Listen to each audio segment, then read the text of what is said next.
The Evil Shepherd, Edward Phillips. Oppenheim, Chapter 1. Francis Lem, alert, well satisfied with himself and the world. The echo of a little buzz of congratulations still in his ears, paused on the steps of the modern Temple of Justice to light a cigarette before calling for a taxi to take him to his club. Visions of a whiskey and soda, his throat was a little parched, and a rubber of easy-going bridge at his favorite table, were already before his eyes. A woman who had followed him from the court touched him on the shoulder. "Can I speak to you for a moment, Mr. Lem?" The barrister frowned slightly as he swung around to confront his questioner. It was such a familiar form of address. "What do you want?" he asked, a little curtly. "A few minutes' conversation with you," was the calm reply. "The matter is important." The woman's tone and manner, notwithstanding her plain, inconspicuous clothes, commanded attention. Francis Lem was a little puzzled.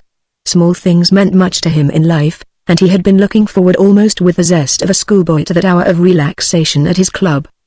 He was impatient of even a brief delay, a sentiment which he tried to express in his response. "What do you want to speak to me about?" he repeated bluntly. "I shall be in my rooms in the temple tomorrow morning, any time after 11. It is necessary for me to speak to you now," she insisted. "There is a tea shop across the way. Please accompany me there." Lem, a little surprised at the coolness of her request, subjected his accoster to a closer scrutiny. As he did so, his irritation diminished. He shrugged his shoulders slightly. "If you really have business with me," he said, "I will give you a few minutes." They crossed the street together, the woman self-possessed, negative, wholly without the embarrassment of one performing an unusual action. Her companion felt the awakening of curiosity. Zealously though she had, to all appearance, endeavored to conceal the fact, she was without a doubt personable. Her voice and manner lacked nothing of refinement. Yet her attraction to Francis Lem, who, although a perfectly normal human being, was no seeker after promiscuous adventures, did not lie in these externals. As a barrister whose success at the criminal bar had been phenomenal, he had attained to a certain knowledge of human nature. He was able, at any rate, to realize that this woman was no impostor. He knew that she had vital things to say. They passed into the tea shop and found an empty corner. Lem hung up his hat and gave an order. The woman slowly began to remove her gloves. When she pushed back her veil, her vis-à-vis received almost a shock. She was quite as good-looking as he had imagined, but she was far younger. She was indeed little more than a girl. Her eyes were of a deep shade of hazel brown, her eyebrows were delicately marked, her features and poise admirable. Yet her skin was entirely colorless. She was as pale as one whose eyes have been closed in death. Her lips, although in no way highly colored, were like streaks of scarlet blossom upon a marble image. The contrast between her appearance and that of her companion was curiously marked. Francis Lem conformed in no way to the accepted physical type of his profession. He was over 6 feet in height, broad-shouldered and powerfully made. His features were cast in a large mold. He was a fair, almost sandy complexion. Even his mouth was more humorous than incisive. His eyes alone, gray and exceedingly magnetic, suggested the gifts which without a doubt lay behind his massive forehead.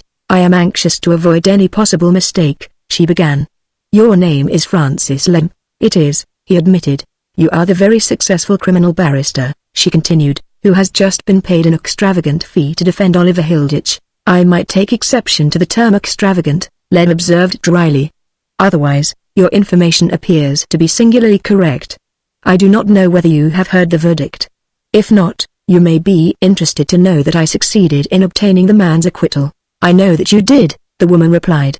"I was in the court when the verdict was brought in. It has since occurred to me that I should like you to understand exactly what you have done.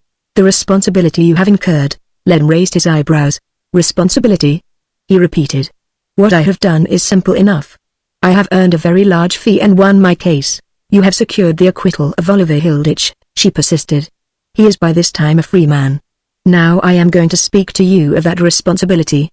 I am going to tell you a little about the man who owes his freedom to your eloquence." It was exactly 20 minutes after their entrance into the tea shop when the woman finished her monologue. She began to draw on her gloves again.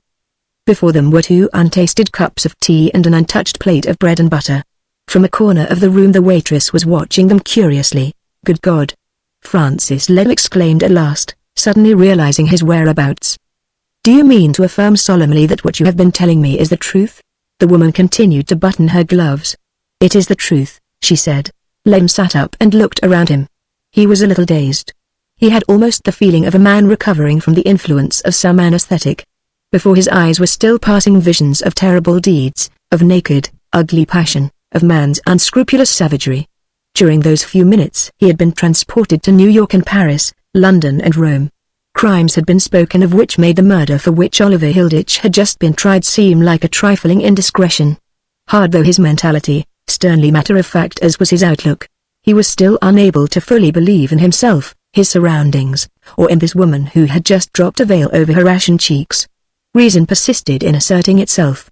"But if you knew all this," he demanded, "why on earth didn't you come forward and give evidence?" "Because," she answered calmly, as she rose to her feet, "my evidence would not have been admissible. I am Oliver Hilditch's wife." Chapter 2. Francis Lane arrived at his club, the Sheridan, an hour later than he had anticipated. He nodded to the veteran hall porter, hung up his hat and stick, and climbed the great staircase to the card room without any distinct recollection of performing any of these simple and reasonable actions. In the card room he exchanged a few greetings with friends, accepted without comment or without the slightest tinge of gratification a little chorus of chaffing congratulations upon his latest triumph, and left the room without any inclination to play, although there was a vacant place at his favorite table. From sheer purposelessness he wandered back again into the hall, and here came his first gleam of returning sensation. He came face to face with his most intimate friend, Andrew Wilmore. The latter, who had just hung up his coat and hat, greeted him with a growl of welcome. "So you've brought it off again, Francis. Touch and go," the barrister remarked. "I managed to squeak home." Wilmore laid his hand upon his friend's shoulder and led the way towards two easy chairs in the lounge. "I tell you what it is, old chap," he confided, "you'll be making yourself unpopular before long. Another criminal at large, thanks to that glib tongue and subtle brain of yours. The crooks of London will present you with a testimonial when you're made a judge." "So you think that Oliver Hilditch was guilty, then?" Francis asked curiously. "My dear fellow, how do I know or care?" was the indifferent reply. "I shouldn't have thought that there had been any doubt about it. You probably know, anyway." "That's just what I didn't when I got up to make my speech," Francis assured his friend emphatically. The fellow was given an opportunity of making a clean breast of it. "Of course Wensley, his lawyer, advised him to. In fact, but the story he told me was precisely the story he told at the inquest." They were established now in their easy chairs, and Wilmore summoned a waiter. "2 large whiskies and sodas," he ordered. "Francis," he went on, studying his companion intently, "what's the matter with you? You don't look as though your few days in the country last week had done you any good." Francis glanced around as though to be sure that they were alone. "I was all right when I came up, Andrew," he muttered.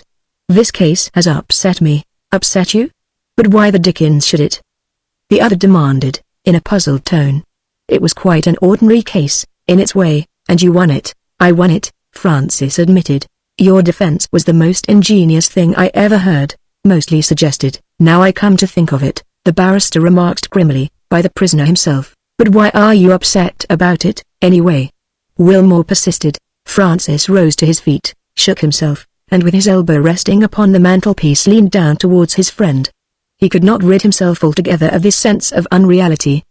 He had the feeling that he had passed through one of the great crises of his life. "I'll tell you, Andrew. You're about the only man in the world I could tell. I've gone crazy." "I thought you looked as though you'd been seeing spooks," Wilmore murmured sympathetically. "I have seen a spook," Francis rejoined, with almost passionate seriousness, "a spook who lifted an invisible curtain with invisible fingers, and pointed to such a drama of horrors as De Quincey, Poe and Sue combined could never have imagined. Oliver Hilditch was guilty, Andrew. He murdered the man Jordan murdered him in cold blood." "I'm not surprised to hear that," was the somewhat puzzled reply. "He was guilty, Andrew, not only of the murder of this man, his partner, but of innumerable other crimes and brutalities," Francis went on. "He is a fiend in human form, if ever there was one, and I have set him loose once more to prey upon society.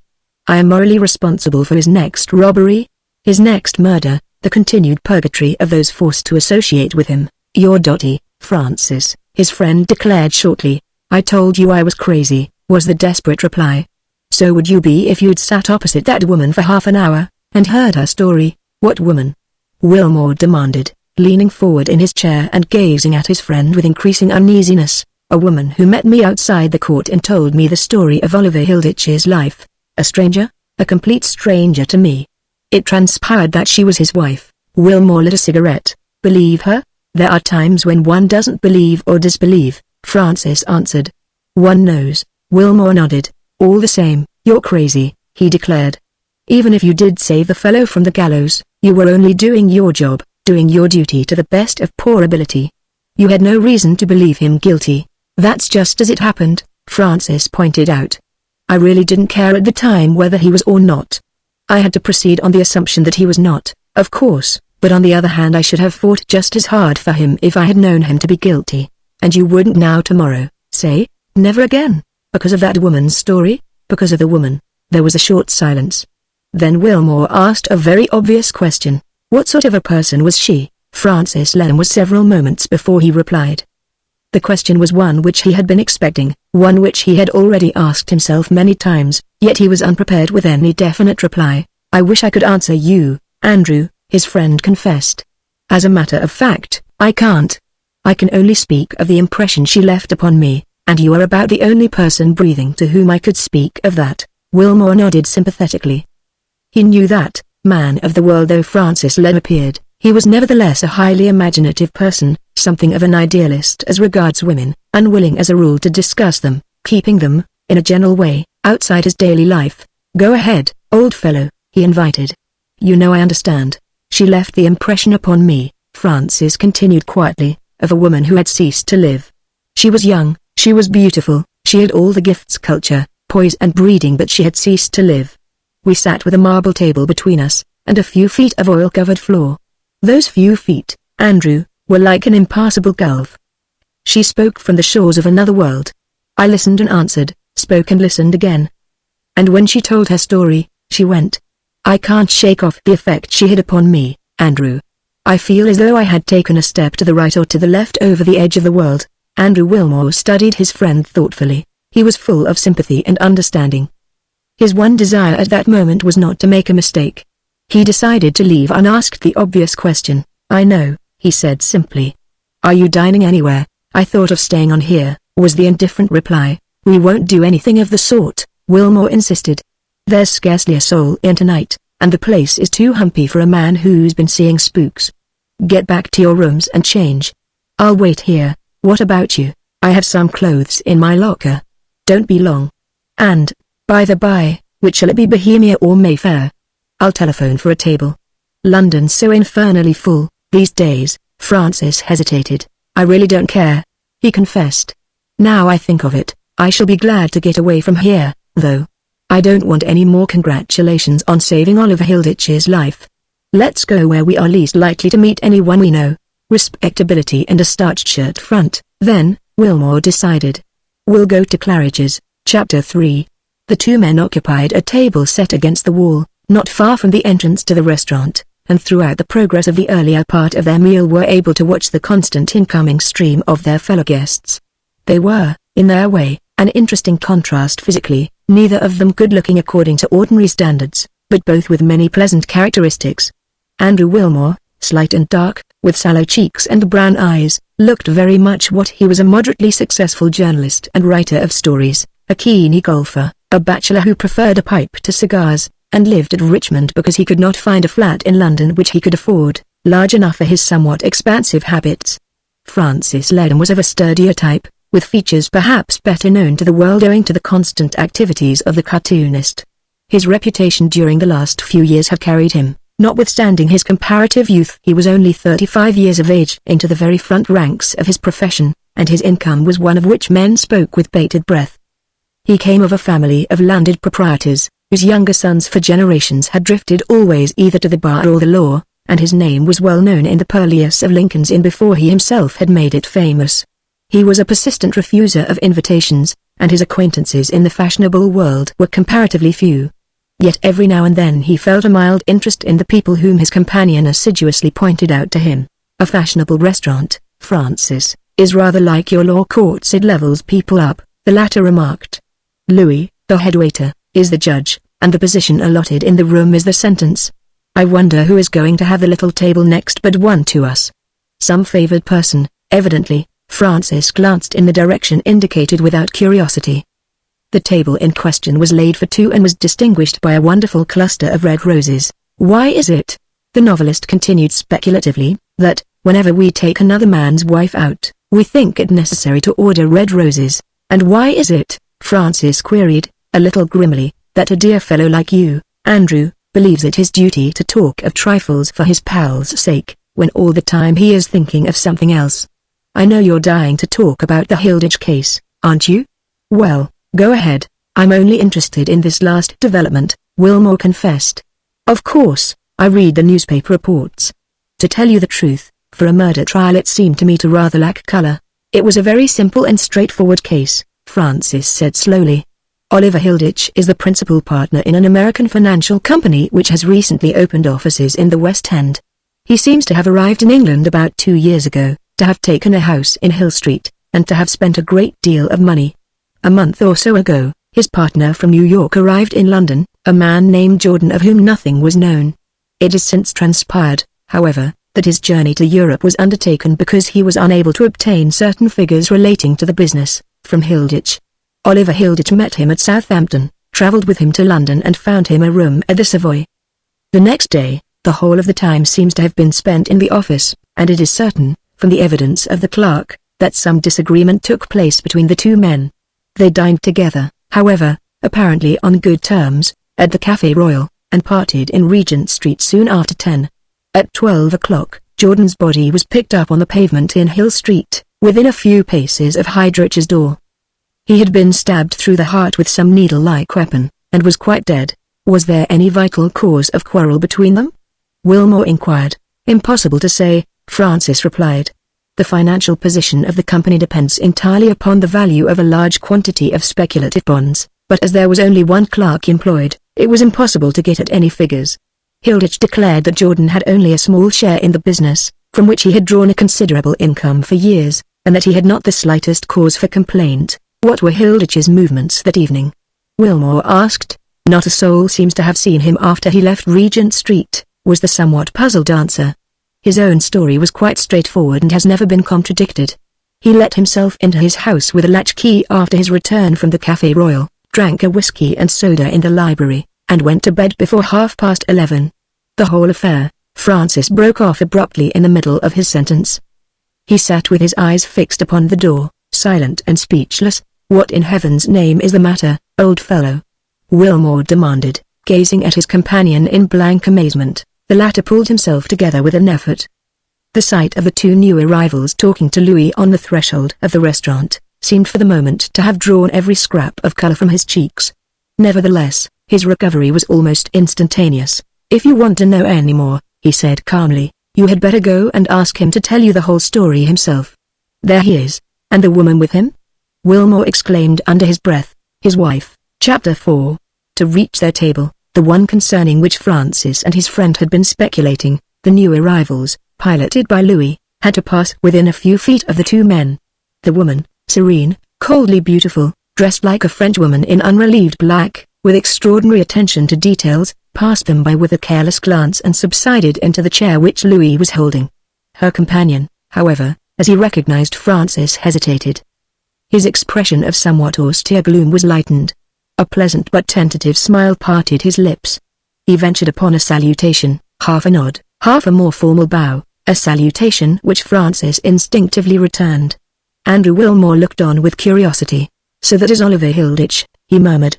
That is the man, Francis observed, of whom last evening half the people in this restaurant were probably asking themselves whether or not he was guilty of murder.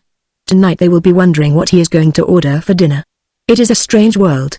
Strange indeed, Wilmore assented.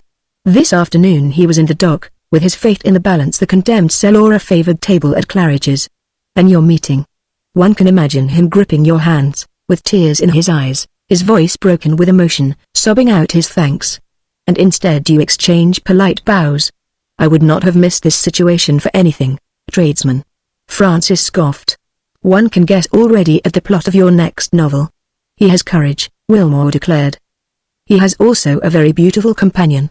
Were you serious, Francis, when you told me that was his wife? She herself was my informant, was the quiet reply. Wilmore was puzzled, but she passed you just now without even a glance of recognition, and I thought you told me at the club this afternoon that all your knowledge of his evil ways came from her. Besides, she looks at least 20 years younger than he does, Francis. who had been watching his glass filled with champagne, raised it to his lips and drank its contents steadily to the last drop. "I can only tell you what I know, Andrew," he said, as he set down the empty glass. "The woman who is with him now is the woman who spoke to me outside the Old Bailey this afternoon. We went to a tea shop together. She told me the story of his career. I have never listened to so horrible a recital in my life, and yet they are here together, dining tete-a-tete, on a night when it must have needed more than ordinary courage for either of them to have been seen in public at all," Wilmore pointed out. "It is as astounding to me as it is to you," Francis confessed. "From the way she spoke, I should never have dreamed that they were living together. And from his appearance," Wilmore remarked, as he called the waiter to bring some cigarettes, "I should never have imagined that he was anything else save a high-principled, well-born, straightforward sort of chap. I never saw a less criminal type of face." They each in turn glanced at the subject of their discussion. Oliver Hilditch's good looks had been the subject of many press comments during the last few days. They were certainly undeniable. His face was a little lined but his hair was thick and brown. His features were regular, his forehead high and thoughtful, his mouth a trifle thin but straight and shapely. Francis gazed at him like a man entranced.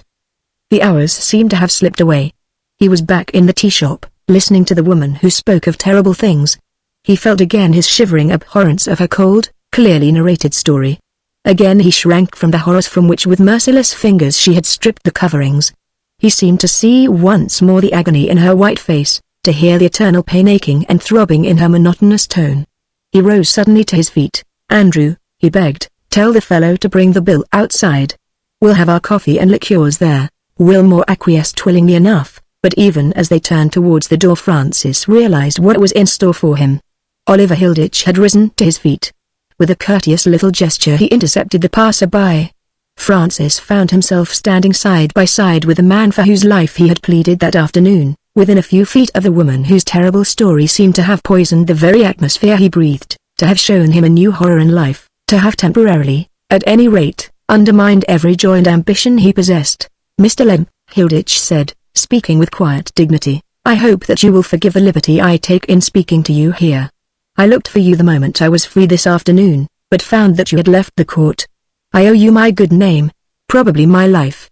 Thanks are poor things but they must be spoken." "You owe me nothing at all," Francis replied, in a tone which even he found harsh. "I had a brief before me and a cause to plead. It was a chapter out of my daily work. That work can be well done or ill," the other reminded him gently. "In your case, my presence here proves how well it was done. I wish to present you to my wife, who shares my gratitude." Francis bowed to the woman, who now, at her husband's words, raised her eyes. For the first time he saw her smile. It seemed to him that the effort made her less beautiful.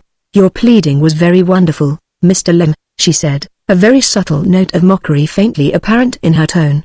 "We poor mortals find it difficult to understand that with you all that show of passionate earnestness is merely, what did you call it, a chapter in your day's work? It is a great gift to be able to argue from the brain and plead as though from the heart." "We will not detain Mr. Lem," Oliver Hilditch interposed, a little hastily.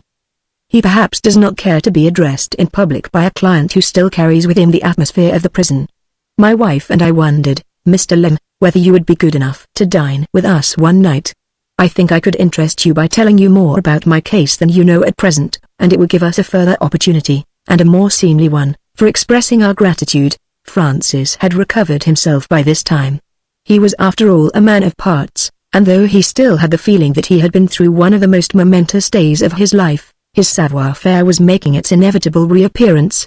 He knew very well that the idea of that dinner would be horrible to him.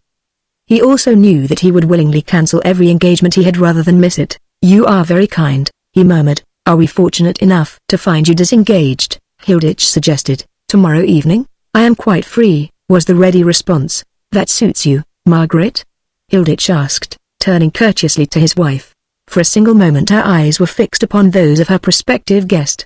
He read their message which pleaded for his refusal, and he denied it. "Tomorrow evening will suit me as well as any other," she acquiesced, after a brief pause. "At 8 o'clock, then number 10B, Hill Street," Hilditch concluded. Francis bowed and turned away with a murmured word of polite assent. Outside, he found Wilmore deep in the discussion of the merits of various old brandies with an interested matron hotel. "Any choice, Francis?" his host inquired. "None whatever," was the prompt reply. "Only, for God's sake, Give me a double one quickly." The two men were on the point of departure when Oliver Hilditch and his wife left the restaurant. As though conscious that they had become the subject of discussion, as indeed was the case, thanks to the busy whispering of the various waiters, they passed without lingering through the lounge into the entrance hall, where Francis and Andrew Wilmore were already waiting for a taxicab. Almost as they appeared, a new arrival was ushered through the main entrance, followed by porters carrying luggage. He brushed past Francis so closely that the latter looked into his face, half attracted and half repelled by the waxen-like complexion, the piercing eyes, and the dignified carriage of the man whose arrival seemed to be creating some stir in the hotel. A reception clerk and a deputy manager had already hastened forward. The newcomer waved them back for a moment. Bareheaded, he had taken Margaret Hilditch's hands in his and raised them to his lips. "I came as quickly as I could," he said. "There was the usual delay, of course, at Marseille, and the trains on were terrible. So all has ended well." Oliver Hilditch, standing by, remained speechless. It seemed for a moment as though his self-control were subjected to a severe strain. "I had the good fortune," he interposed, in a low tone, "to be wonderfully defended. Mr. Lem here." He glanced around. Francis, with some idea of what was coming, obeyed an imaginary summons from the head porter, touched Andrew Wilmore upon the shoulder, and hastened without a backward glance through the swing doors. Wilmore turned up his coat collar and looked doubtfully up at the rain. "I say, old chap," he protested, "you don't really mean to walk?" Francis thrust his hand through his friend's arm and wheeled him round into Davis Street. "I don't care what the mischief we do, Andrew," he confided, "but couldn't you see what was going to happen? Oliver Hilditch was going to introduce me as his preserver to the man who had just arrived. Are you afflicted with modesty, all of a sudden?" Wilmore grumbled. "No, remorse," was the terse reply. Chapter 5. Indecision had never been one of Francis Lem's faults, but 4 times during the following day he wrote out a carefully worded telegraphic message to Mrs. Oliver Hilditch, 10B, Hill Street, regretting his inability to dine that night, and each time he destroyed it. He carried the first message around Richmond Golf Course with him, intending to dispatch his caddy with it immediately on the conclusion of the round. The fresh air, however, and the concentration required by the game, seemed to dispel the nervous apprehensions with which he had anticipated his visit, and over an aperitif in the club bar he tore the telegram into small pieces and found himself even able to derive a certain half-fearful pleasure from the thought of meeting again the woman who, together with her terrible story, had never for one moment been out of his thoughts. Andrew Wilmore, who had observed his action, spoke of it as they settled down to lunch. "So you are going to keep your engagement tonight, Francis?" he observed. The lad nodded. "After all, why not?" he asked, a little defiantly. "It ought to be interesting." "Well, there's nothing of the sordid criminal, at any rate, about Oliver Hilditch," Wilmore declared. "Neither, if one comes to think of it, does his wife appear to be the prototype of suffering virtue. I wonder if you are wise to go, Francis." "Why not?"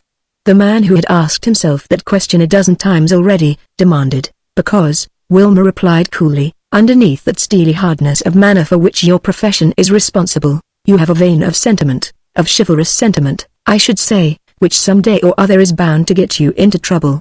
The woman is beautiful enough to turn anyone's head. As a matter of fact, I believe that you are more than half in love with her already." Francis Lem sat where the sunlight fell upon his strong, forceful face, shone, too, upon the table with its simple but pleasant appointments, upon the tankard of beer by his side, upon the plate of roast beef to which he was already doing ample justice. He laughed with the easy confidence of a man awakened from some haunting nightmare, relieved to find his feet once more firm upon the ground. "I have been a fool to take the whole matter so seriously, Andrew," he declared.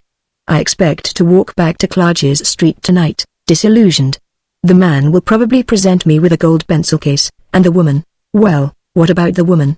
Wilmore asked, after a brief pause. "Oh, I don't know," Francis declared, a little impatiently. "The woman is the mystery, of course. Probably my brain was a little overexcited when I came out of court, and what I imagined to be an epic was nothing more than a tissue of exaggerations from a disappointed wife.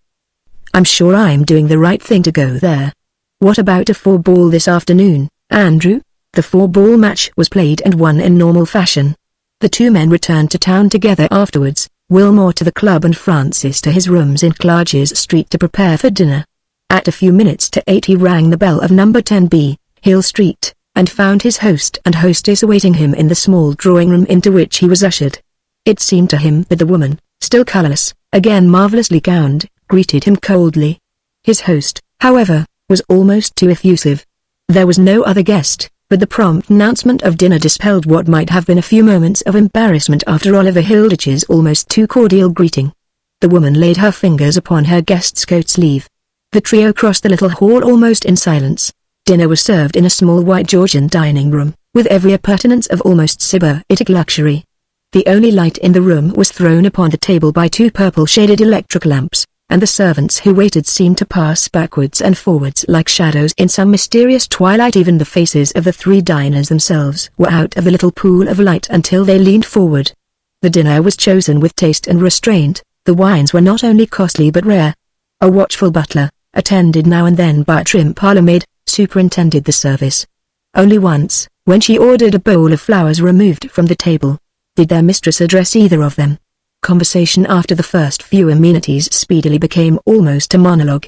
One man talked whilst the others listened, and the man who talked was Oliver Hilditch. He possessed the rare gift of imparting colour and actuality in a few phrases to the strange places of which he spoke, of bringing the very thrill of strange happenings into the shadowy room. It seemed that there was scarcely a country of the world which he had not visited, a country, that is to say, where men congregate, for he admitted from the first that he was a city worshipper, that the empty places possessed no charm for him. "I'm not even a sportsman," he confessed once, half apologetically, in reply to a question from his guest.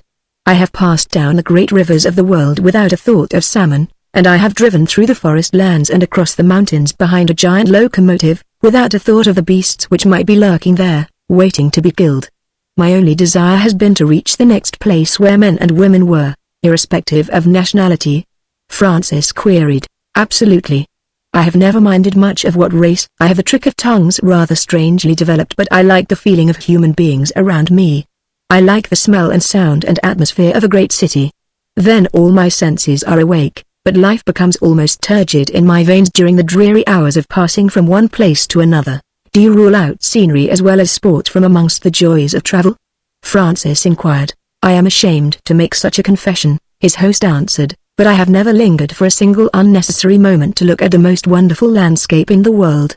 On the other hand, I have lounged for hours in the narrowest streets of Pekin, in the markets of Shanghai, along Broadway in New York, on the boulevards in Paris, outside the auditorium in Chicago. These are the obvious places where humanity presses the thickest, but I know of others.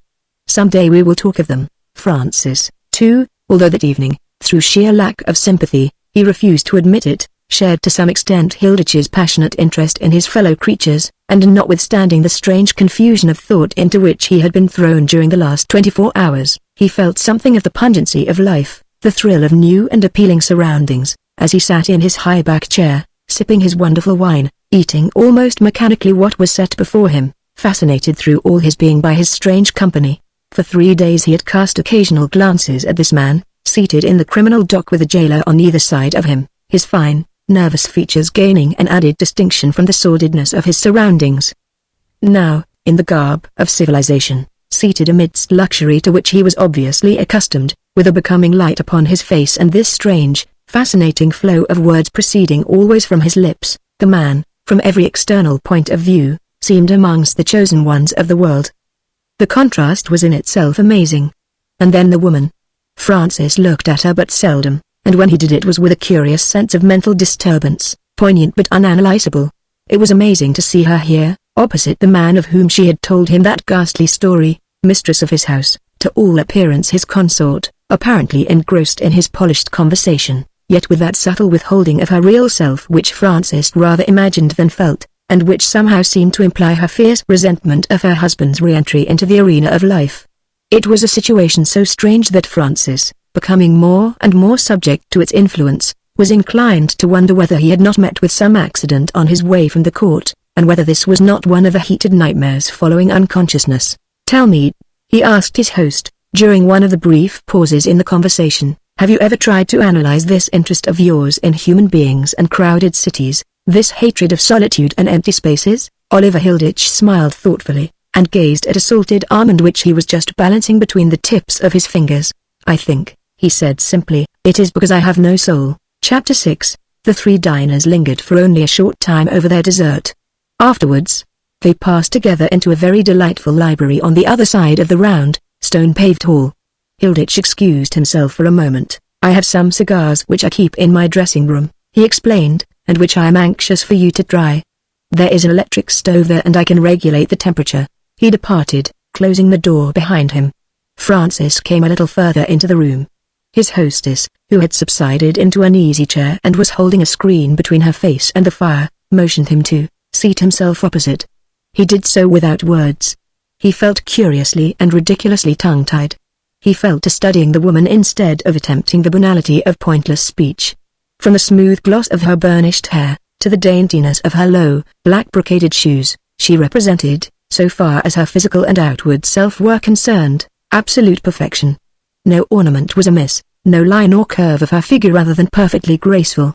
Yet even the fire's glow which she had seemed to dread brought no flush of color to her cheeks. Her appearance of complete lifelessness remained. It was as though some sort of crust had formed about her being, a condition which her very physical perfection seemed to render the more incomprehensible. "You are surprised to see me here living with my husband, after what I told you yesterday afternoon?" she said calmly, breaking at last the silence which had reigned between them. "I am," he admitted. "It seems unnatural to you, I suppose?" "Entirely. You still believe all that I told you?" "I must." She looked at the door and raised her head a little, as though either listening or adjudging the time before her husband would return. Then she glanced across at him once more. "Hatred," she said, "does not always drive away. Sometimes it attracts. Sometimes the person who hates can scarcely bear the other out of his sight. That is where hate and love are somewhat alike." The room was warm but Francis was conscious of shivering. She raised her finger warningly. It seemed typical of the woman, somehow, that the message could not be conveyed by any glance or gesture. "He is coming," she whispered. Oliver Hilditch reappeared, carrying cigars wrapped in gold foil which he had brought with him from Cuba, the tobacco of which was a revelation to his guest. The two men smoked and sipped their coffee and brandy. The woman sat with half-closed eyes. It was obvious that Hilditch was still in the mood for speech. "I will tell you, Mr. Lem," he said, "why I am so happy to have you here this evening.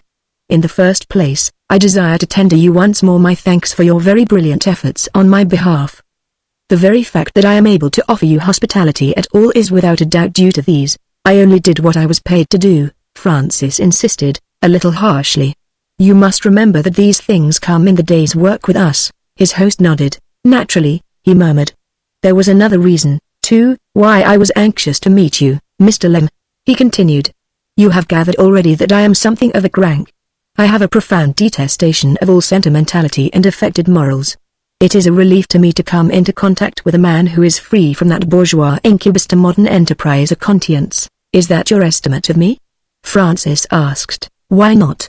You practice your profession in the criminal courts, do you not?" "That is well known," was the brief reply. "What measure of conscience can a man have," Oliver Hilditch argued blandly, "who pleads for the innocent and guilty alike with the same simulated fervor? Confess, now, Mr. Lem. There is no object in being hypocritical in this matter. Have you not often pleaded for the guilty as though you believed them innocent?" "That has sometimes been my duty," Francis acknowledged. Hilditch laughed scornfully. "It is all part of the great hypocrisy of society," he proclaimed. "You have an extra glass of champagne for dinner at night and are congratulated by your friends because you have helped some poor devil to cheat the law, while all the time you know perfectly well, and so do your high-minded friends, that your whole attitude during those 2 hours of eloquence has been a lie. That is what first attracted me to you, Mr. Lem." "I am sorry to hear it," Francis commented coldly.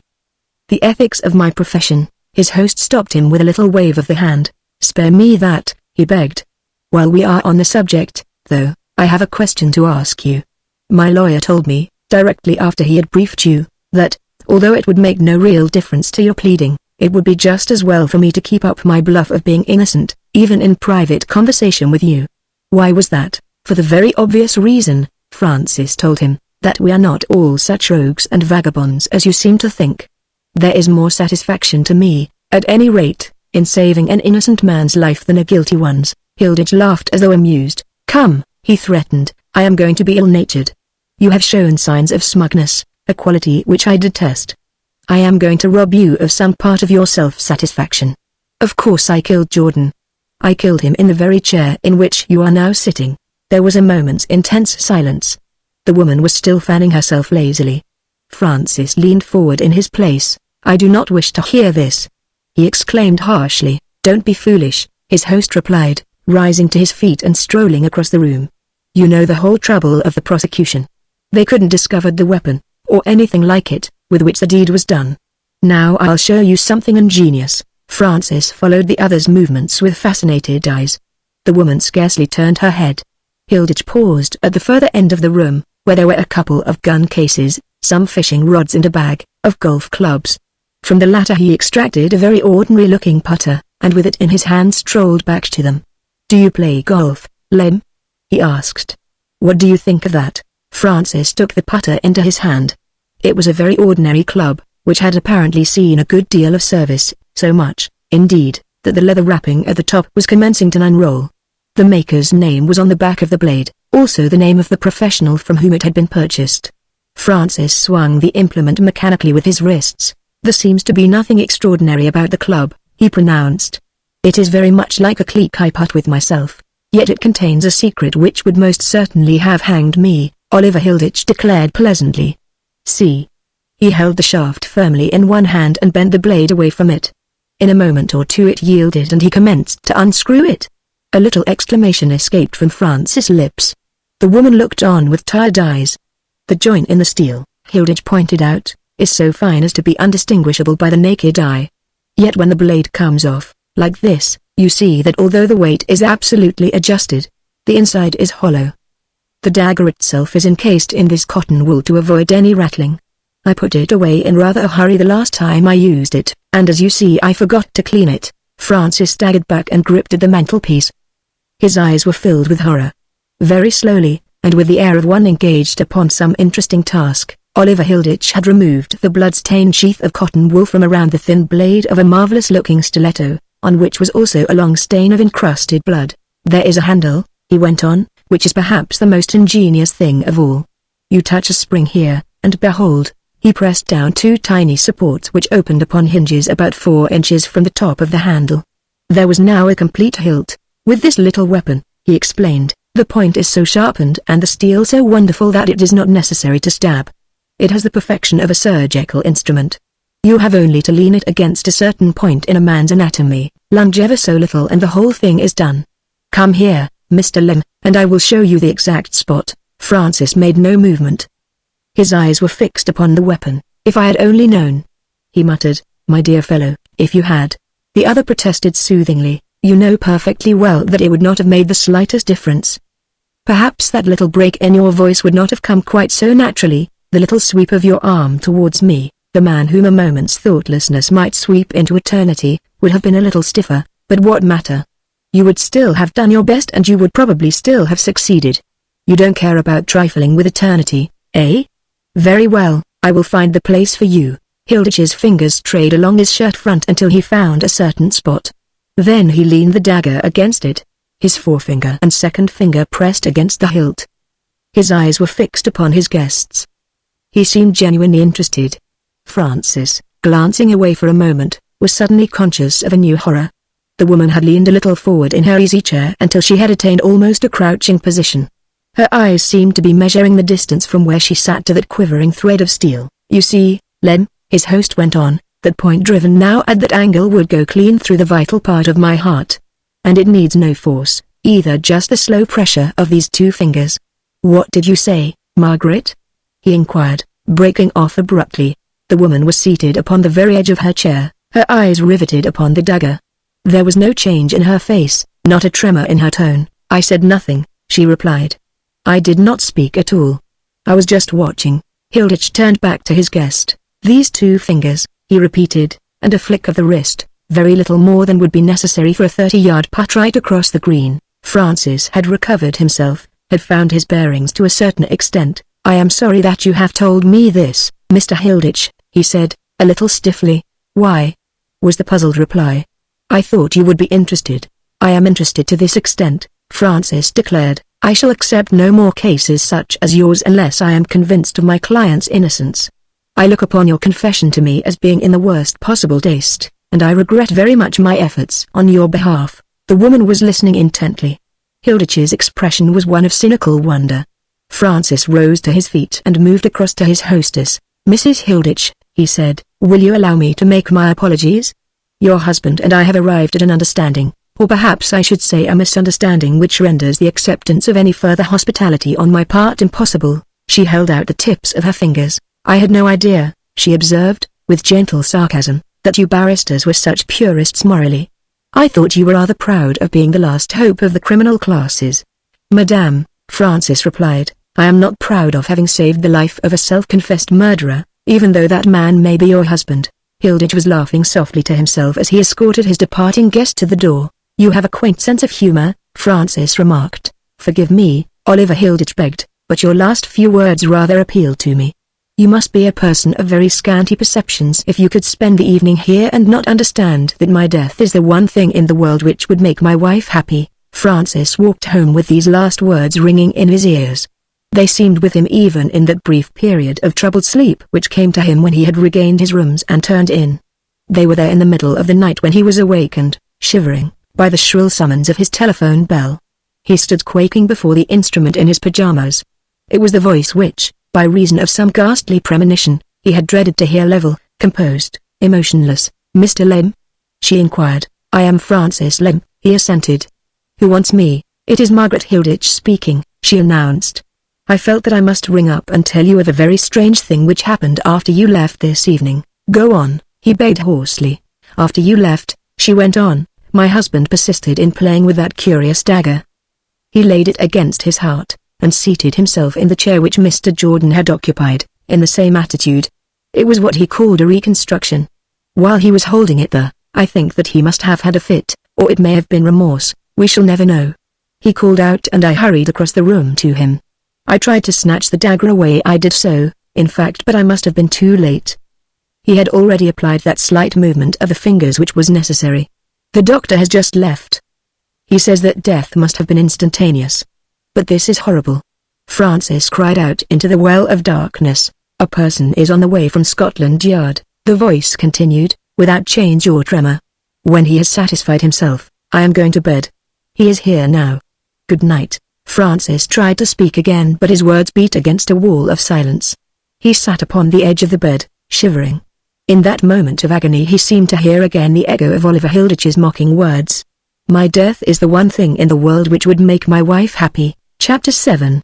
There was a good deal of speculation at the Sheridan Club, of which he was a popular and much envied member, as to the cause for the complete disappearance from the midst of Francis Lem since the culmination of the Hilditch tragedy.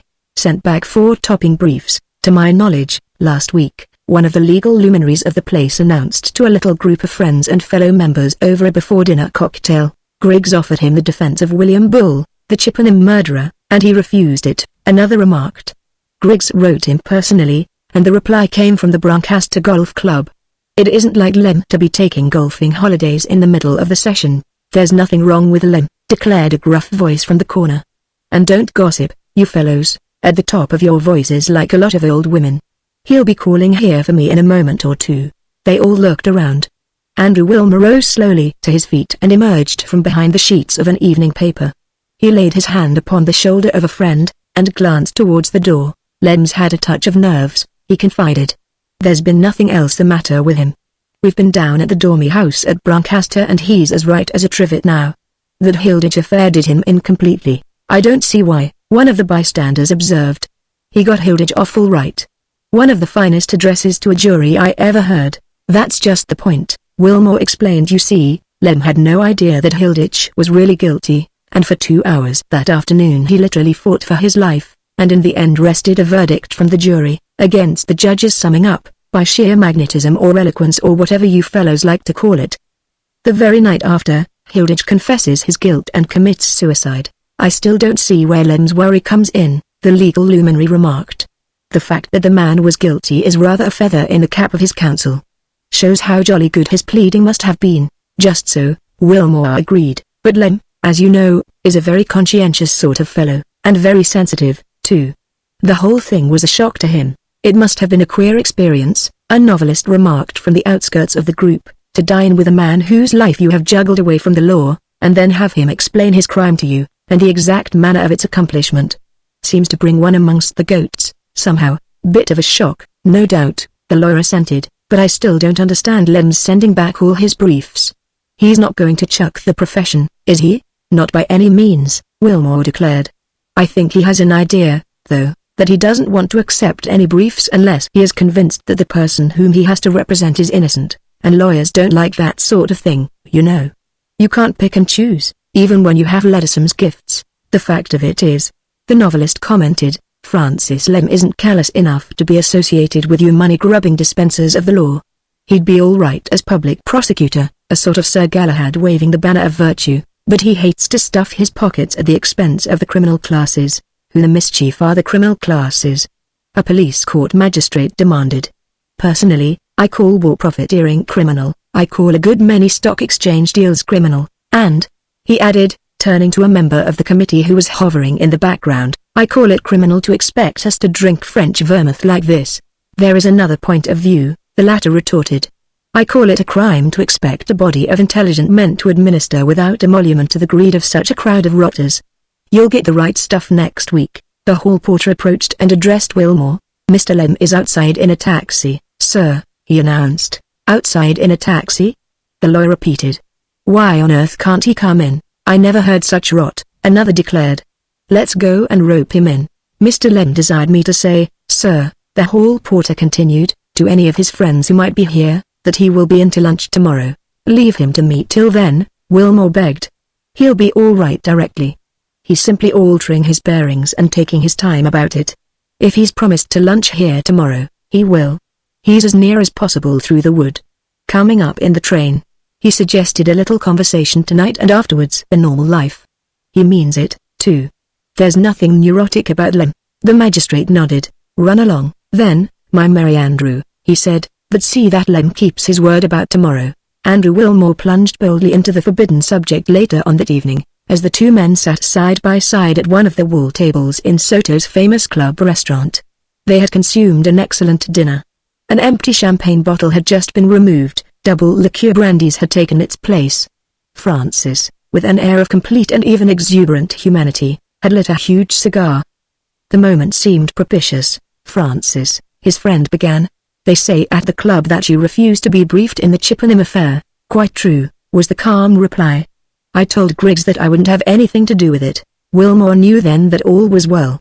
Francis' old air of strength and decision had returned. His voice was firm, his eyes were clear and bright. His manner seemed even to invite questioning. I think I know why, Wilmore said, but I should like you to tell me in your own words. Francis glanced around as though to be sure that they were not overheard. Because, he replied, dropping his voice a little but still speaking with great distinctness, William Bull is a cunning and dangerous criminal whom I should prefer to see hanged. You know that? I know that. It would be a great achievement to get him off, Wilmore persisted. The evidence is very weak in places. I believe that I could get him off, was the confident reply. That is why I will not touch the brief. I think, Francis continued, that I have already conveyed it to you indirectly, but here you are in plain words, Andrew. I have made up my mind that I will defend no man in future unless I am convinced of his innocence. It means practically the end of my career at the bar, Francis admitted. I realize that absolutely. Fortunately, as you know, I am not dependent upon my earnings, and I have had a wonderful 10 years. This is all because of the Hilditch affair, I suppose? Entirely. Wilmore was still a little puzzled. You seem to imagine that you have something on your conscience as regards that business. He said boldly. I have, was the calm reply. Come, Wilmore protested, I don't quite follow your line of thought. Granted that Hilditch was a desperate criminal whom by the exercise of your special gifts you saved from the law, surely his tragic death balanced the account between you and society. It might have done, Francis admitted, if he had really committed suicide. Wilmore was genuinely startled. He looked at his companion curiously. What the devil do you mean, old chap? He demanded. Your own evidence at the inquest was practically conclusive as to that. Francis glanced around him with apparent indifference but in reality with keen and stealthy care. On their right was a glass division, through which the sound of their voices could not possibly penetrate. On their left was an empty space, and a table beyond was occupied by a well-known cinema magnate engaged in testing the attractions in daily life of a would-be film star. Nevertheless, Francis' voice was scarcely raised above a whisper. My evidence at the coroner's inquest, he confided, was a subtly concocted tissue of lies. I committed perjury freely. That is the real reason why I've been a little on the nervy side lately, and why I took these few months out of harness. Good God!" Wilmore exclaimed, setting down untasted the glass of brandy which he had just raised to his lips. "I want to finish this matter up," Francis continued calmly, "by making a clean breast of it to you. Because from tonight I am starting afresh, with new interests in my life, what will practically amount to a new career. That is why I preferred not to dine at the club tonight, although I am looking forward to seeing them all again. I wanted instead to have this conversation with you. I lied at the inquest when I said that the relations between Oliver Hilditch and his wife that night seemed perfectly normal. I lied when I said that I knew of no cause for ill will between them. I lied when I said that I left them on friendly terms. I lied when I said that Oliver Hilditch seemed depressed and nervous. I lied when I said that he expressed the deepest remorse for what he had done. There was every indication that night, of the hate which I happened to know existed between the woman and the man. I have not the faintest doubt in my mind but that she murdered him. In my judgment, she was perfectly justified in doing so." There followed a brief but enforced silence as some late arrivals passed their table. The room was well ventilated, but Andrew Wilmore felt suddenly hot and choking. A woman, one of the little group of newcomers, glanced towards Francis curiously. "Francis Lemp, the criminal barrister," her companion whispered, "the man who got Oliver Hilditch off. The man with him is Andrew Wilmore, the novelist. Discussing a case, I expect." Chapter 8. The little party of late diners passed on their way to the further end of the room, leaving a wave of artificiality behind, or was it? Andrew Wilmore wondered, in a moment of half-dazed speculation, that it was they and the rest of the gay company who represented the real things, and he and his companion who were playing a somber part in some unreal and gloomier world. Francis' voice, however, when he recommenced his diatribe, was calm and matter-of-fact enough. "You see," he continued, argumentatively, "I was morally and actually responsible for the man's being brought back into society. And far worse than that, I was responsible for his being thrust back again upon his wife. Ergo, I was also responsible for what she did that night. The matter seems as plain as a pikestaff to me. I did what I could to atone, rightly or wrongly it doesn't matter, because it is over and done with. There you are, old fellow, now you know what's been making me nervy.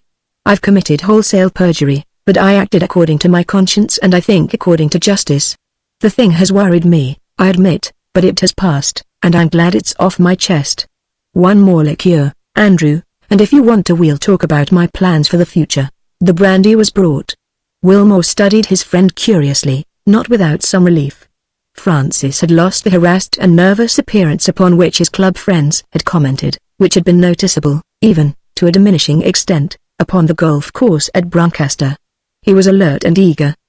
He had the air of a man upon the threshold of some enterprise dear to his heart.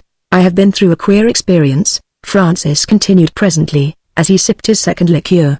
"Not only had I rather less than 12 hours to make up my mind whether I should commit a serious offense against the law, but a sensation which I always hoped that I might experience, has come to me in what I suppose I must call most unfortunate fashion. The woman?" Wilmore ventured. Francis assented gloomily. There was a moment's silence. Wilmore, the metaphysician, saw then a strange thing. He saw a light steal across his friend's stern face. He saw his eyes for a moment soften, the hard mouth relax, something incredible, transforming, shine, as it were, out of the man's soul in that moment of self-revelation. It was gone like the momentary passing of a strange gleam of sunshine across a leaden sea, but those few seconds were sufficient. Wilmore knew well enough what had happened. Oliver Hilditch's wife, Francis went on, after a few minutes' pause, presents an enigma which at present I cannot hope to solve.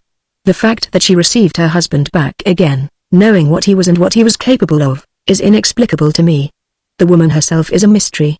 I do not know what lies behind her extraordinary immobility. Feelings she must have, and courage, or she would never have dared to have ridded herself of the scourge of her life. But beyond that my judgment tells me nothing. I only know that sooner or later I shall seek her out. I shall discover all that I want to know, one way or the other. It may be for happiness, it may be the end of the things that count. I guess this, Wilmore admitted, with a little shiver which he was wholly unable to repress. Francis nodded. Then keep it to yourself, my dear fellow, he begged, like everything else I am telling you tonight. I have come out of my experience changed in many ways, he continued, but, leaving out that one secret chapter, this is the dominant factor which looms up before me. I bring into life a new aversion, almost a passion, Andrew, born in a tea shop in the city, and ministered to by all that has happened since. I have lost that sort of indifference which my profession engenders towards crime. I am at war with the criminal, sometimes, I hope, in the courts of justice, but forever out of them. I am no longer indifferent as to whether men do good or evil so long as they do not cross my path. I am a hunter of sin.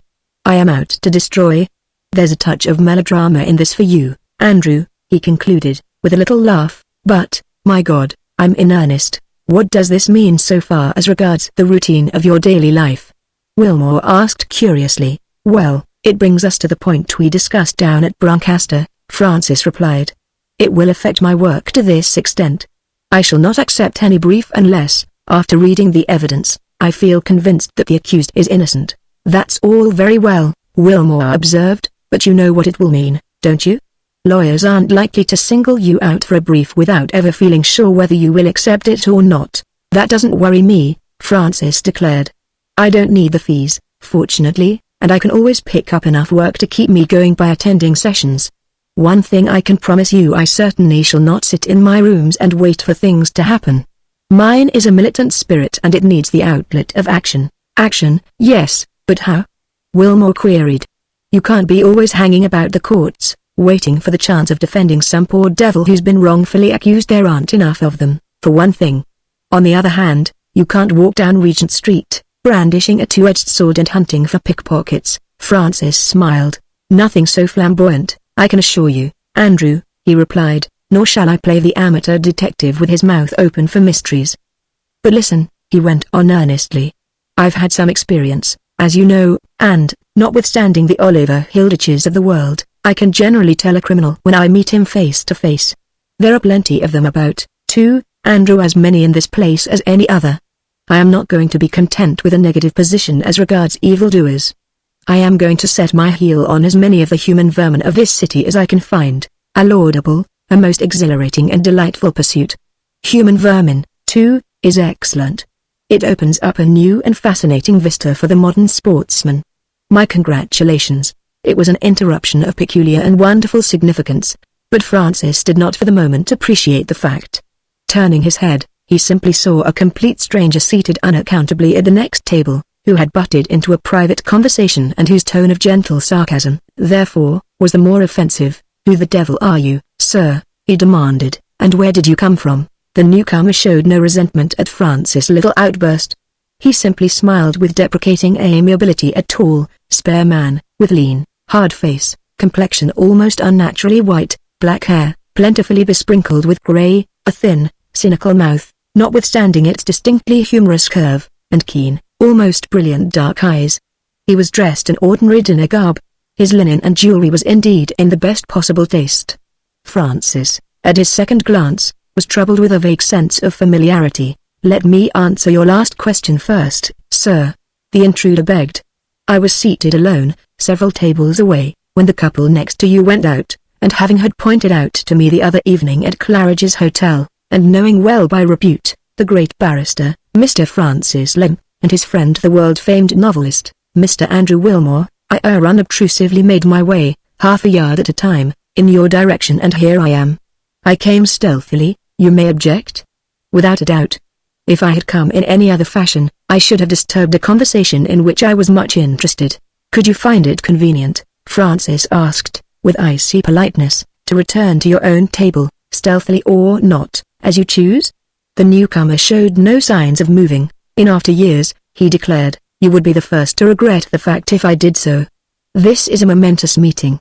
It gives me an opportunity of expressing my deep gratitude to you, Mr. Lem, for the wonderful evidence you tendered at the inquest upon the body of my son-in-law, Oliver Hilditch. Francis turned in his place and looked steadily at this unsought-for companion, learning nothing, however, from the half-mocking smile and imperturbable expression. Your son-in-law?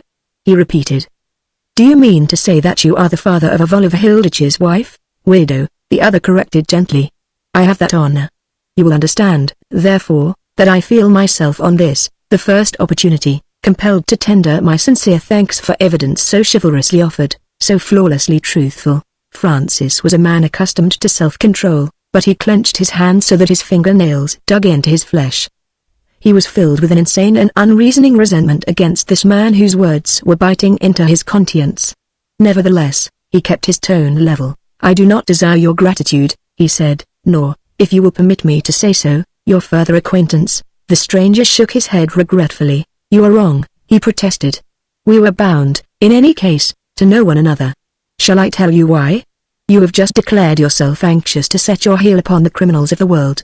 I have the distinction of being perhaps the most famous patron of that maligned class now living, and my neck is at your service. You appear to me," Francis said suavely, "to be a buffoon." It might have been fancy, but Francis could have sworn that he saw the glitter of a sovereign malevolence in the other's dark eyes. If so, it was but a passing weakness, for a moment later the half good-natured, half cynical smile was back again upon the man's lips. "If so, I am at least a buffoon of parts," was the prompt rejoinder. "I will, if you choose, prove myself." There was a moment's silence. Wilmore was leaning forward in his place, studying the newcomer earnestly. An impatient invective was somehow stifled upon Francis' lips. Within a few yards of this place, sometime before the closing hour tonight, the intruder continued, earnestly yet with a curious absence of any human quality in his hard tone, "there will be a disturbance, and probably what you would call a crime will be committed. Will you use your vaunted gifts to hunt down the desperate criminal, and, in your own picturesque phraseology, set your heel upon his neck? Success may bring you fame, and the trail may lead well, who knows where." Afterwards, both Francis and Andrew Wilmore marveled at themselves, unable at any time to find any reasonable explanation of their conduct, for they answered this man neither with ridicule, rudeness nor civility. They simply stared at him, impressed with the convincing arrogance of his challenge and unable to find words of reply. They received his mocking farewell without any form of reciprocation or sign of resentment. They watched him leave the room, a dignified, distinguished figure, sped on his way with marks of the deepest respect by waiters, maîtres d'hôtels and even the manager himself. They behaved, indeed, as they both admitted afterwards, like a couple of moonstruck idiots. When he had finally disappeared, however, they looked at one another and the spell was broken. "Well, I'm damned!" Francis exclaimed. "Soto, come here at once." The manager hastened smilingly to their table. "Soto," Francis invoked, "tell us the name of the gentleman who has just gone out, and who he is." Soto was amazed. "You don't know Sir Timothy Brast, sir?" he exclaimed. "Why, he is supposed to be one of the richest men in the world. He spends money like water. They say that when he is in England, his place down the river alone costs £1,000 a week. When he gives a party here, we can find nothing good enough." "He is our most generous client, Sir Timothy Brast," Wilmore repeated. "Yes, I have heard of him. Why, everybody knows Sir Timothy," Soto went on eloquently. "He is the greatest living patron of boxing. He found the money for the last international fight." "Does he often come in alone like this?" Francis asked curiously. "Either alone," Soto replied, "or with a very large party. He entertains magnificently. I've seen his name in the paper in connection with something or other, during the last few weeks," Wilmore remarked reflectively.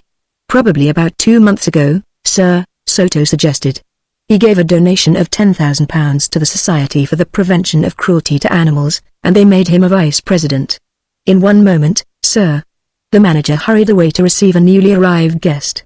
Francis and his friend exchanged a wondering glance. "Father of Oliver Hilditch's wife," Wilmore observed. "The most munificent patron of boxing in the world, vice president of the Society for the Prevention of Cruelty to Animals, and self-confessed arch-criminal. He pulled our legs pretty well." "I suppose so," Francis assented absently. Wilmore glanced at his watch. "What about moving on somewhere?" he suggested. "We might go into the Alhambra for half an hour, if you like. The last act of the show is the best." Francis shook his head. "We've got to see this thing out," he replied. "Have you forgotten that our friend promised us a sensation before we left?" Wilmore began to laugh a little derisively. Then, suddenly aware of some lack of sympathy between himself and his friend, he broke off and glanced curiously at the latter. "You're not taking him seriously, are you?" he inquired. Francis nodded. "Certainly I am." He confessed. "You don't believe that he was getting at us?" "Not for a moment." "You believe that something is going to happen here in this place, or quite close?" "I am convinced of it," was the calm reply. Wilmore was silent. For a moment he was troubled with his old fears as to his friend's condition. A glance, however, at Francis' set face and equable, watchful air, reassured him. "We must see the thing through, of course." "Then," he assented. "Let us see if we can spot the actors in the coming drama." Chapter 9. It happened that the two men, waiting in the vestibule of the restaurant for Francis' car to crawl up to the entrance through the fog which had unexpectedly rolled up, heard the slight altercation which was afterwards referred to as preceding the tragedy. The two young people concerned were standing only a few feet away, the girl pretty, a little peevish, an ordinary type, her companion, whose boyish features were marred with dissipation, a very passable example of the young man about town going a little beyond his tether. "It's no good standing here, Victor," the girl exclaimed, frowning. "The commissionaire's been gone ages already, and there are two others before us for taxis. We can't walk," her escort replied gloomily. "It's a foul night. Nothing to do but wait." "What? Let's go back and have another drink." The girl stamped her satin-shod foot impatiently. "Don't be silly," she expostulated. "You know I promised Clara we'd be there early." "All very well," the young man grumbled, "but what can we do? We shall have to wait our turn. Why can't you slip out and look for a taxi yourself?" she suggested. "Do, Victor," she added, squeezing his arm. "You're so clever at picking them up." He made a little grimace, but lit a cigarette and turned up his coat collar. "I'll do my best," he promised. "Don't go on without me.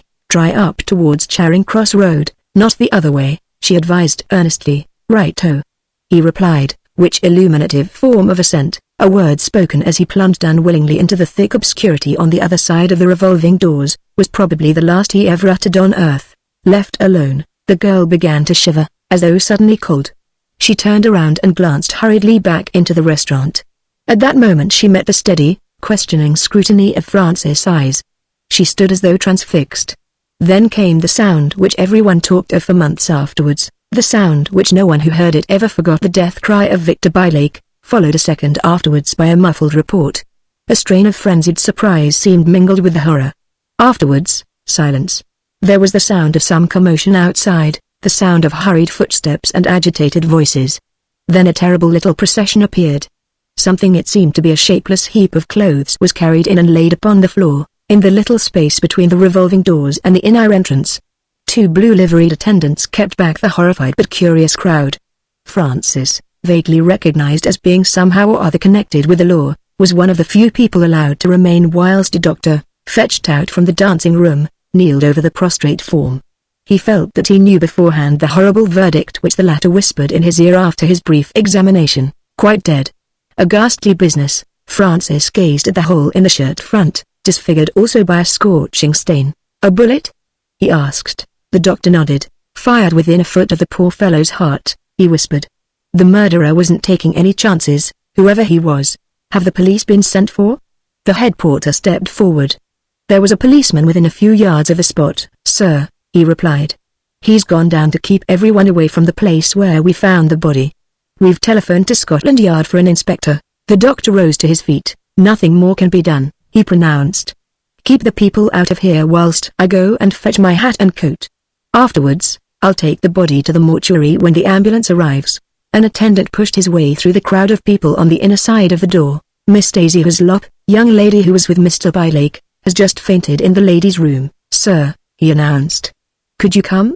"I'll be there immediately," the doctor promised. The rest of the proceedings followed a normal course. The police arrived, took various notes, the ambulance followed a little later, the body was removed, and the little crowd of guests, still infected with a sort of odd excitement, were allowed to take their leave. Francis and Wilmore drove almost in silence to the former's rooms in Clarges Street. "Come up and have a drink, Andrew," Francis invited. "I need it," was the half-choked response. Francis led the way in silence up the 2 flights of stairs into his sitting room, mixed whiskies and sodas from the decanter and siphon which stood upon the sideboard, and motioned his friend to an easy-chair. Then he gave form to the thought which had been haunting them both. "What about our friend Sir Timothy Brast?" he inquired. "Do you believe now that he was pulling our legs?" Wilmore dabbed his forehead with his handkerchief. It was a chilly evening, but there were drops of perspiration still standing there. "Francis," he confessed, "it's horrible. I don't think realism like this attracts me. It's horrible." "What are we going to do?" "Nothing for the present," was the brief reply. "If we were to tell our story, we should only be laughed at. What there is to be done falls to my lot." "Had the police anything to say about it?" Wilmore asked. "Only a few words," Francis replied. "Chopland has it in hand. A good man but unimaginative. I've come across him in 1 or 2 cases lately. You'll find a little bit like this in the papers tomorrow. The murder is believed to have been committed by one of the gang of desperados who have infested the West End during the last few months. You remember the assault in the Albany courtyard, and the sandbagging in Shepherd Market only last week? That seems to let Sir Timothy out, Wilmore remarked. There are many motives for crime besides robbery, Francis declared. Don't be afraid, Andrew, that I am going to turn amateur detective and make the unravelment of this case all the more difficult for Scotland Yard. If I interfere, it will be on a certainty. Andrew, don't think I'm mad, but I've taken up the challenge our great philanthropist flung at me tonight. I've very little interest in who killed this boy Victor Bidlake, or why. But I'm convinced of one thing: Brass knew about it, and if he is posing as a patron of crime on a great scale, sooner or later I shall get him. He may think himself safe, and he may have the courage of Beelzebub. He seems rather that type, but if my presentiment about him comes true, his number's up. I can almost divine the meaning of his breaking in upon our conversation tonight. He needs an enemy. He is thirsting for danger. He has found it. Wilmore filled his pipe thoughtfully. At the first whiff of tobacco he began to feel more normal. After all, Francis, he said, aren't we a little overstrung tonight? Sir Timothy Brust is no adventurer. He is a prince in the city, a persona grata wherever he chooses to go. He isn't a hanger-on in society. He isn't even dependent upon Bohemia for his entertainment. You can't seriously imagine that a man with his possessions is likely to risk his life and liberty in becoming the inspiration of a band of cutthroats. Francis smiled. He, too, had lit his pipe and had thrown himself into his favorite chair. He smiled confidently across at his friend.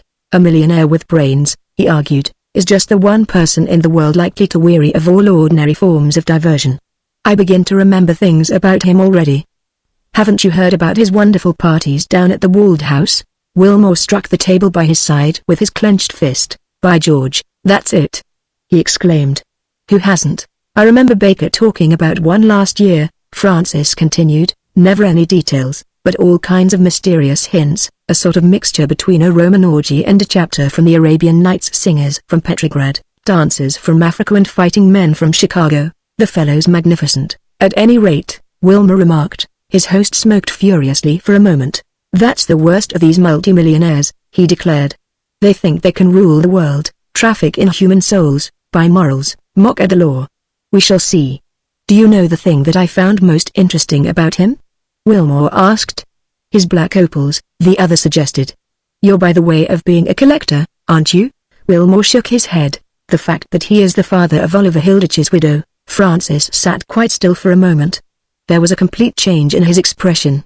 He looked like a man who has received a shock. I forgot that, he muttered. Chapter 10. Francis met Shopland one morning about a week later, on his way from Clarges Street to his chambers in the Temple. The detective raised his hat and would have passed on, but Francis accosted him. Any progress, Mr. Shopland? He inquired. The detective fingered his small, sandy moustache. He was an insignificant-looking little man, undersized, with thin frame and watery eyes.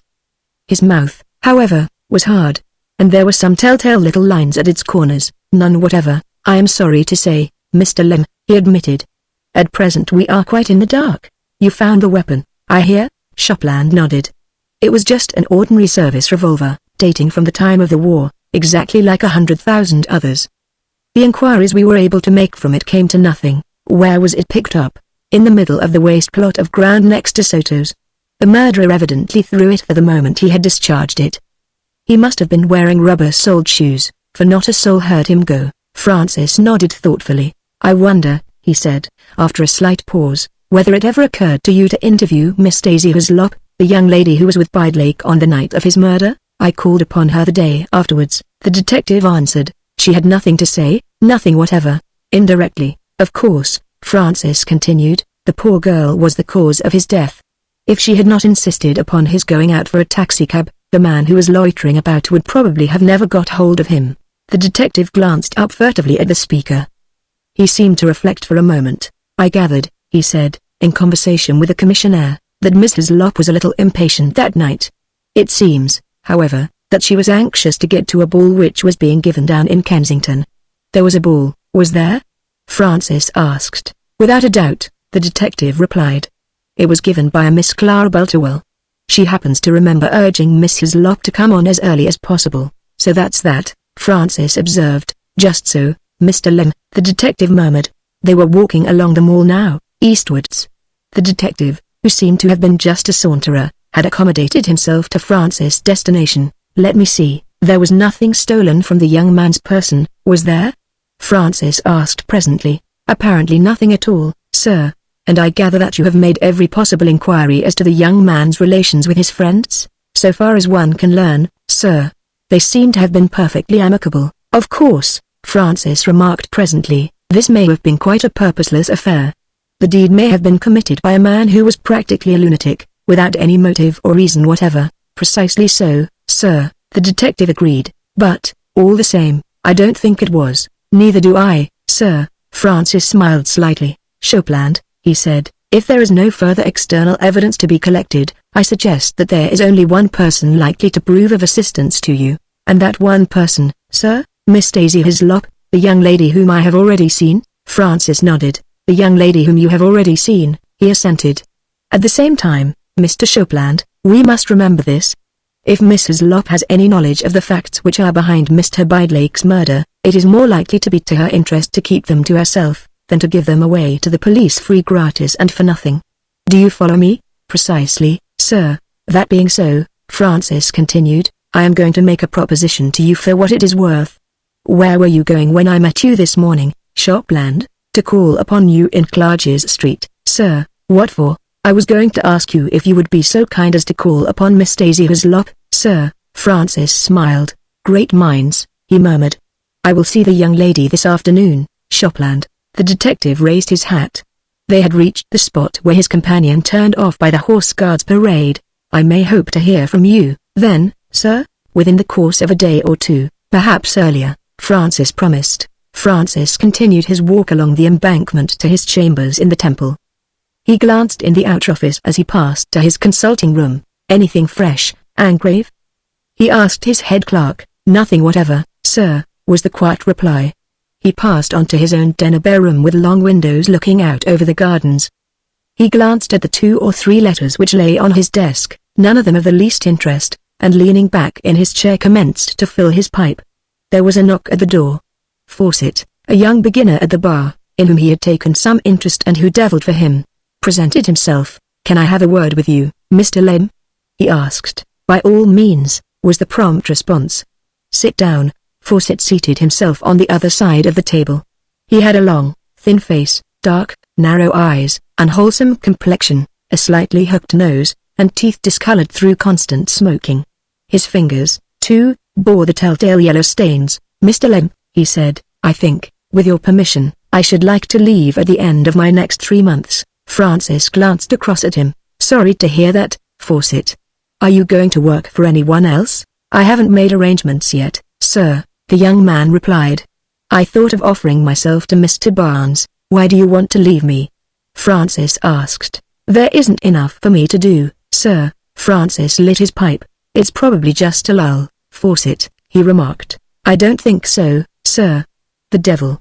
You've been gossiping with some of these solicitors' clerks, Fawcett. I shouldn't call it gossiping, sir. I am always interested to hear anything that may concern my future. I have reason to believe, sir, that we are being passed over for briefs. The reason being, one can't pick and choose, sir. One shouldn't, anyway. Francis smiled. You evidently don't approve of any measure of personal choice as to the work which one takes up. Certainly I do not, sir, in our profession. The only brief I would refuse would be a losing or an ill-paid one. I don't conceive it to be our business to prejudge a case. I see, Francis murmured. Go on, Fawcett. There's a rumor about, the young man continued, that you are only going to plead where the chances are that your client is innocent. There's some truth in that, Francis admitted. If I could leave a little before the 3 months, sir, I should be glad, Fawcett said. I look at the matter from an entirely different point of view. You shall leave when you like, of course, Fawcett, but tell me what that point of view is. Just this, sir. The simplest-minded idiot who ever stammered through his address, can get an innocent prisoner off if he knows enough of the facts and the law. To my mind, the real triumph in our profession is to be able to unwind the meshes of damning facts and force a verdict for an indubitably guilty client. How does the moral side of that appeal to you? His senior inquired. I didn't become a barrister to study morals, or even to consider them, was the somewhat caustic reply. When once a brief is in my mind, it is a matter of brain, cunning and resource. The guiltier a man, the greater the success if you can get him off, and turn him loose again upon society. It isn't our job to consider that, sir. The moral question is only confusing in the matter. Our job is to make use of the law for the benefit of our client. That's what we're paid for. That's the measure of our success or failure. Francis nodded. Very reasonably put, Fawcett, he conceded. I'll give you a letter to Barnes whenever you like. I should be glad if you would do so, sir, the young man said. I'm only wasting my time here. Francis wrote a letter of recommendation to Barnes, the great K.C., considered a stray brief which had found its way in, and strolled up towards the Milan as the hour approached luncheon time. In the American bar of that palatial hotel he found the young man he was looking for, a flaxen-haired youth who was seated upon one of the small tables, with his feet upon a chair, laying down the law to a little group of acquaintances. He greeted Francis cordially but without that due measure of respect which 19 should accord to 35. Cheerio, my elderly relative, he exclaimed. Have a cocktail? Francis nodded assent. Come into this corner with me for a moment, Charles, he invited. I have a word for your ear. The young man rose and sat by his uncle's side on a settee. In my declining years, the latter began, I find myself reverting to the follies of youth. I require a letter of introduction from you to a young lady of your acquaintance. The devil. Not one of my own special little pets, I hope? Her name is Miss Daisy Hislop, Francis announced. Lord Charles Southover pursed his lips and whistled. He glanced at Francis sideways. Is this the beginning of a campaign amongst the butterflies? He inquired, because, if so, I feel it my duty, uncle, to address to you a few words of solemn warning. Miss Daisy Hislop is hot stuff. Look here, young fellow, Francis said equably, I don't know what the state of your exchequer is. I owe you 40, Lord Charles interrupted. Spring another tenner, make it 50, that is, and the letter of introduction I will write for you will bring tears of gratitude to your eyes. I'll spring the tenner, Francis promised, but you'll write just what I tell you, no more and no less. Anything extra for keeping Mum at home? The young man ventured tentatively. You're a nice sort of nephew to have, Francis declared. Abandon these futile attempts at blackmail and just come this way to the writing table. You've got the tenner with you? The young man asked anxiously. Francis produced a well-filled pocketbook. His nephew led the way to a writing table, lit a cigarette which he stuck into the corner of his mouth, and in painstaking fashion wrote the few lines which Francis dictated. The £10 changed hands. Have one with me for luck? The young man invited brightly. No? Perhaps you're right, he added, in valedictory fashion. You'd better keep your head clear for Daisy. Chapter 11. Miss Daisy Hislop received Francis that afternoon, in the sitting room of her little suite at the Milan. Her welcoming smile was plaintive and a little subdued, her manner undeniably gracious. She was dressed in black, a wonderful background for her really gorgeous hair, and her deportment indicated a recent loss. How nice of you to come and see me, she murmured, with a lingering touch of the fingers. Do take that easy chair, please, and sit down and talk to me. Your roses were beautiful. But whatever made you send them to me? Impulse, he answered. She laughed softly. Then please yield to such impulses as often as you feel them, she begged. I adore flowers. Just now, too, she added, with a little sigh, anything is welcome which helps to keep my mind off my own affairs. It was very good of you to let me come, he declared. I can quite understand that you don't feel like seeing many people just now. Francis' manner, although deferential and courteous, had nevertheless some quality of aloofness in it to which she was unused and which she was quick to recognize. The smile faded from her face. She seemed suddenly not quite so young. Haven't I seen you before somewhere quite lately? She asked, a little sharply. You saw me at Soto's, the night that Victor Bidlake was murdered, he reminded her. I stood quite close to you both while you were waiting for your taxi. The animation evoked by this call from a presumably new admirer suddenly left her. She became nervous and constrained. She glanced again at his card. Don't tell me, she begged, that you have come to ask me any questions about that night. I simply could not bear it. The police have been here twice, and I had nothing to tell them, absolutely nothing. Quite right, he assented soothingly. Police have such a clumsy way of expecting valuable information for nothing. I'm always glad to hear of their being disappointed. She studied her visitor for a moment carefully. Then she turned to the table by her side, picked up a note and read it through. Lord Southover tells me here, she said, that you are just a pal of his who wants to make my acquaintance. He doesn't say why. Is that necessary? Frances asked good-naturedly. She moved in her chair a little nervously, crossing and uncrossing her legs more than once. Her white silk stockings underneath her black skirt were exceedingly effective, a fact of which she never lost consciousness, although at that moment she was scarcely inspired to play the coquette. I'd like to think it wasn't, she admitted frankly. I've seen you repeatedly upon the stage, he told her, and, though musical comedy is rather out of my line, I have always admired you immensely. She studied him once more almost wistfully. You look very nice, she acknowledged, but you don't look at all the kind of man who admires girls who do the sort of rubbish I do on the stage. What do I look like? He asked, smiling. A man with a purpose, she answered. I begin to think, he ventured, that we shall get on. You are really a very astute young lady. You are quite sure you're not one of these amateur detectives one reads about? She demanded. Certainly not, he assured her. I will confess that I am interested in Victor Bidlake's death, and I should like to discover the truth about it, but I have a reason for that which I may tell you some day. It has nothing whatever to do with the young man himself. To the best of my belief, I never saw or heard of him before in my life. My interest lies with another person. You have lost a great friend, I know. If you felt disposed to tell me the whole story, it might make such a difference, she sighed. Her confidence was returning, also her self-pity. The latter at once betrayed itself. You see, she confided, Victor and I were engaged to be married, so naturally I let him help me a little. I shan't be able to stay on here now.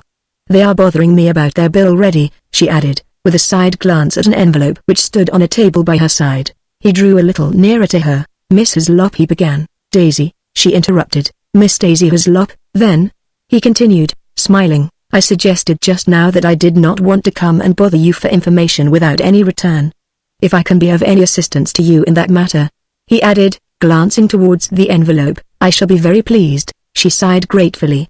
Just till Victor's people return to town, she said. I know that they mean to do something for me. How much? He asked. £200 would keep me going, she told him. He wrote out a check. Mrs. Lopp drew a sigh of relief as she laid it on one side with the envelope. Then she swung round in her chair to face him where he sat at the writing table. I am afraid you will think that what I have to tell is very insignificant, she confessed. Victor was one of those boys who always fancied themselves bored. He was bored with polo, bored with motoring, bored with the country and bored with town. Then quite suddenly during the last few weeks he seemed changed. All that he would tell me was that he had found a new interest in life. I don't know what it was, but I don't think it was a nice one. He seemed to drop all his old friends, too, and go about with a new set altogether, not a nice set at all. He used to stay out all night, and he quite gave up going to dances and places where he could take me. Once or twice he came here in the afternoon, dead beat, without having been to bed at all, and before he could say half a dozen words he was asleep in my easy chair. He used to mutter such horrible things that I had to wake him up. Was he ever short of money?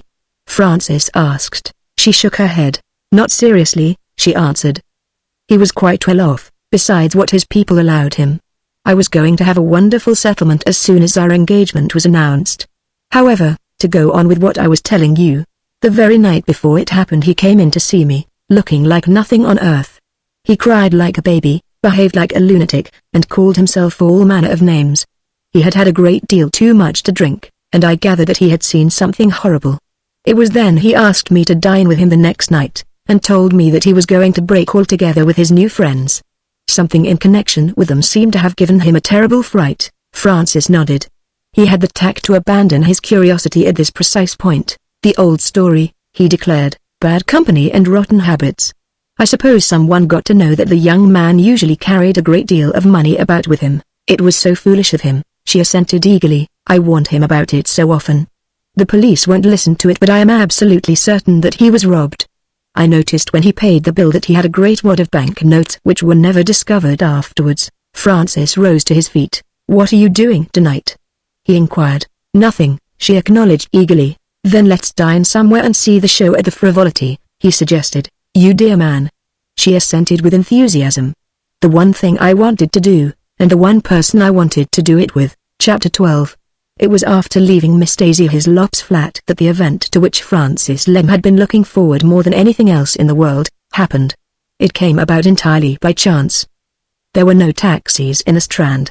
Francis himself had finished work for the day, and feeling disinclined for his usual rubber of bridge, he strolled homewards along the mall. At the corner of Green Park, he came face to face with a woman who for the last few months had scarcely been out of his thoughts. Even in that first moment he realized to his pain that she would have avoided him if she could.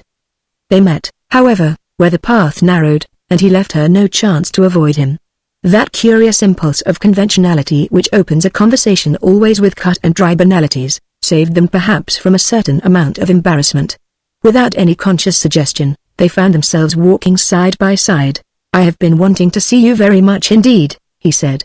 "I even went so far as to wonder whether I dared call." "Why should you?" she asked. "Our acquaintance began and ended in tragedy. There is scarcely any purpose in carrying it further." He looked at her for a moment before replying. She was wearing black, but scarcely the black of a woman who sorrows. She was still frigidly beautiful, redolent, in all the details of her toilette, of that almost negative perfection which he had learned to expect from her. She suggested to him still that same sense of aloofness from the actualities of life. "I prefer not to believe that it is ended," he protested. "Have you so many friends that you have no room for one who has never consciously done you any harm?" She looked at him with some faint curiosity in her immobile features. "Harm? No. On the contrary, I suppose I ought to thank you for your evidence at the inquest." "Some part of it was the truth," he replied. "I suppose so," she admitted dryly. "You told it very cleverly." He looked her in the eyes. "My profession helped me to be a good witness," he said. "As for the gist of my evidence, that was between my conscience and myself." "Your conscience?" she repeated. "Are there really men who possess such things?" "I hope you will discover that for yourself someday," he answered. "Tell me your plans. Where are you living?" "For the present with my father in Curtin Street, with Sir Timothy Brast," she assented. "You know him?" she asked indifferently. "Very slightly," Francis replied. "We talked together, some nights ago, at Soto's restaurant. I am afraid that I did not make a very favorable impression upon him. I gathered, too, that he has somewhat eccentric tastes." "I do not see a great deal of my father," she said. "We met, a few months ago, for the first time since my marriage, and things have been a little difficult between us just at first. He really scarcely ever puts in an appearance at Curtin Street. I dare say you have heard that he makes a hobby of an amazing country house which he has down the river." "The Walled House?" he ventured. She nodded. "I see you have heard of it. All London, they tell me, gossips about the entertainments there. Are they really so wonderful?" he asked. "I have never been to one," she replied. "As a matter of fact, I have spent scarcely any time in England since my marriage. My husband, as I remember he told you, was fond of traveling. Notwithstanding the warm spring air he was conscious of a certain chilliness." Her level, indifferent tone seemed to him almost abnormally callous. A horrible realization flashed for a moment in his brain. She was speaking of the man whom she had killed. "Your father overheard a remark of mine," Francis told her. "I was at Soto's with a friend, Andrew Wilmore, the novelist, and to tell you the truth we were speaking of the shock I experienced when I realized that I had been devoting every effort of which I was capable, to saving the life of, shall we say, a criminal. Your father heard me say, in rather a flamboyant manner, perhaps, that in future I declared war against all crime and all criminals." She smiled very faintly, a smile which had in it no single element of joy or humor. "I can quite understand my father intervening," she said. "He poses as being rather a patron of artistically perpetrated crime. Sue is his favorite author, and I believe that he has exceedingly grim ideas as to dueling and fighting generally. He was in prison once for 6 months at New Orleans for killing a man who insulted my mother. Nothing in the world would ever have convinced him that he had not done a perfectly legitimate thing. I am expecting to find him quite an interesting study, when I know him better," Francis pronounced. "My only fear is that he will count me an unfriendly person and refuse to have anything to do with me." "I'm not at all sure," she said indifferently, "that it would not be very much better for you if he did." "I cannot admit that," he answered, smiling. "I think that our paths in life are too far apart for either of us to influence the other." "You don't share his tastes, do you?" "Which ones?" she asked, after a moment's silence. "Well, boxing for one," he replied. "They tell me that he is the greatest living patron of the ring, both here and in America." "I have never been to a fight in my life," she confessed. "I hope that I never may." "I can't go so far as that," he declared, "but boxing isn't altogether one of my hobbies. Can't we leave your father and his tastes alone for the present? I would rather talk about ourselves. Tell me what you care about most in life." "Nothing," she answered listlessly. "But that is only a phase," he persisted. "You have had terrible trials, I know, and they must have affected your outlook on life, but you are still young, and while one is young, life is always worth having. I thought so once, she assented. I don't now. But there will be compensations, he assured her. I know that just now you are suffering from the reaction after all you have gone through. The memory of that will pass. The memory of what I have gone through will never pass, she answered. There was a moment's intense silence, a silence pregnant with reminiscent drama. The little room rose up before his memory, the woman's hopeless, hating eyes, the quivering thread of steel, the dead man's mocking words. He seemed at that moment to see into the recesses of her mind. Was it remorse that troubled her, he wondered? Did she lack strength to realize that in that half hour at the inquest he had placed on record forever his judgment of her deed? Even to think of it now was morbid. Although he would never have confessed it even to himself, there was growing daily in his mind some idea of reward. She had never thanked him, he hoped that she never would, but he had surely a right to claim some measure of her thoughts, some light place in her life. Please look at me, he begged, a little abruptly. She turned her head in some surprise. Francis was almost handsome in the clear spring sunlight, his face alight with animation, his deep-set grey eyes full of amused yet anxious solicitude. Even as she appreciated these things and became dimly conscious of his eager interest, her perturbation seemed to grow. Well? She ventured. Do I look like a person who knew what he was talking about? He asked. On the whole, I should say that you did, she admitted. Very well, then, he went on cheerfully. Believe me when I say that the shadow which depresses you all the time now will pass. I say this confidently, he added, his voice softening, because I hope to be allowed to help. Haven't you guessed that I am very glad indeed to see you again? She came to a sudden standstill. They had just passed through Lansdowne Passage and were in the quiet end of Curtin Street. But you must not talk to me like that, she expostulated. Why not? He demanded.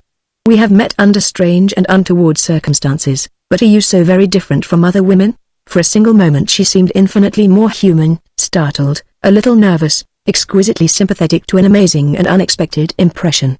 She seemed to look with glad but terrified eyes towards the vision of possible things and then to realize that it was but a trick of the fancy and to come shivering back to the world of actualities. I am very different, she said quietly. I have lived my life. What I lack in years has been made up to me in horror. I have no desire now but to get rid of this aftermath of years as smoothly and quickly as possible. I do not wish any man, Mr. Lem, to talk to me as you are doing. You will not accept my friendship? It is impossible, she replied. May I be allowed to call upon you? He went on, doggedly. I do not receive visitors, she answered. They were walking slowly up Curtin Street now. She had given him every opportunity to leave her, opportunities to which he was persistently blind. Her obstinacy had been a shock to him. I am sorry, he said, but I cannot accept my dismissal like this. I shall appeal to your father. However much he may dislike me, he has at least common sense. She looked at him with a touch of the old horror in her coldly questioning eyes. In your way you have been kind to me, she admitted. Let me in return give you a word of advice.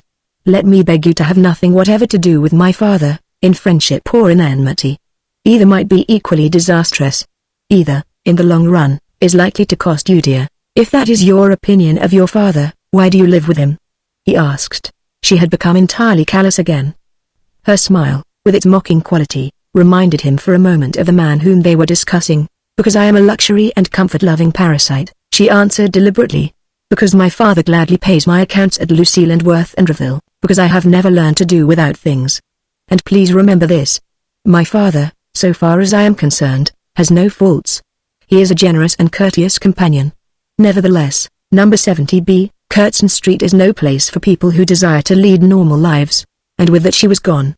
Her gesture of dismissal was so complete and final that he had no courage for further argument. He had lost her almost as soon as he had found her. Chapter 13.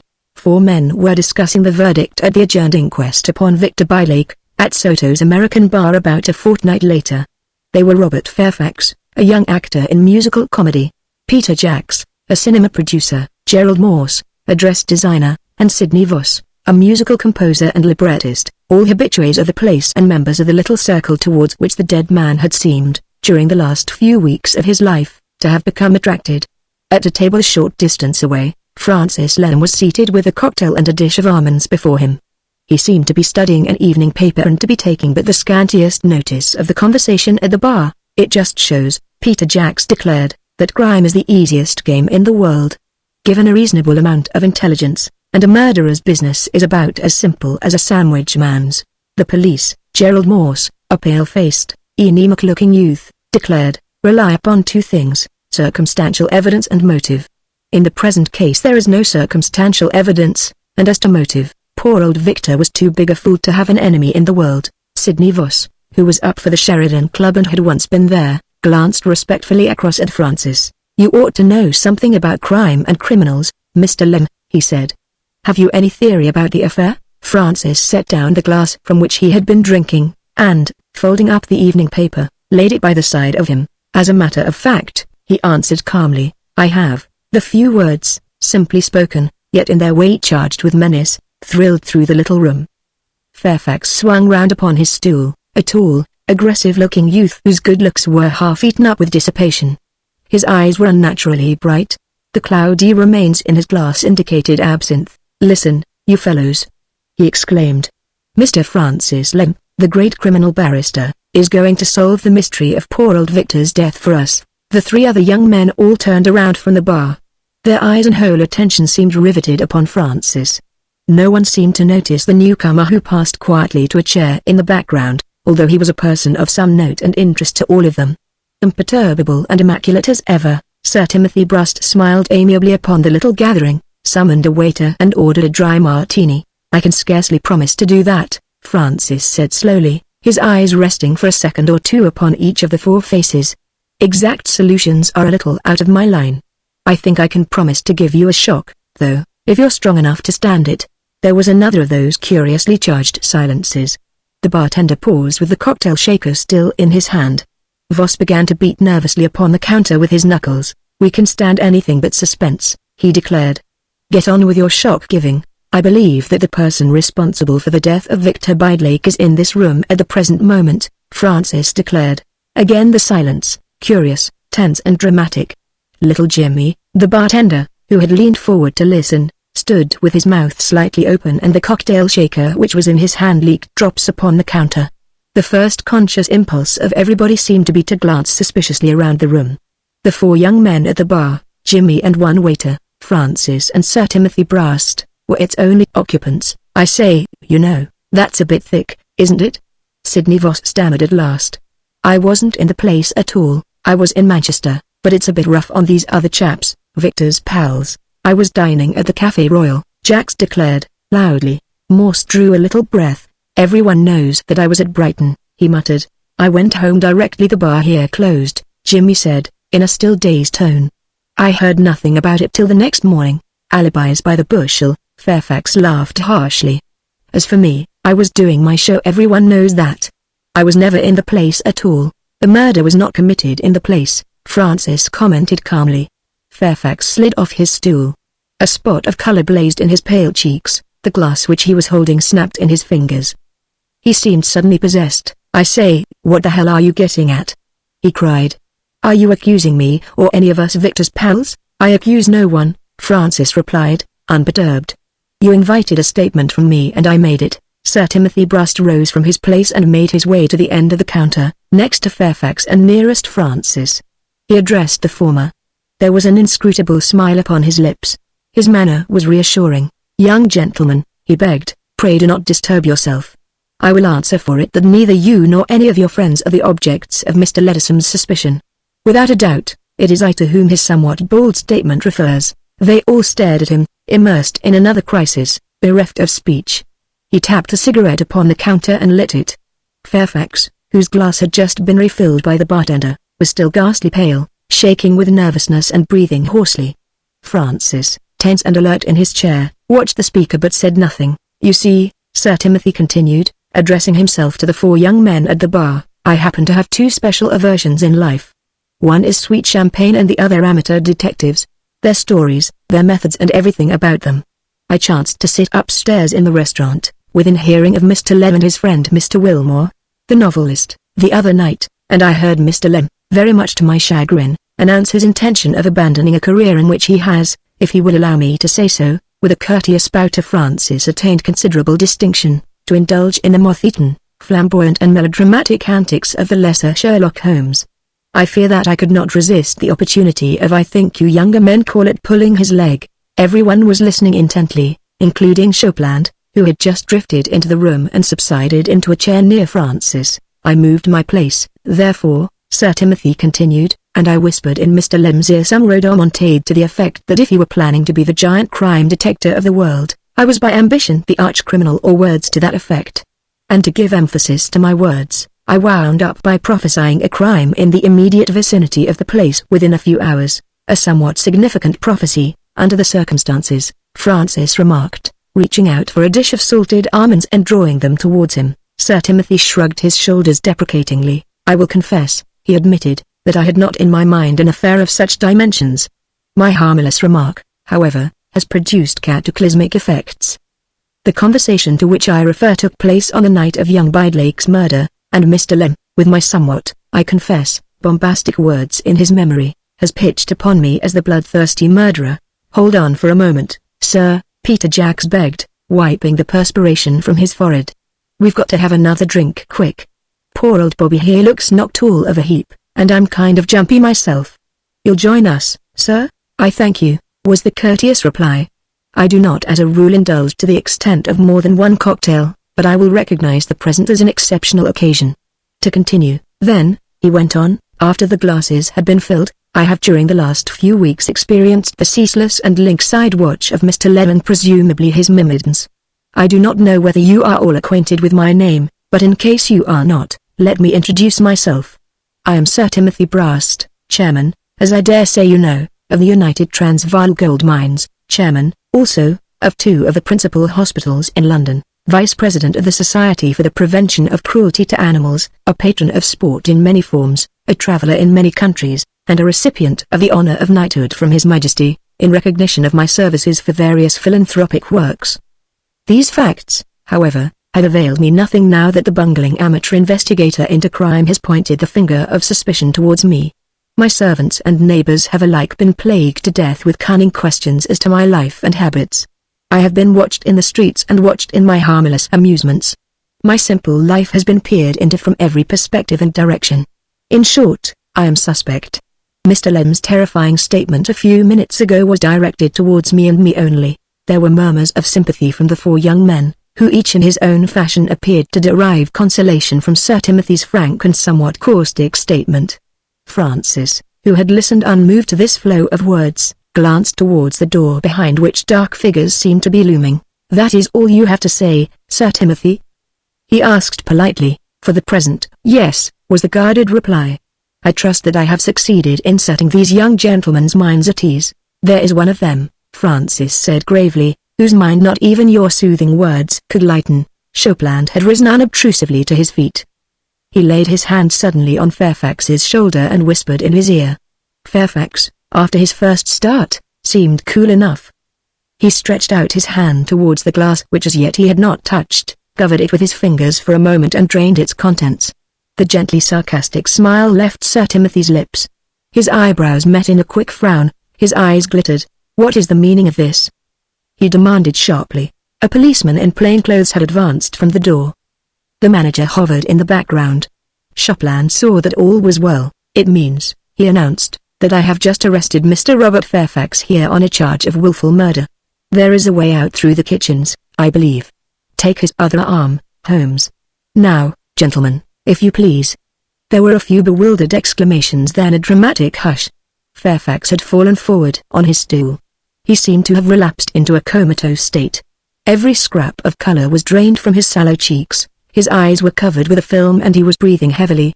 The detective snatched up the glass from which the young man had been drinking, and smelt it. I saw him drop a tablet in just now, Jimmy faltered. I thought it was one of the digestion pills he uses sometimes.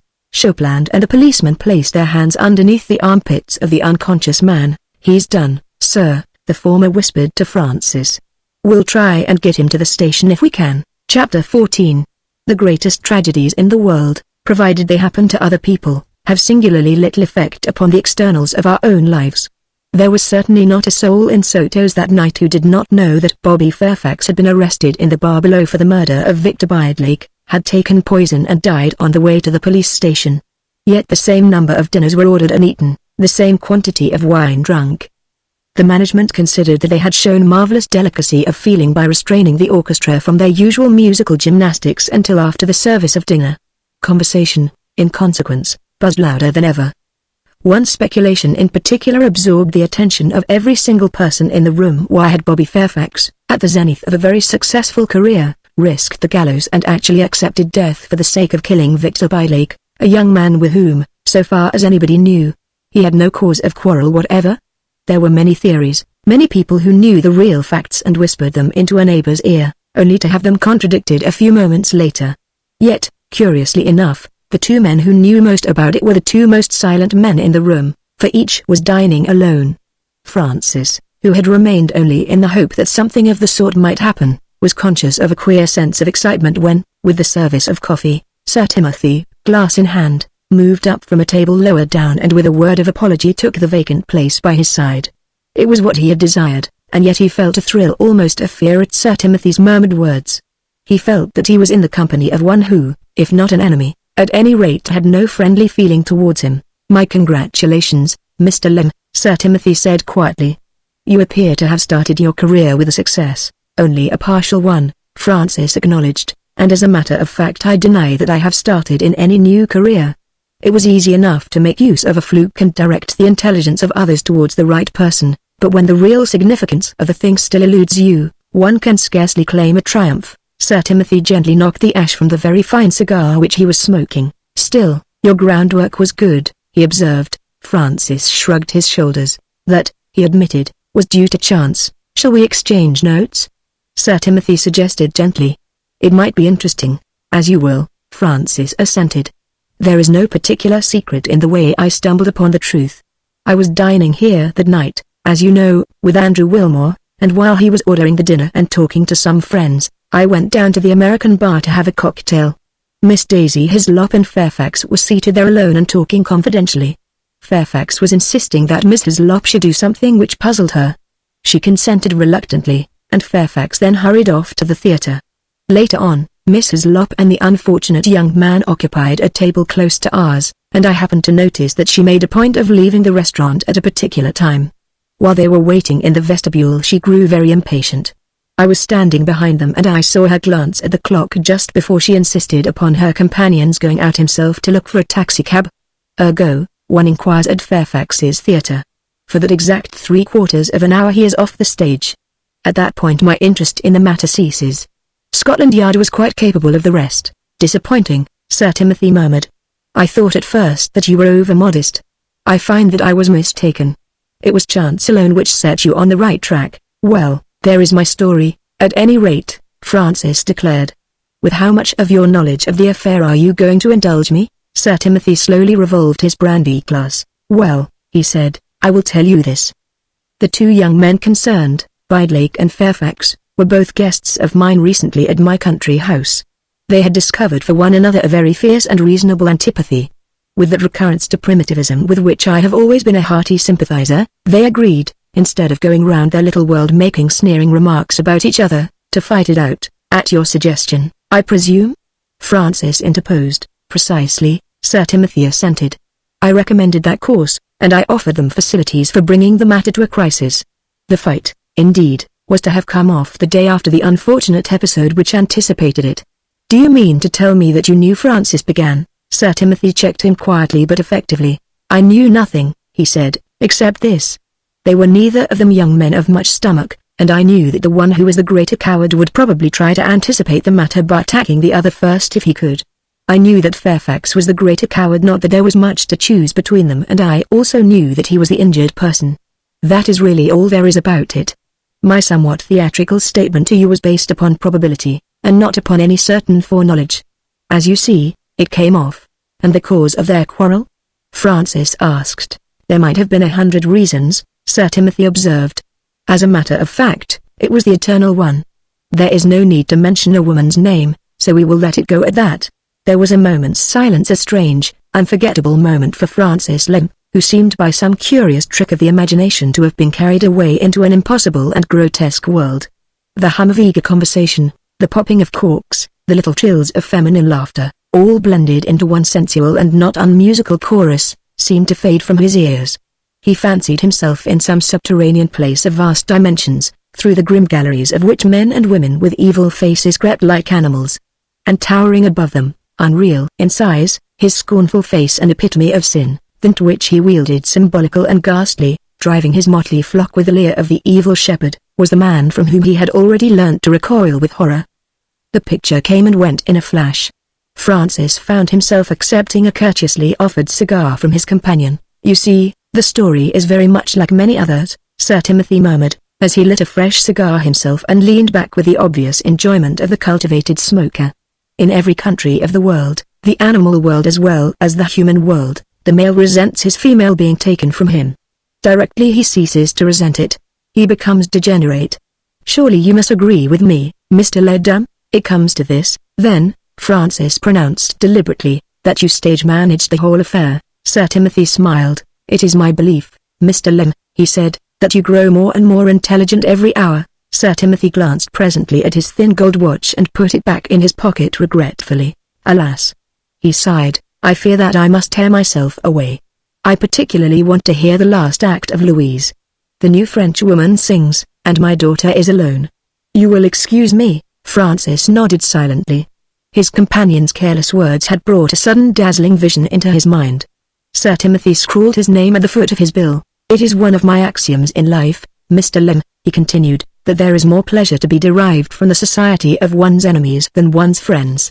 If I thought you sufficiently educated in the outside ways of the world to appreciate this, I would ask if you cared to accompany me." Francis did not hesitate for a moment. "Sir Timothy," he said, "I have the greatest detestation for you, and I am firmly convinced that you represent all the things in life abhorrent to me.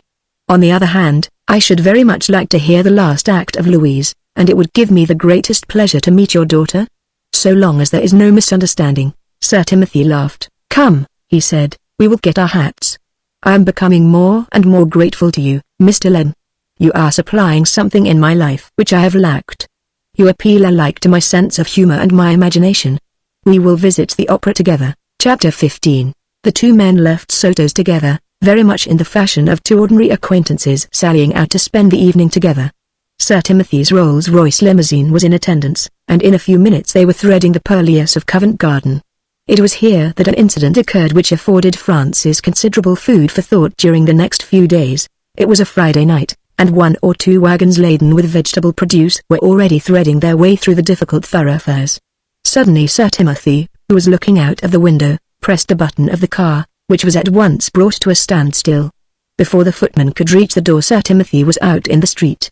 For the first time Francis saw him angry. His eyes were blazing. His voice, Francis had followed him at once into the street, shook with passion. His hand had fallen heavily upon the shoulder of a huge carter, who, with whip in hand, was belaboring a thin scarecrow of a horse. "What the devil are you doing?" Sir Timothy demanded. The man stared at his questioner, and the instinctive antagonism of race vibrated in his truculent reply. The carter was a beery-faced, untidy-looking brute, but powerfully built and with huge shoulders. Sir Timothy, straight as a dart, without overcoat or any covering to his thin evening clothes, looked like a stripling in front of him. "I'm whipping her, if you want to know," was the carter's reply. "I've got to get up the hill, ain't I? Gun and mind your own business." "This is my business," Sir Timothy declared, laying his hand upon the neck of the horse. "I am an official of the Society for the Prevention of Cruelty to Animals. You are laying yourself open to a fine for your treatment of this poor brute. I'll lay myself open for a fine for the treatment of something else, if you don't quit hold of my oss," the carter retorted, throwing his whip back into the wagon and coming a step nearer. "D'you? I don't want any swells interfering with my business. You op it. Is that straight enough? Op it, quick." Sir Timothy's anger seemed to have abated. There was even the beginning of a smile upon his lips. All the time his hand caressed the neck of the horse. Francis noticed with amazement that the poor brute had raised his head and seemed to be making some faint effort at reciprocation. "My good man," Sir Timothy said, "you seem to be one of those brutal persons unfit to be trusted with an animal." However, the carter had heard quite enough. Sir Timothy's tone seemed to madden him. He clenched his fist and rushed in. "You take that for interfering, you big doff!" he shouted. The result of the man's effort at pugilism was almost ridiculous. His arms appeared to go round like windmills beating the air. It really seemed as though he had rushed upon the point of Sir Timothy's knuckles, which had suddenly shot out like the piston of an engine. The carter lay on his back for a moment. Then he staggered viciously to his feet. "Don't," Sir Timothy begged, as he saw signs of another attack. "I don't want to hurt you. I have been amateur champion of 2 countries. Not quite fair, is it? What do you want to come interfering with a chap's business for?" The man growled, dabbing his cheek with a filthy handkerchief but keeping at a respectful distance. "It happens to be my business also," Sir Timothy replied, "to interfere whenever I see animals ill-treated. Now I don't want to be unreasonable. That animal has done all the work it ought to do in this world. How much is she worth to you?" Through the man's beer-clogged brain a gleam of cunning began to find its way. He looked at the Rolls-Royce, with the 2 motionless servants on the box, at Francis standing by, at Sir Timothy, even to his thick understanding the very prototype of a toff. "That os," he said, "ain't what she was, it's true, but there's a lot of work in her yet. She may not be much to look at but she's worth 40 quid to me, eh, and 1 to spit on." Sir Timothy counted out some notes from the pocketbook which he had produced, and handed them to the man. "Here are £50, he said. "The mare is mine. Johnson." The second man sprang from his seat and came round. "Unharness that mare," his master ordered. "Help the man push his trolley back out of the way, then lead the animal to the mews in Curtston Street. See that she is well bedded down and has a good feed of corn. Tomorrow I shall send her down to the country, but I will come and have a look at her first." The man touched his hat and hastened to commence his task. The carter, who had been busy counting the notes, thrust them into his pocket with a grin. "Good luck to you, governor," he shouted out, in valedictory fashion. "Hope I meets you again when I've an old crock on the go." Sir Timothy turned his head. "If ever I happen to meet you, my good man," he threatened, "using your whip upon a poor beast who's doing his best, I promise you won't get up in 2 minutes, or 20. We might walk the last few yards, Mr. Lim." The latter acquiesced at once, and in a moment or 2 they were underneath the portico of the Opera House. Sir Timothy had begun to talk about the opera but Francis was a little distrait. His companion glanced at him curiously. "You are puzzled, Mr. Lim?" he remarked. "Very," was the prompt response. Sir Timothy smiled. "You are one of these primitive Anglo-Saxons," he said, "who can see the simple things with big eyes, but who are terribly worried at an unfamiliar constituent. You have summed me up in your mind as a hardened brute, a criminal by predilection, a patron of murderers. Ergo, you ask yourself why should I trouble to save a poor beast of a horse from being chastised, and go out of my way to provide her with a safe asylum for the rest of her life? Shall I help you, Mr. Lim?" "I wish you would," Francis confessed. They had passed now through the entrance to the Opera House and were in the corridor leading to the grand deer boxes.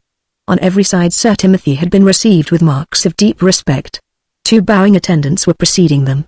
Sir Timothy leaned towards his companion, "Because," he whispered, "I like animals better than human beings." Margaret Hilditch, her chair pushed back into the recesses of the box, scarcely turned her head at her father's entrance. "I have brought an acquaintance of yours, Margaret," the latter announced, as he hung up his hat. "You remember Mr. Lim?" Francis drew a little breath of relief as he bowed over her hand. For the second time her inordinate composure had been assailed. She was her usual calm and indifferent self almost immediately, but the gleam of surprise, and he fancied not unpleasant surprise, had been unmistakable. "Are you a devotee, Mr. Lim?" she asked. "I am fond of music," Francis answered, "especially this opera." She motioned to the chair in the front of the box, facing the stage. "You must sit there," she insisted. "I prefer always to remain here, and my father always likes to face the audience. I really believe," she went on, "that he likes to catch the eye of a journalist who writes little gossipy items, and to see his name in print. But you yourself?" Francis ventured. "I fancy that my reasons for preferring seclusion should be obvious enough," she replied, a little bitterly. "My daughter is inclined, I fear, to be a little morbid," Sir Timothy said, settling down in his place. Francis made no reply. A triangular conversation of this sort was almost impossible. The members of the orchestra were already climbing up to their places, in preparation for the overture to the last act. Sir Timothy rose to his feet. "You will excuse me for a moment," he begged. "I see a lady to whom I must pay my respects." Francis drew a sigh of relief at his departure. He turned at once to his companion. "Did you mind my coming?" he asked. "Mind it?" she repeated, with almost insolent nonchalance. "Why should it affect me in any way? My father's friends come and go. I have no interest in any of them, but, he protested. "I want you to be interested in me." She moved a little uneasily in her place. Her tone, nevertheless, remained dicey. "Could you possibly manage to avoid personalities in your conversation, Mr. Lem?" she begged. "I have tried already to tell you how I feel about such things." She was certainly difficult. Francis realized that with a little sigh. "Were you surprised to see me with your father?" he asked, a little inanely. "I cannot conceive what you two have found in common," she admitted. "Perhaps our interest in you," he replied. "By the by, I have just seen him perform a quixotic but a very fine action," Francis said. "He stopped a carter from thrashing his horse, knocked him down, bought the horse from him and sent it home." She was mildly interested, an amiable side of my father's character which no one would suspect, she remarked. "The entire park of his country house at Hatch End is given over to broken-down animals. I am one of those," he confessed, "who find this trait amazing. And I am another," she remarked coolly. "If anyone settled down seriously to try and understand my father, he would need the spectacles of a De Quincey, the outlook of a Voltaire, and the callousness of a Borgia. You see, he doesn't lend himself to any of the recognized standards." "Neither do you," he said boldly. She looked away from him across the house, to where Sir Timothy was talking to a man and woman in one of the ground floor boxes. Francis recognized them with some surprise: an agricultural duke and his daughter, Lady Cynthia Milton, one of the most beautiful and famous young women in London. "Your father goes far afield for his friends," Francis remarked. "My father has no friends," she replied. "He has many acquaintances. I doubt whether he has a single confidant. I expect Cynthia is trying to persuade him to invite her to his next party at the Walled House." "I should think she would fail, won't she?" he asked. "Why should you think that?" Francis shrugged his shoulders slightly. "Your father's entertainments have the reputation of being somewhat unique," he remarked. "You do not, by the by, attend them yourself." "You must remember that I have had very few opportunities so far," she observed. "Besides, Cynthia has tastes which I do not share. As, for instance, she goes to the National Sporting Club. She once traveled, I know, over 100 miles to go to a bullfight." "On the whole," Francis said, "I am glad that you do not share her tastes." "You know her?" Margaret inquired. "Indifferently well," Francis replied. "I knew her when she was a child, and we seemed to come together every now and then at long intervals. As a debutante she was charming. Lately it seems to me that she has got into the wrong set." "What do you call the wrong set?" He hesitated for a moment. "Please don't think that I am laying down the law," he said. "I have been out so little, the last few years, that I ought not, perhaps, to criticize. Lady Cynthia, however, seems to me to belong to the extreme section of the younger generation, the section who have a sort of craze for the unusual, whose taste in art and living is distorted and bizarre. You know what I mean, don't you? Black drawing rooms, futurist wallpapers, opium dens and a cocaine box. It's to some extent affectation, of course, but it's a folly that claims its victims." She studied him for a moment attentively. His leanness was the leanness of muscular strength and condition, his face was full of vigor and determination. "You at least have escaped the abnormal," she remarked. "I am not quite sure how the entertainments at the Walled House would appeal to you, but if my father should invite you there, I should advise you not to go." "Why not?" he asked. She hesitated for a moment. "I really don't know why I should trouble to give you advice," she said. "As a matter of fact, I don't care whether you go or not. In any case, you are scarcely likely to be asked." "I am not sure that I agree with you," he protested. "Your father seems to have taken quite a fancy to me, and you?" she murmured. "Well, I like the way he bought that horse," Francis admitted. "And I am beginning to realize that there may be something in the theory which he advanced when he invited me to accompany him here this evening, that there is a certain piquancy in one's intercourse with an enemy, which friendship lacks. There may be complexities in his character which as yet I have not appreciated." The curtain had gone up and the last act of the opera had commenced. She leaned back in her chair. Without a word or even a gesture, he understood that a curtain had been let down between them. He obeyed her unspoken wish and relapsed into silence. Her very absorption, after all, was a hopeful sign. She would have him believe that she felt nothing, that she was living outside all the passion and sentiment of life. Yet she was absorbed in the music. Sir Timothy came back and seated himself silently. It was not until the tumult of applause which broke out after the great song of the French ouvrier, that a word passed between them. "Cavalisti is better," Sir Timothy commented. "This man has not the breadth of passion. At times he is merely peevish." She shook her head. "Cavalisti would be too egotistical for the part," she said quietly. It is difficult. Not another word was spoken until the curtain fell. Frances lingered for a moment over the arrangement of her cloak. Sir Timothy was already outside, talking to some acquaintances. "It has been a great pleasure to see you like this unexpectedly," he said, a little wistfully. "I cannot imagine why," she answered, with an undernote of trouble in her tone. "Remember the advice I gave you before. No good can come of any friendship between my father and you. There is this much of good in it, at any rate," he answered, as he held open the door for her. "It might give me the chance of seeing you sometimes." "That is not a matter worth considering," she replied. "I find it very much worth considering," he whispered, losing his head for a moment as they stood close together in the dim light of the box, and a sudden sense of the sweetness of her thrilled his pulses. "There isn't anything in the world I want so much as to see you oftener, to have my chance." There was a momentary glow in her eyes. Her lips quivered. The few words which he saw framed there he fancied a reproof, remained unspoken. Sir Timothy was waiting for them at the entrance. "I have been asking Mrs. Hilditch's permission to call in Curtston Street," Frances said boldly. "I am sure my daughter will be delighted," was the cold but courteous reply. Margaret herself made no comment. The car drew up and she stepped into it, a tall, slim figure, wonderfully graceful in her unrelieved black, her hair gleaming as though with some sort of burnish, as she passed underneath the electric light. She looked back at him with a smile of farewell as he stood bareheaded upon the steps, a smile which reminded him somehow of her father, a little sardonic, a little tender, having in it some faintly challenging quality. The car rolled away. People around were gossiping rather freely. "The wife of that man Oliver Hilditch," he heard a woman say, "the man who was tried for murder, and committed suicide the night after his acquittal.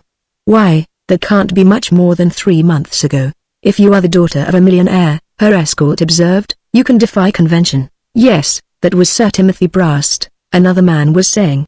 "He's supposed to be worth a cool 5 millions. If the truth about him were known," his companion confided, dropping his voice, "it would cost him all that to keep out of the Old Bailey. They say that his orgies at Hatch End are taxi. Come on, sharp." Francis strolled thoughtfully homewards. Chapter 16. Francis Ledham was himself again, the lightest-hearted and the most popular member of his club, still a brilliant figure in the courts, although his appearances there were less frequent, still devoting the greater portion of his time to his profession, although his work in connection with it had become less spectacular. One morning, at the corner of Clarges Street and Curtston Street, about 3 weeks after his visit to the opera, he came face to face with Sir Timothy Brast. "Well, my altruistic peerer into other people's affairs, how goes it?" the latter inquired pleasantly. "How does it seem, my arch-criminal, to be still breathing God's fresh air?" Francis retorted in the same vein. "Make the most of it. It may not last forever." Sir Timothy smiled. He was looking exceedingly well that morning, the very prototype of a man contented with life and his part in it. He was wearing a morning coat and silk hat. His patent boots were faultlessly polished, his trousers pressed to perfection, his grey silk tie neat and fashionable. Notwithstanding his waxen-like pallor, his slim figure and lithe, athletic walk seemed to speak of good health. "You may catch the minnow," he murmured. "The big fish swim on. By the by," he added, "I do not notice that your sledgehammer blows at crime are having much effect. 2 undetected murders last week, and 1 the week before. What are you about, my astute friend?" "Those are matters for Scotland Yard," Francis replied, with an indifferent little wave of the hand which held his cigarette. "Details are for the professional. I seek that corner in hell where the thunders are welded and the poison gases mixed. In other words, I seek for the brains of crime." "Believe me, we do not see enough of one another, my young friend," Sir Timothy said earnestly. "You interest me more and more every time we meet. I like your allegories, I like your confidence, which in anyone except a genius would seem blatant. When can we dine together and talk about crime?" "The sooner the better," Francis replied promptly. "Invite me, and I will cancel any other engagement I might happen to have." Sir Timothy considered for a moment. The June sunshine was streaming down upon them and the atmosphere was a little oppressive. "Will you dine with me at Hatch End tonight?" he asked. "My daughter and I will be alone." "I should be delighted," Francis replied promptly. "I ought to tell you, perhaps, that I have called 3 times upon your daughter but have not been fortunate enough to find her at home." Sir Timothy was politely apologetic. "I fear that my daughter is a little inclined to be morbid," he confessed. "Society is good for her. I will undertake that you are a welcome guest. At what time do I come and how shall I find your house?" Francis inquired. "You motor down, I suppose? Sir Timothy observed. Good. In Hatch End anyone will direct you. We dine at 8. You had better come down as soon as you have finished your day's work. Bring a suitcase and spend the night. I shall be delighted, Francis replied. Do not, Sir Timothy continued, caught disappointment by over-anticipation. You have without doubt heard of my little gatherings at Hatch End. They are viewed, I am told, with grave suspicion, alike by the moralists of the city and, I fear, the police. I am not inviting you to one of those gatherings. They are for people with other tastes. My daughter and I have been spending a few days alone in a little bungalow by the side of my larger house. That is where you will find us, the sanctuary, we call it. Some day, Francis ventured, I shall hope to be asked to one of your more notorious gatherings. For the present occasion I much prefer the entertainment you offer. Then we are both content, Sir Timothy said, smiling. Au revoir. Francis walked across Green Park, along the Mall, down Horse Guards Parade, along the embankment to his rooms on the fringe of the temple. Here he found his clerk awaiting his arrival in some disturbance of spirit. There is a young gentleman here to see you, sir, he announced. Mr. Reginald Wilmore. His name is, I think, Wilmore. Francis repeated. What have you done with him? He is in your room, sir. He seems very impatient. He has been out 2 or 3 times to know how long I thought you would be. Francis passed down the stone passage and entered his room, a large, shady apartment at the back of the building. To his surprise it was empty. He was on the point of calling to his clerk when he saw that the writing paper on his desk had been disturbed. He went over and read a few lines written in a boy's hasty writing. Dear Mr. Lem, I'm in a very strange predicament and I have come to ask your advice. You know my brother Andrew well, and you may remember playing tennis with me last year. I am compelled. At that point the letter terminated abruptly. There was a blot and a smudge. The pen lay where it seemed to have rolled on the floor. The ink was not yet dry. Francis called to his clerk. Angrave, he said, Mr. Wilmore is not here. The clerk looked around in obvious surprise. It isn't 5 minutes since he came out to my office, sir, he exclaimed. I heard him go back again afterwards. Francis shrugged his shoulders. Perhaps he decided not to wait and you didn't hear him go by. Angrave shook his head. I do not see how he could have left the place without my hearing him, sir, he declared. The door of my office has been open all the time, and I sit opposite to it. Besides, on these stone floors one can hear anyone so distinctly. Then what, Francis asked, has become of him? The clerk shook his head. I haven't any idea, sir, he confessed. Francis plunged into his work and forgot all about the matter. He was reminded of it, however, at luncheon time, when, on entering the dining room of the club, he saw Andrew Wilmore seated alone at one of the small tables near the wall. He went over to him at once. Hello, Andrew, he greeted him. What are you doing here by yourself? Bit hipped, old fellow, was the depressed reply. Sit down, will you? Francis sat down and ordered his lunch. By the by, he said, I had rather a mysterious visit this morning from your brother Reggie. Wilmore stared at him for a moment, half in relief, half in amazement. Good God, Francis, you don't say so, he exclaimed. How was he? What did he want? Tell me about it at once. We've been worried to death about the boy. Well, as a matter of fact, I didn't see him, Francis explained. He arrived before I reached my rooms. As you know, I don't live there. Waited some time, began to write me this note, drawing the sheet of paper from his pocket, and when I got there had disappeared without leaving a message or anything. Wilmore adjusted his pince-nez with trembling fingers. Then he read the few lines through. Francis, he said, when he had finished them, do you know that this is the first word we've heard of him for 3 days? Great heavens! Francis exclaimed. He was living with his mother, wasn't he? Down at Kensington, but he hasn't been there since Monday, Andrew replied. His mother is in a terrible state. And now this, I don't understand it at all. Was the boy hard up? Not more than most young fellows are, was the puzzled reply. His allowance was due in a few days, too. He had money in the bank, I feel sure. He was saving up for a motorcar. Haven't I seen him once or twice at restaurants lately? Francis inquired. Soto's, for instance? Very likely. His brother assented. Why not? He's fond of dancing, and we none of us ever encouraged him to be a stay-at-home. Any particular girl was he interested in? Not that we know of. Like most young fellows of his age, he was rather keen on young women with some connection with the stage, but I don't believe there was anyone in particular. Reggie was too fond of games to waste much time that way. He's at the gymnasium 3 evenings a week. I wish I'd been at the office a few minutes earlier this morning, Francis observed. I tell you what, Andrew. I have some pals down at Scotland Yard, and I'll go down and see them this afternoon.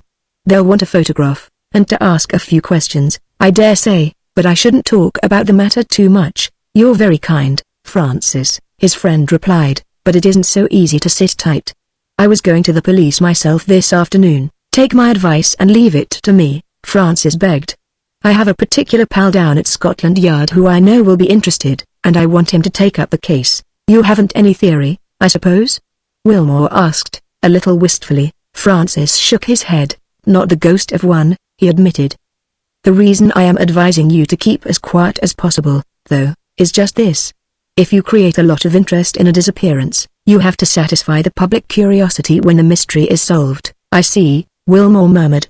All the same, I can't imagine Reggie getting mixed up in anything discreditable. Neither can I, from what I remember of the boy, Francis agreed. Let me see, what was he doing in the city? He was with Jameson and Scott, the stockbrokers, Wilmore replied. He was only learning the business and he had no responsibilities.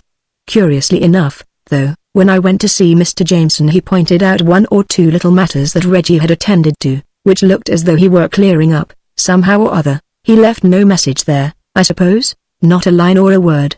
He gave the porter 5 shillings, though, on the afternoon before he disappeared, a man who has done some odd jobs for him. Well, a voluntary disappearance is better than an involuntary one, Francis remarked. What was his usual program when he left the office? He either went to Queen's and played rackets, or he went straight to his gymnasium in the Holborn. I telephoned to Queen's. He didn't call there on the Wednesday night. Anyhow, where's the gymnasium? At 147 Holborn. A lot of city young men go there late in the evening, but Reggie got off earlier than most of them and used to have the place pretty well to himself. I think that's why he stuck to it. Francis made a note of the address. I'll get Chopin to step down there sometime, he said. Or better still, finish your lunch and we'll take a taxi there ourselves. I'm going to the country later on, but I've half an hour to spare. We can go without our coffee and be there in 10 minutes. A great idea, Wilmore acquiesced.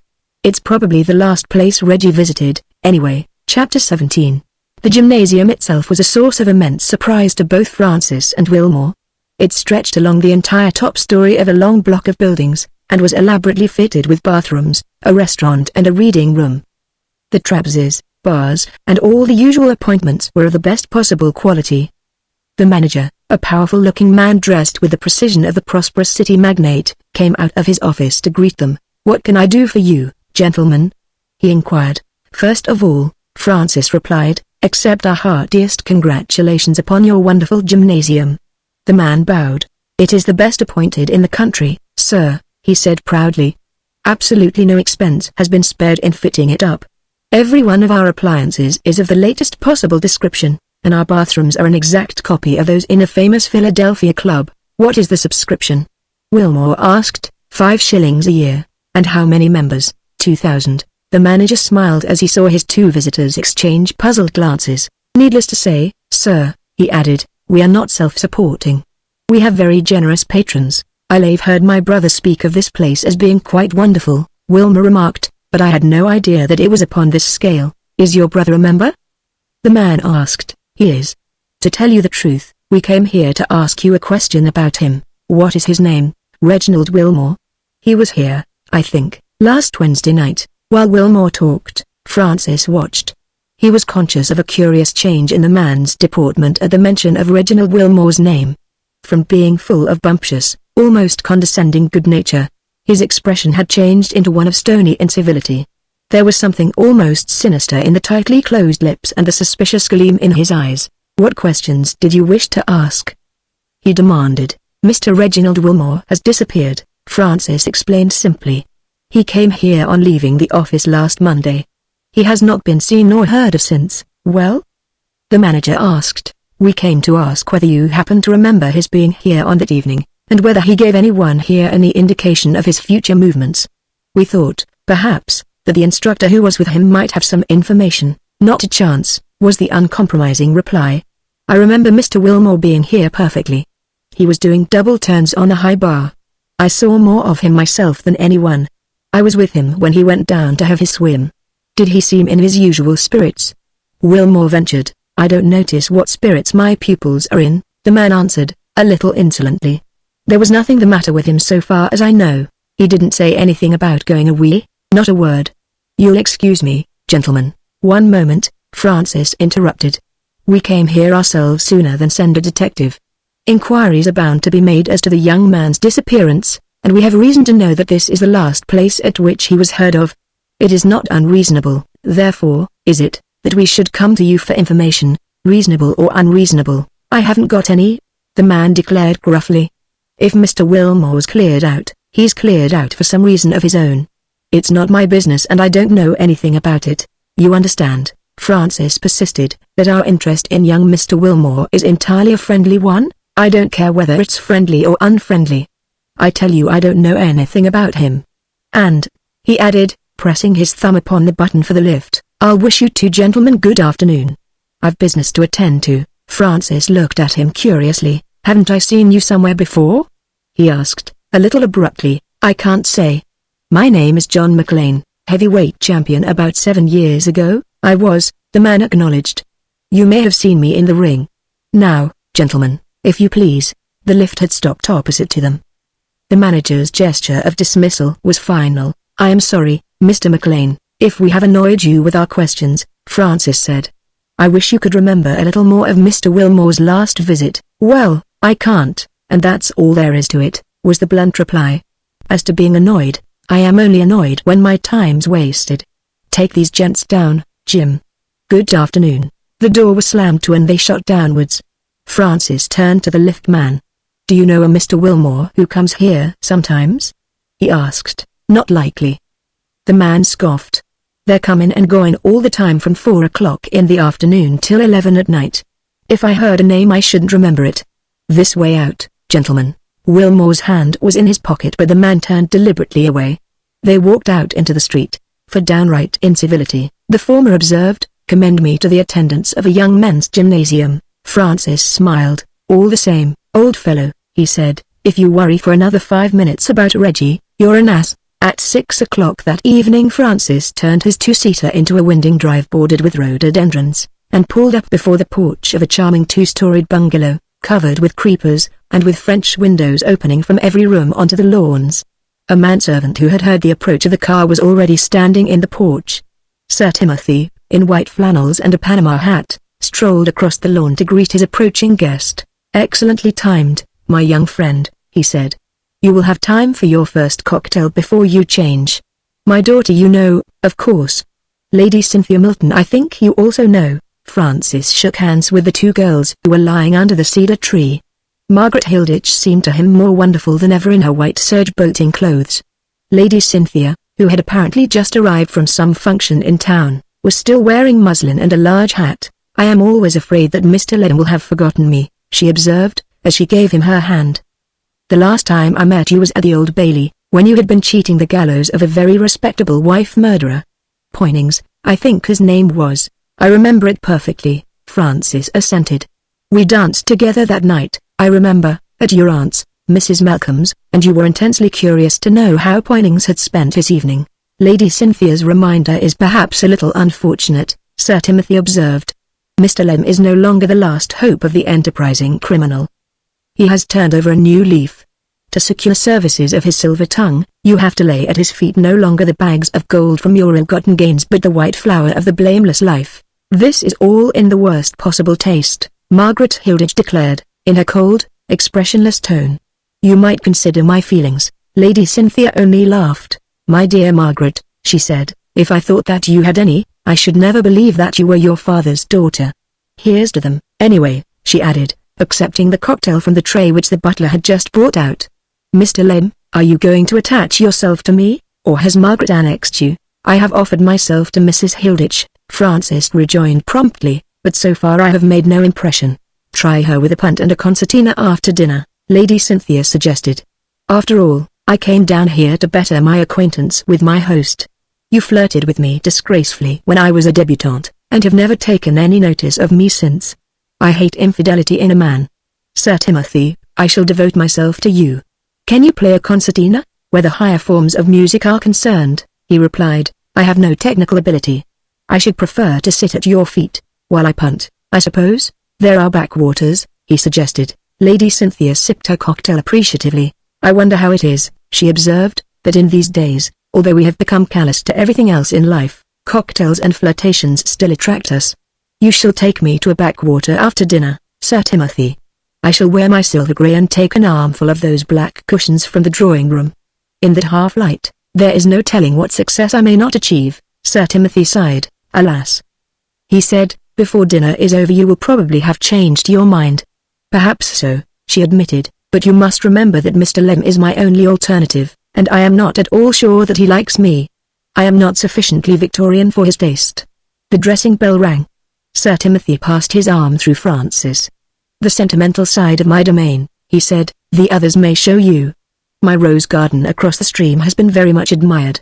I am now going to give you a glimpse of the walled house, an edifice the possession of which has made me more or less famous.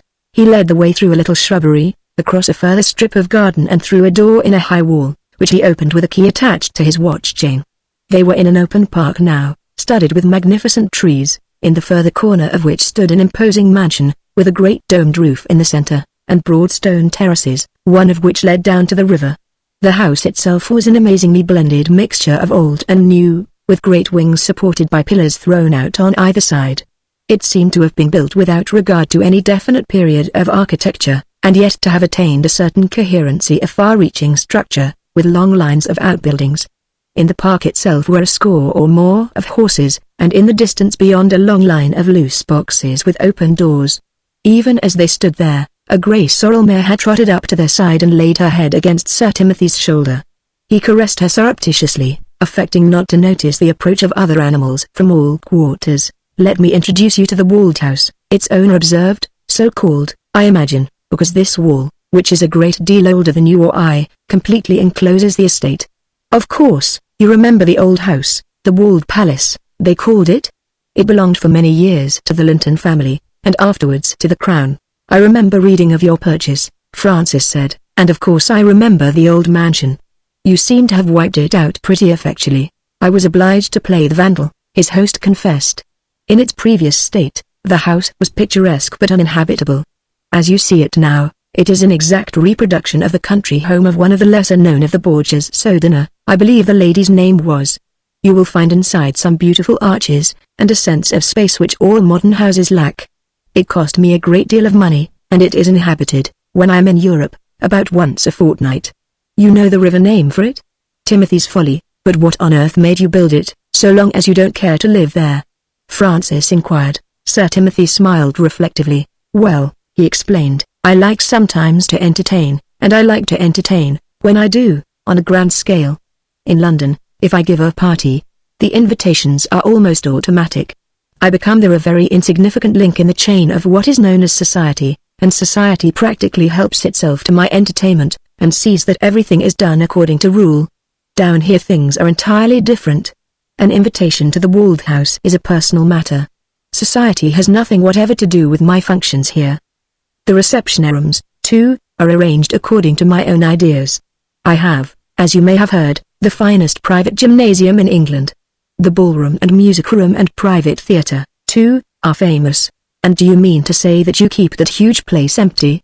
Francis asked curiously. I have a suite of rooms there which I occasionally occupy, Sir Timothy replied, and there are always 30 or 40 servants and attendants of different sorts who have their quarters there. I suppose that my daughter and I would be there at the present moment but for the fact that we own this cottage. Both she and I, for residential purposes, prefer the atmosphere there. I scarcely wonder at it, Francis agreed. They were surrounded now by various quadrupeds, as well as the horses, half a dozen of which were standing patiently by Sir Timothy's side. Several dogs had made their appearance and after a little preliminary enthusiasm had settled down at his feet. He leaned over and whispered something in the ear of the mare who had come first. She trotted off, and the others followed suit in a curious little procession. Sir Timothy watched them, keeping his head turned away from Francis. You recognize the mare the third from the end? He pointed out. That is the animal I bought in Covent Garden. You see how she was filled out? I should never have recognized her.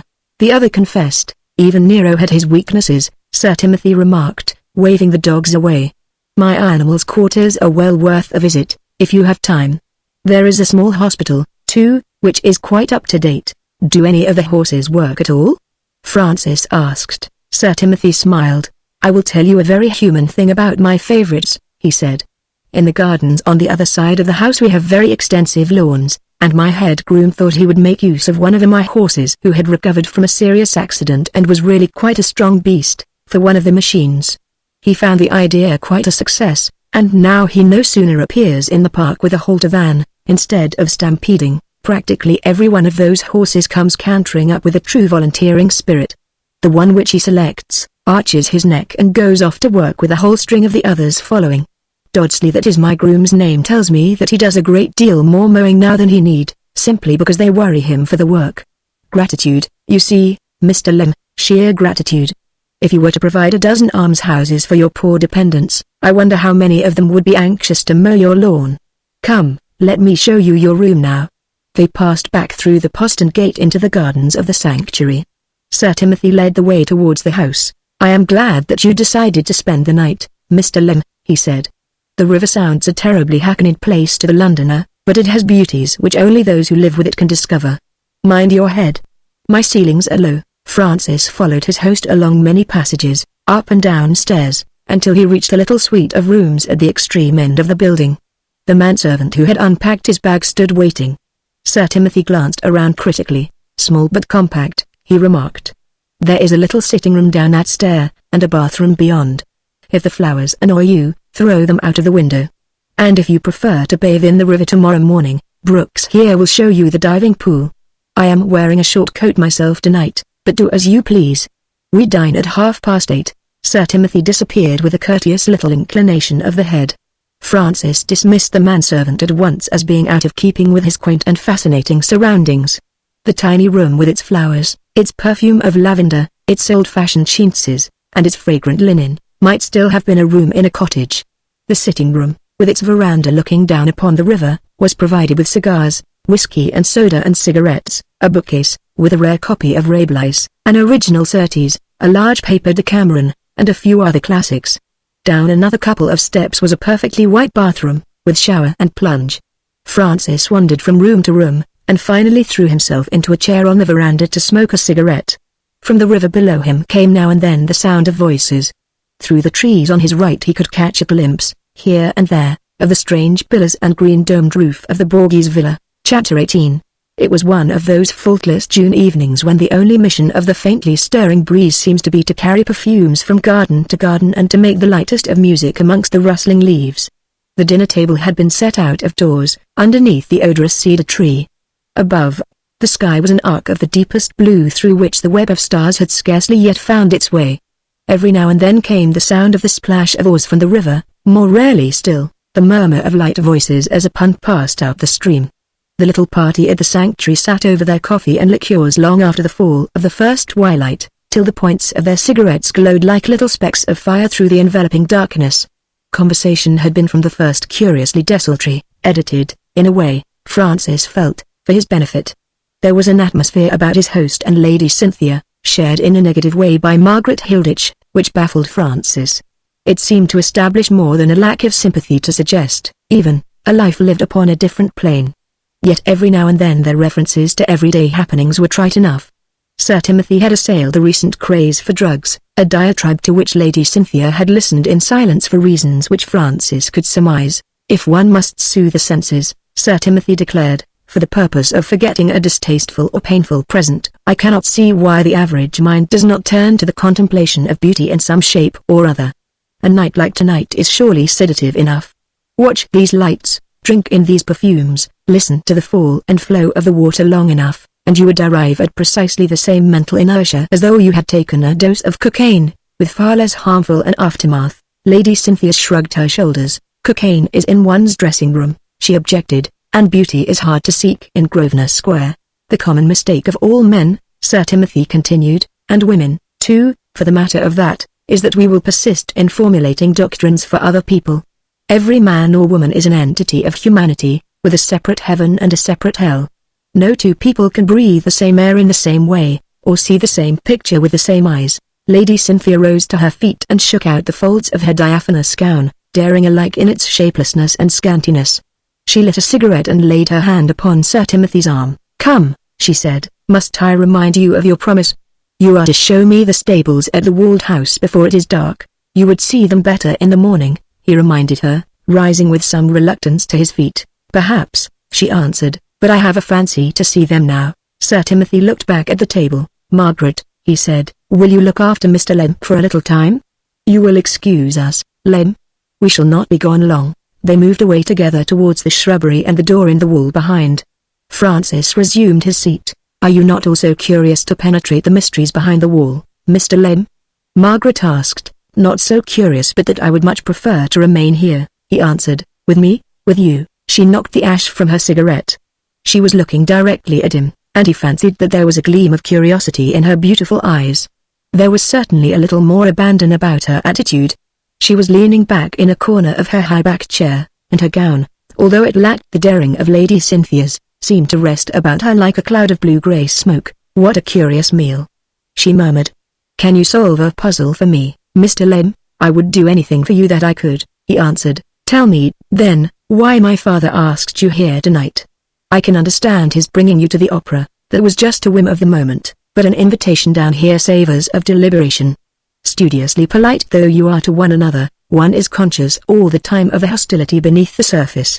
I think that so far as your father is concerned, it is part of his peculiar disposition," Francis replied. "You remember he once said that he was tired of entertaining his friends, that there was more pleasure in having an enemy at the board. Are you an enemy, Mr. Lem?" she asked curiously. He rose a little abruptly to his feet, ignoring her question. There were servants hovering in the background. "Will you walk with me in the gardens?" he begged. "Or may I take you upon the river?" She rose to her feet. For a moment she seemed to hesitate. "The river, I think," she decided. "Will you wait for 3 minutes while I get a wrap? You will find some punts moored to the landing stage there in the stream. I like the very largest and most comfortable." Francis strolled to the edge of the stream, and made his choice of punts. Soon a servant appeared with his arms full of cushions, and a moment or two later, Margaret herself, wrapped in an ermine cloak. She smiled a little deprecatingly as she picked her way across the lawn. "Don't laugh at me for being such a chilly mortal, please," she enjoined. "And don't be afraid that I am going to propose a long expedition. I want to go to a little backwater in the next stream." She settled herself in the stern and they glided down the narrow thoroughfare. The rose bushes from the garden almost lapped the water as they passed. Behind, the long low cottage, the deserted dinner table, the smooth lawn with its beds of scarlet geraniums and drooping lilac shrubs in the background, seemed like a scene from fairyland, to attain a perfection of detail unreal, almost theatrical. "To the right when you reach the river, please," she directed. "You will find there is scarcely any current. We turn up the next stream." There was something almost mysterious, a little impressive, about the broad expanse of river into which they presently turned. Opposite were woods and then a sloping lawn. From a house hidden in the distance they heard the sound of a woman singing. They even caught the murmurs of applause as she concluded. Then there was silence, only the soft gurgling of the water cloven by the punt pole. They glided past the front of the great unlit house, past another strip of woodland, and then up a narrow stream. "To the left here," she directed, "and then stop." They bumped against the bank. The little backwater into which they had turned seemed to terminate in a bed of lilies whose faint fragrance almost enveloped them. The trees on either side made a little arch of darkness. "Please ship your pole and listen," Margaret said dreamily. "Make yourself as comfortable as you can. There are plenty of cushions behind you. This is where I come for silence." Francis obeyed her orders without remark. For a few moments, speech seemed impossible. The darkness was so intense that although he was acutely conscious of her presence there, only a few feet away, nothing but the barest outline of her form was visible. The silence which she had brought him to seek was all around them. There was just the faintest splash of water from the spot where the stream and the river met, the distant barking of a dog, the occasional croaking of a frog from somewhere in the midst of the bed of lilies. Otherwise the silence and the darkness were like a shroud. Francis leaned forward in his place. His hands, which gripped the sides of the punt, were hot. The serenity of the night mocked him. "So this is your paradise," he said, a little hoarsely. She made no answer. Her silence seemed to him more thrilling than words. He leaned forward. His hands fell upon the soft fur which encompassed her. They rested there. Still she did not speak. He tightened his grasp, moved further forward, the passion surging through his veins. his breath almost failing him. He was so near now that he heard her breathing, saw her face, as pale as ever. Her lips were a little parted, her eyes looked out, as it seemed to him, half in fear, half in hope. He bent lower still. She neither shrank away nor invited him. "Dear," he whispered. Her arms stole from underneath the cloak, her fingers rested upon his shoulders. He scarcely knew whether it was a caress or whether she were holding him from her. In any case it was too late. With a little sob of passion his lips were pressed to hers. Even as she closed her eyes, the scent of the lilies seemed to intoxicate him. He was back in his place without conscious movement. His pulses were quivering, the passion singing in his blood, the joy of her faint caress living proudly in his memory. It had been the moment of his life, and yet even now he felt sick at heart with fears, with the torment of her passiveness. She had lain there in his arms. He had felt the thrill of her body. Some quaint inspiration had told him that she had sought for joy in that moment and had not wholly failed. Yet his anxiety was tumultuous, overwhelming. Then she spoke, and his heart leapt again. Her voice was more natural. It was not a voice which he had ever heard before. "Give me a cigarette, please, and I want to go back." He leaned over her again, struck a match with trembling fingers and gave her the cigarette. She smiled at him very faintly. "Please go back now," she begged. "Smoke yourself, take me home slowly and say nothing." He obeyed, but his knees were shaking when he stood up. Slowly, a foot at a time, they passed from the mesh of the lilies out into the broad stream. Almost as they did so, the yellow rim of the moon came up over the low hills. As they turned into their own stream, the light was strong enough for him to see her face. She lay there like a ghost, her eyes half closed, the only touch of color in the shining strands of her beautiful hair. She roused herself a little as they swung around. He paused, leaning upon the pole. "You are not angry?" he asked. "No, I'm not angry," she answered. "Why should I be? But I cannot talk to you about it tonight." They glided to the edge of the landing stage. A servant appeared and secured the punt. "Is Sir Timothy back yet?" Margaret inquired. "Not yet, Madame." She turned to Francis. "Please go and have a whiskey and soda in the smoking room," she said, pointing to the open French windows. "I am going to my favorite seat. You will find me just across the bridge there." He hesitated, filled with a passionate disinclination to leave her side even for a moment. She seemed to understand, but she pointed once more to the room. "I should like very much," she added, "to be alone for 5 minutes. If you will come and find me then please." Francis stepped through the French windows into the smoking room, where all the paraphernalia for satisfying thirst were set out upon the sideboard. He helped himself to whiskey and soda and drank it absently, with his eyes fixed upon the clock. In 5 minutes he stepped once more back into the gardens, soft and brilliant now in the moonlight. As he did so, he heard the click of the gate in the wall, and footsteps. His host, with Lady Cynthia upon his arm, came into sight and crossed the lawn towards him. Francis, filled though his mind was with other thoughts, paused for a moment and glanced towards them curiously. Lady Cynthia seemed for a moment to have lost all her weariness. Her eyes were very bright, she walked with a new spring in her movements. Even her voice, as she addressed Francis, seemed altered. "Sir Timothy has been showing me some of the wonders of his villa. Do you call it a villa or a palace?" she asked. "It is certainly not a palace," Sir Timothy protested, "and I fear that it has scarcely the atmosphere of a villa. It is an attempt to combine certain ideas of my own with the requirements of modern entertainment. Come and have a drink with us, Lem." "I have just had one," Francis replied. "Mrs. Hilditch is in the rose garden and I am on my way to join her." He passed on and the two moved towards the open French windows. He crossed the rustic bridge that led into the flower garden, turned down the pergola and came to a sudden standstill before the seat which Margaret had indicated. It was empty, but in the corner lay the long-stalked lily which she had picked in the backwater. He stood there for a moment, transfixed. There were other seats and chairs in the garden, but he knew before he started his search that it was in vain. She had gone.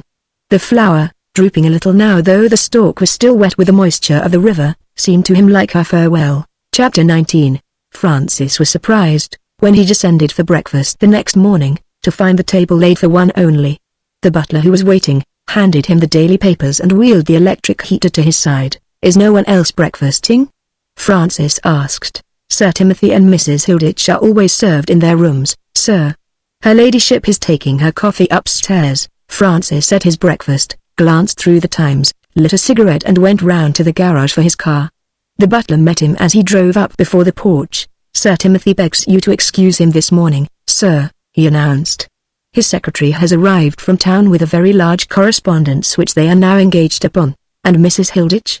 Francis ventured. "I have not seen her maid this morning, sir," the man replied, "but Mrs. Hilditch never rises before midday. Sir Timothy hopes that you slept well, sir, and would like you to sign the visitor's book." Francis signed his name mechanically, and was turning away when Lady Cynthia called to him from the stairs. She was dressed for travelling and followed by a maid, carrying her dressing case. "Will you take me up to town, Mr. Lem?" she asked. "Delighted," he answered. Their dressing cases were strapped together behind and Lady Cynthia sank into the cushions by his side. They drove away from the house, Francis with a backward glance of regret. The striped sun blinds had been lowered over all the windows, thrushes and blackbirds were twittering on the lawn, the air was sweet with the perfume of flowers, a boatman was busy with the boats. Out beyond, through the trees, the river wound its placid way. "Quite a little paradise," Lady Cynthia murmured. "Delightful," her companion assented. "I suppose great wealth has its obligations, but why any human being should rear such a structure as what he calls his Borghese villa, when he has a charming place like that to live in, I can't imagine." Her silence was significant, almost purposeful. She unwound the veil from her motoring turban, took it off altogether and attached it to the cushions of the car with a hat pin. "There," she said, leaning back, "you can now gaze upon a horrible example to the young women of today. You can see the ravages which late hours, innumerable cocktails, a thirst for excitement, a contempt of the simple pleasures of life, have worked upon my once comely features. I was quite good-looking, you know, in the days you first knew me. You were the most beautiful debutante of your season," he agreed. "What do you think of me now?" she asked. She met his gaze without flinching. Her face was unnaturally thin, with disfiguring hollows underneath her cheekbones, her lips lacked color, even her eyes were lusterless. Her hair seemed to lack brilliancy. Only her silken eyebrows remained unimpaired, and a certain charm of expression which nothing seemed able to destroy. "You look tired," he said. "Be honest, my dear man," she rejoined dryly. "I am a physical wreck, dependent upon cosmetics for the looks which I am still clever enough to palm off on the uninitiated. Why don't you lead a quieter life?"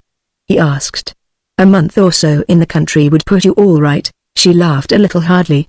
Then for a moment she looked at him appraisingly. "I was going to speak to you of nerves," she said, "but how would you ever understand? You look as though you had not a nerve in your body. I can't think how you manage it, living in London. I suppose you do exercises and take care of what you eat and drink." "I do nothing of the sort," he assured her indignantly. "I eat and drink whatever I fancy. I have always had a direct object in life, my work, and I believe that has kept me fit and well. Nerve troubles come as a rule, I think, from the underused brain. I must have been born with a butterfly disposition," she said. "I am quite sure that mine come because I find it so hard to be amused. I am sure I am most enterprising. I try whatever comes along, but nothing satisfies me. Why not try being in love with one of these men who've been in love with you all their lives?" She laughed bitterly. "The men who have cared for me and have been worth caring about," she said, "gave me up years ago. I mocked at them when they were in earnest, scoffed at sentiment, and told them frankly that when I married it would only be to find a refuge for broader life. The right sort wouldn't have anything to say to me after that, and I do not blame them. And here is the torture of it. I can't stand the wrong sort near me physically, I mean. Mind, I believe I'm attracted towards people with criminal tastes and propensities. I believe that is what first led me towards Sir Timothy. Every taste I ever had in life seems to have become besmirched. I'm all the time full of the craving to do horrible things, but all the same I can't bear to be touched. That's the torment of it. I wonder if you can understand?" "I think I can," he answered. "Your trouble lies in having the wrong friends and in lack of self-discipline. If you were my sister, I'd take you away for a fortnight and put you on the road to being cured." "Then I wish I were your sister," she sighed. "Don't think I'm unsympathetic," he went on, "because I'm not. Wait till we've got into the main road here and I'll try and explain." They were passing along a country lane, so narrow that twigs from the hedges, wreathed here and there in wild roses, brushed almost against their cheeks. On their left was the sound of a reaping machine and the perfume of new-mown hay. The sun was growing stronger at every moment. A transitory gleam of pleasure softened her face. "It is ages since I smelt honeysuckle," she confessed, "except in a perfumer's shop. I was wondering what it reminded me of." "That," he said, as they turned out into the broad main road, with its long vista of telegraph poles, "is because you have been neglecting the real for the sham. flowers themselves for their artificially distilled perfume. What I was going to try and put into words without sounding too priggish, Lady Cynthia, he went on, is this. It is just you people who are cursed with a restless brain who are in the most dangerous position, nowadays. The things which keep us healthy and normal physically, games, farces, dinner parties of young people, fresh air and exercise, are the very things which after a time fail to satisfy the person with imagination. You want more out of life, always the something you don't understand, the something beyond. And so you keep on trying new things, and for every new thing you try, you drop an old one. Isn't it something like that? I suppose it is, she admitted wearily. Drugs take the place of wholesome wine, he went on, warming to his subject. The hideous fascination of flirting with the uncouth or the impossible some way or another, stimulates a passion which simple means have ceased to gratify. You seek for the unusual in every way, in food, in the substitution of absinthe for your harmless martini, of cocaine for your stimulating champagne. There is a horrible wave of all this sort of thing going on today in many places, and I am afraid, he concluded, that a great many of our very nicest young women are caught up in it. Guilty, she confessed. Now gimme, I could point out the promised land, but how could I lead you to it? He answered. You don't like me well enough, she sighed. I like you better than you believe, he assured her, slackening his speed a little. We have met, I suppose, a dozen times in our lives. I have danced with you here and there, talked nonsense once, I remember, at a musical reception. I tried to flirt with you then, she interrupted. He nodded. I was in the midst of a great case, he said, and everything that happened to me outside it was swept out of my mind day by day. What I was going to say is that I have always liked you, from the moment when your mother presented me to you at your first dance. I wish you'd told me so, she murmured. It wouldn't have made any difference, he declared. I wasn't in a position to think of a duke's daughter, in those days. I don't suppose I am now. Try, she begged hopefully. He smiled back at her. The reawakening of her sense of humor was something, too late, he regretted. During the last month or so the thing has come to me which we all look forward to, only I don't think fate has treated me kindly. I have always loved normal ways and normal people, and the woman I care for is different. Tell me about her? She insisted. You will be very surprised when I tell you her name, he said. It is Margaret Hilditch. She looked at him for a moment in blank astonishment. Heavens! She exclaimed. Oliver Hilditch's wife. I can't help that, he declared, a little doggedly. She's had a miserable time, I know. She was married to a scamp. I'm not quite sure that her father isn't as bad a one. Those things don't make any difference. They wouldn't with you, she said softly. Tell me, did you say anything to her last night? I did, he replied. I began when we were out alone together. She gave me no encouragement to speak of, but at any rate she knows. Lady Cynthia leaned a little forward in her place. Do you know where she is now? He was a little startled. Down at the cottage, I suppose. The butler told me that she never rose before midday. Then for once the butler was mistaken, his companion told him. Margaret Hilditch left at 6 o'clock this morning. I saw her in traveling clothes get into the car and drive away. She left the cottage this morning before us? Francis repeated, amazed. I can assure you that she did, Lady Cynthia insisted. I never sleep, amongst my other peculiarities, she went on bitterly, and I was lying on a couch by the side of the open window when the car came for her. She stopped it at the bend of the avenue, so that it shouldn't wake us up, I suppose. I saw her get in and drive away. Francis was silent for several moments.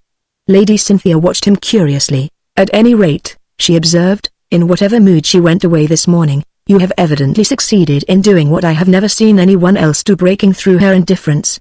I shouldn't have thought that anything short of an earthquake would have stirred Margaret, these days. He repeated quickly. How long have you known her? We were at school together for a short time, she told him. It was while her father was in South America. Margaret was a very different person in those days. However, was she induced to marry a person like Oliver Hilditch? Francis speculated. His companion shrugged her shoulders. Who knows? She answered indifferently. Are you going to drop me, wherever you like? Take me on to Grosvenor Square, if you will, then, she begged, and deposit me at the ancestral mansion. I'm really rather annoyed about Margaret, she went on, rearranging her veil. I had begun to have hopes that you might have revived my taste for normal things. If I had had the slightest intimation, he murmured. It would have made no difference, she interrupted dolefully. Now I come to think of it, the Margaret whom I used to know, and there must be plenty of her left yet, is just the right type of woman for you. They drew up outside the house in Grosvenor Square. Lady Cynthia held out her hand. "Come and see me one afternoon, will you?" she invited. "I'd like to very much," he replied. She lingered on the steps and waved her hand to him, a graceful, somewhat insolent gesture. "All the same, I think I shall do my best to make you forget Margaret," she called out. "Thanks for the lift up." A bent dot. Chapter 20. Francis drove direct from Grosvenor Square to his chambers in the Temple, and found Chopland, his friend from Scotland Yard, awaiting his arrival. "Any news?" Francis inquired. "Nothing definite, I am sorry to say," was the other's reluctant admission. Francis hung up his hat, threw himself into his easy chair and lit a cigarette. "The lad's brother is one of my oldest friends, Chopland," he said. "He is naturally in a state of great distress." The detective scratched his chin thoughtfully. "I said nothing definite just now, sir," he observed. "As a rule, I never mention suspicions, but with you it is a different matter. I haven't discovered the slightest trace of Mr. Reginald Wilmore, or the slightest reason for his disappearance. He seems to have been a well-conducted young gentleman, a little extravagant, perhaps, but able to pay his way and with nothing whatever against him. Nothing whatever, that is to say, except one almost insignificant thing, and that, a slight tendency towards bad company, sir. I have heard of his being about with one or two whom we are keeping our eye upon." "Bobby Fairfax's lot, by any chance?" Chopland nodded. "He was with Jax and Miss Daisy Hislop, a night or two before he disappeared. I am not sure that a young man named Morse wasn't of the party, too." "What do you make of that lot?" Francis asked curiously. "Are they gamesters, dope fiends, or simply vicious?" The detective was silent. He was gazing intently at his rather square-toed shoes. "There are rumors, sir," he said, presently, "of things going on in the West End which want looking into very badly indeed. You will remember speaking to me of Sir Timothy Brast?" "I remember quite well," Francis acknowledged. "I've nothing to go on," the other continued. "I am working almost on your own lines, Mr. Lem, groping in the dark to find a clue, as it were. But I'm beginning to have ideas about Sir Timothy Brast, just ideas. As, for instance, well, he stands on rather queer terms with some of his acquaintances, sir. Now you saw, down at Soto's bar, the night we arrested Mr. Fairfax, that not one of those young men there spoke to Sir Timothy as though they were acquainted, nor he to them. Yet I happened to find out that every one of them, including Mr. Fairfax himself, was present at a party Sir Timothy Brast gave at his house down the river a week or two before. I'm afraid there isn't much in that," Francis declared. "Sir Timothy has the name of being an eccentric person everywhere, especially in this respect. He never notices acquaintances. I heard, only the other day, that while he was wonderfully hospitable and charming to all his guests, he never remembered them outside his house." Chopland nodded. "A convenient eccentricity," he remarked, a little dryly. "I have heard the same thing myself. You spent the night at his country cottage, did you not, Mr. Lem? Did he offer to show you over the walled house? How the dickens did you know I was down there?" Francis demanded, with some surprise. "I was just thinking as I drove up that I hadn't left my address either here or at Clarges Street." "Next time you visit Sir Timothy," the detective observed, "I should advise you to do so." "I knew you were there, Mr. Lem, because I was in the neighborhood myself. I have been doing a little fishing, and keeping my eye on that wonderful estate of Sir Timothy's." Francis was interested. "Chopland," he said, "I believe that our intelligences, such as they are akin. What do you suspect Sir Timothy of?" The detective asked bluntly. "I suspect him of nothing," Francis replied. "He is simply, to my mind, an incomprehensible, somewhat sinister figure, who might be capable of anything. He may have very excellent qualities which he contrives to conceal, or he may be an arch-criminal. His personality absolutely puzzles me." There was a knock at the door and Angrave appeared. Apparently he had forgotten Chopland's presence, for he ushered in another visitor. "Sir Timothy Brast to see you, sir," he announced. The moment was one of trial to everyone, admirably borne. Chopland remained in his chair, with only a casual glance at the newcomer. Francis rose to his feet with a half-stifled expression of anger at the clumsiness of his clerk. Sir Timothy, well-shaven and groomed, attired in a perfectly fitting suit of grey flannel, nodded to Francis in friendly fashion and laid his Homburg hat upon the table with the air of a familiar. "My dear Lem," he said, "I do hope that you will excuse this early call. I could only have been an hour behind you on the road. I dare say you can guess what I have come to see you about." "Can we have a word together?" "Certainly," was the ready reply. "You remember my friend Chopland, Sir Timothy?" It was Mr. Shopland who arrested young Fairfax that night at Soto's. I remember him perfectly, Sir Timothy declared. I fancied, directly I entered, that your face was familiar. He added, turning to Shopland. I am rather ashamed of myself about that night. My little outburst must have sounded almost ridiculous to you too. To tell you the truth, I quite failed at that time to give Mr. Lem credit for gifts which I have since discovered him to possess. Mr. Shopland and I are now discussing another matter, Francis went on, pushing a box of cigarettes towards Sir Timothy, who was leaning against the table in an easy attitude. Don't go, Shopland, for a minute. We were consulting together about the disappearance of a young man, Reggie Wilmore, the brother of a friend of mine, Andrew Wilmore, the novelist. Disappearance? Sir Timothy repeated, as he lit a cigarette. That is rather a vague term. The young man has been missing from home for over a week, Francis said, and left no trace whatever of his whereabouts. He was not in financial trouble, he does not seem to have been entangled with any young woman. He had not quarreled with his people, and he seems to have been on the best of terms with the principal at the house of business where he was employed.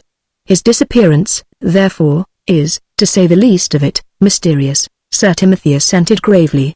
The lack of motive to which you allude, he pointed out, makes the case interesting. Still, one must remember that London is certainly the city of modern mysteries. If a new Arabian Nights were written, it might well be about London. I dare say Mr. Shopland will agree with me. He continued, turning courteously towards the detective, that disappearances of this sort are not nearly so uncommon as the uninitiated would believe. For one that is reported in the papers, there are half a dozen which are not. Your late Chief Commissioner, by the by, he added meditatively, once a very intimate friend of mine, was my informant. Where do you suppose they disappear to? Francis inquired. Who can tell? Was the speculative reply. For an adventurous youth there are 1,000 doors which lead to romance. Besides, the lives of none of us are quite so simple as they seem. Even youth has its secret chapters.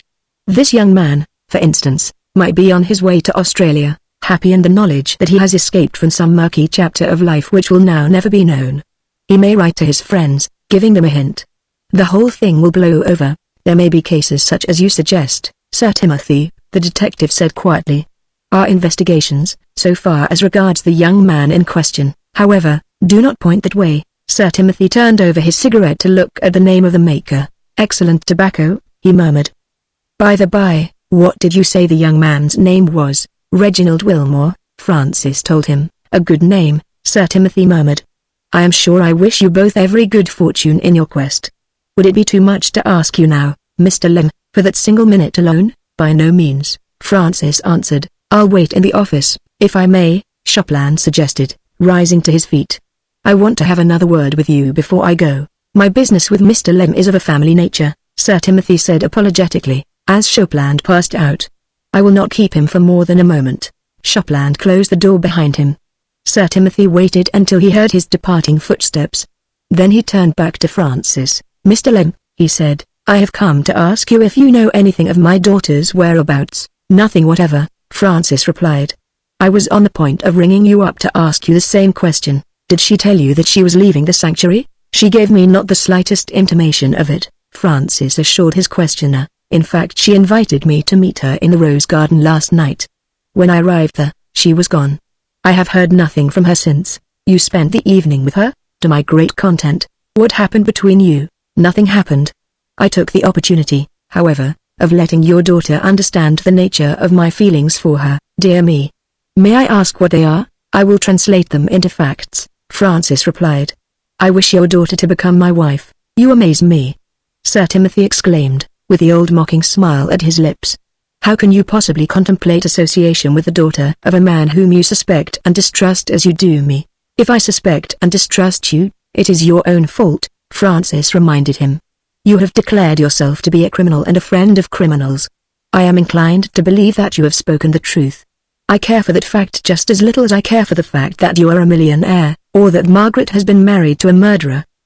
I intend her to become my wife. Did you encourage her to leave me? I did not.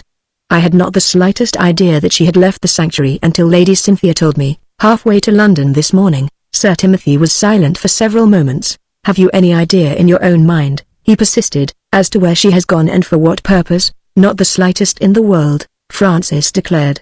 I am just as anxious to hear from her, and to know where she is, as you seem to be. Sir Timothy sighed. I am disappointed, he admitted. I had hoped to obtain some information from you. I must try in another direction, since you are here, Sir Timothy, Francis said, as his visitor prepared to depart. May I ask whether you have any objection to my marrying your daughter? Sir Timothy frowned. The question places me in a somewhat difficult position, he replied coldly. In a certain sense I have a liking for you. You are not quite the ingenuous nincompoop I took you for on the night of our first meeting. On the other hand, you have prejudices against me. My harmless confession of sympathy with criminals and their ways seems to have stirred up a cloud of suspicion in your mind. You even employ a detective to show the world what a fool he can look, sitting in a punt attempting to fish, with one eye on the supposed abode of crime. I have nothing whatever to do with the details of Shopland's investigations, Francis protested. He is in search of Reggie Wilmore. Does he think I have secret dungeons in my new abode? Sir Timothy demanded, or oubliettes in which I keep and starve brainless youths for some nameless purpose. Be reasonable, Mr. Lim. What the devil benefit could accrue to me from abducting or imprisoning or in any way laying my criminal hand upon this young man? None whatever that we have been able to discover as yet, Francis admitted. A leaning towards melodrama, admirable in its way, needs the leaven of a well-balanced discretion and a sense of humor, Sir Timothy observed. The latter quality is as a rule singularly absent amongst the myrmidons of Scotland Yard. I do not think that Mr. Shopland will catch even fish in the neighborhood of the walled house. As regards your matrimonial proposal, let us waive that until my daughter returns. As you will, Francis agreed. I will be frank to this extent, at any rate. If I can persuade your daughter to marry me, your consent will not affect the matter. I can leave Margaret a matter of £2 million, Sir Timothy said pensively. I have enough money to support my wife myself, Francis observed. Utopian but foolish, Sir Timothy declared. All the same, Mr. Lim, let me tell you this. You have a curious attraction for me. When I was asked why I had invited you to the sanctuary last night, I frankly could not answer the question. I didn't know. I don't know. Your dislike of me doesn't seem to affect the question.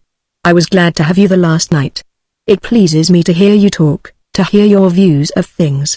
I feel that I shall have to be very careful, Mr. Lim, or what? Francis demanded. Or I shall even welcome the idea of having you for a son-in-law, Sir Timothy concluded reluctantly. Make my excuses to Mr. Shopland. Au revoir. Shopland came in as the door closed behind the departing visitor. He listened to all that Francis had to say, without comment. If the walled house, he said at last, is so carefully guarded that Sir Timothy has been informed of my watching the place and has been made aware of my mild questionings, it must be because there is something to conceal. I may or may not be on the track of Mr. Reginald Wilmore, but, the detective concluded, of one thing I am becoming convinced: the walled house will pay for watching. Chapter 21. It was a day when chance was kind to Francis. After leaving his rooms at the Temple, he made a call at one of the great clubs in Pall Mall, to inquire as to the whereabouts of a friend. On his way back towards the Sheridan, he came face to face with Margaret Hilditch, issuing from the doors of one of the great steamship companies.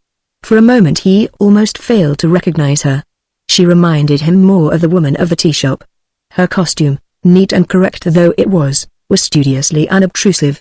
Her motoring veil, too, was obviously worn to assist her in escaping notice. She, too, came to a standstill at seeing him.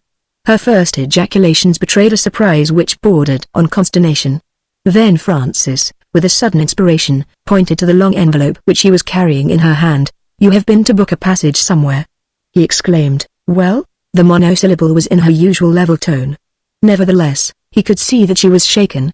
You were going away without seeing me again? He asked reproachfully. Yes.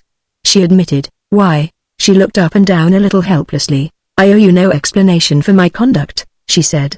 Please let me pass. Could we talk for a few minutes, please? He begged. Tell me where you were going? Oh, back to lunch, I suppose, she answered. Your father has been up, looking for you, he told her. I telephoned to the sanctuary, she replied. He had just left. I am very anxious. He continued, not to distress you, but I cannot let you go away like this. Will you come to my rooms and let us talk for a little time? She made no answer. Somehow, he realized that speech just then was difficult. He called a taxi and handed her in. They drove to Clarges Street in silence. He led the way up the stairs, gave some quick orders to his servant whom he met coming down, ushered her into his sitting room and saw her ensconced in an easy chair. Please take off that terrible veil, he begged. "It is pinned onto my hat," she told him. "Then off with both," he insisted. "You can't eat luncheon like that. I'm not going to try and bully you. If you've booked your passage to Timbuktu and you really want to go, why, you must. I only want the chance of letting you know that I am coming after you." She took off her hat and veil and threw them onto the sofa, glancing sideways at a mirror let into the door of a cabinet. "My hair is awful," she declared. He laughed gaily, and turned around from the sideboard, where he was busy mixing cocktails. "Thank heavens for that touch of humanity," he exclaimed. "A woman who can bother about her hair when she takes her hat off, is never past praying for. Please drink this," she obeyed.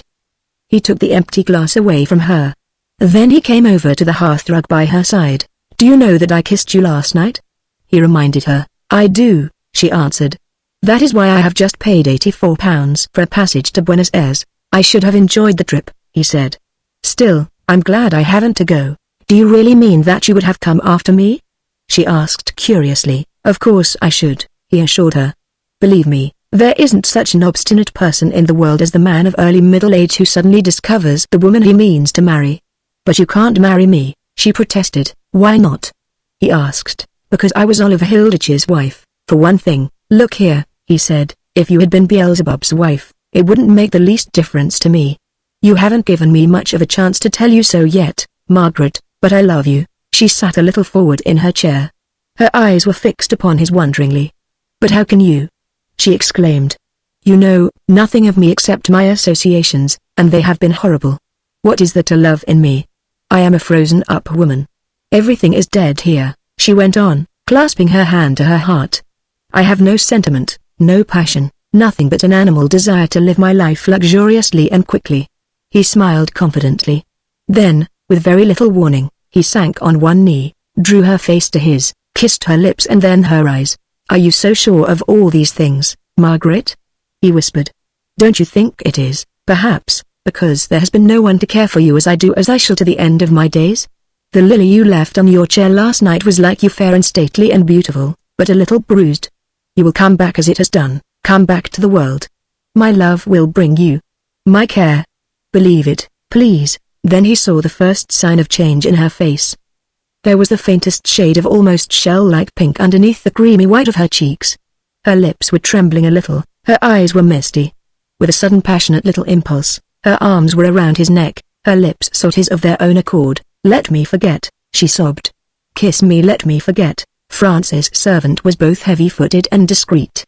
When he entered the room with a tray, his master was standing at the sideboard. "I've done the best I could, sir," he announced, a little apologetically. "Shall I lay the cloth?" "Leave everything on the tray, Brooks," Francis directed. "We will help ourselves. In an hour's time bring coffee." The man glanced around the room. "There are glasses on the sideboard, sir, and the corkscrew is here. I think you will have everything you want." He departed, closing the door behind him. Francis held out his hands to Margaret.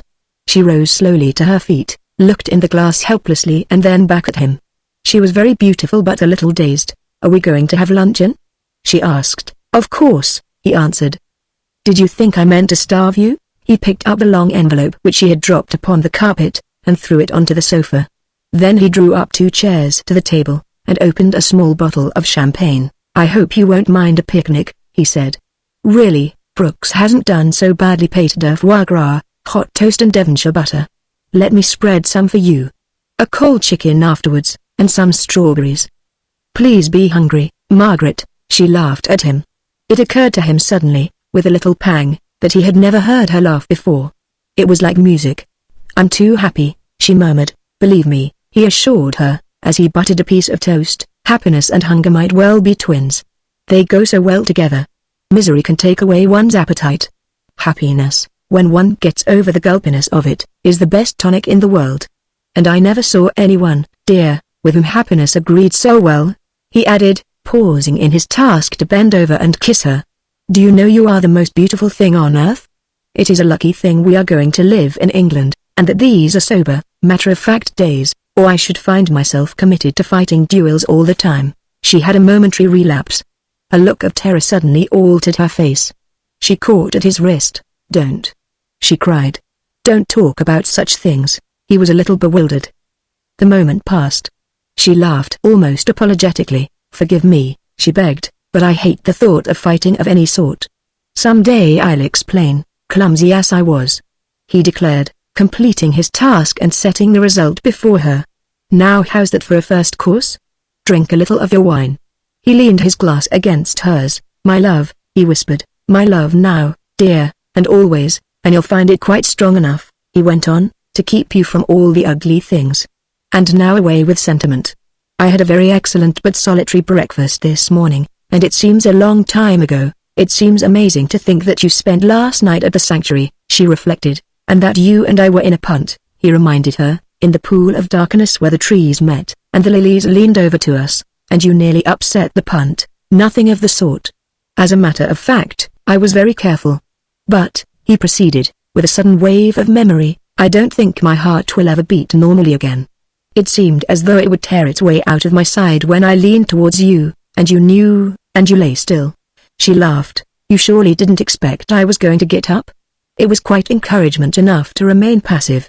As a matter of fact, she went on, I couldn't have moved. I couldn't have uttered a sound. I suppose I must have been like one of those poor birds you read about, when some devouring animal crouches for its last spring. Compliments already, he remarked. You won't forget that my name is Francis, will you? Try and practice it while I carve a chicken. You carve very badly, Francis, she told him demurely. My dear, he said, thank heavens we shall be able to afford a butler. By the by, I told your father this morning that I was going to marry you, and he didn't seem to think it possible because he had £2 million. Braggart. She murmured. When did you see my father? He came to my rooms in the temple soon after I arrived this morning. He seemed to think I might know where you were. I dare say he won't like me for a son-in-law, Francis continued with a smile. I can't help that. He shouldn't have let me go out with you in a punt. There was a discreet knock at the door. Brooks made his apologetic and somewhat troubled entrance. Sir Timothy Brust is here to see you, sir, he announced. I ventured to say that you were not at home, but I happen to know otherwise, a still voice remarked from outside. May I come in, Mr. Lem? Sir Timothy stepped past the servant, who at a sign from Francis disappeared, closing the door behind him. Chapter 22. After his first glance at Sir Timothy, Francis' only thought was for Margaret. To his intense relief, she showed no signs whatever of terror, or of any relapse to her former state. She was entirely mistress of herself and the occasion.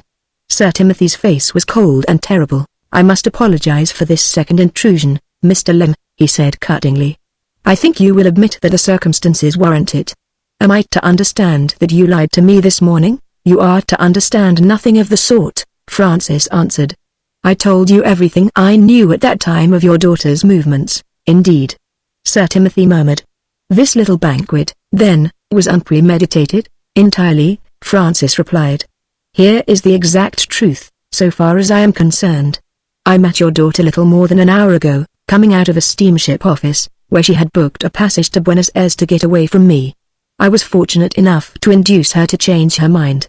She has consented instead to remain in England as my wife.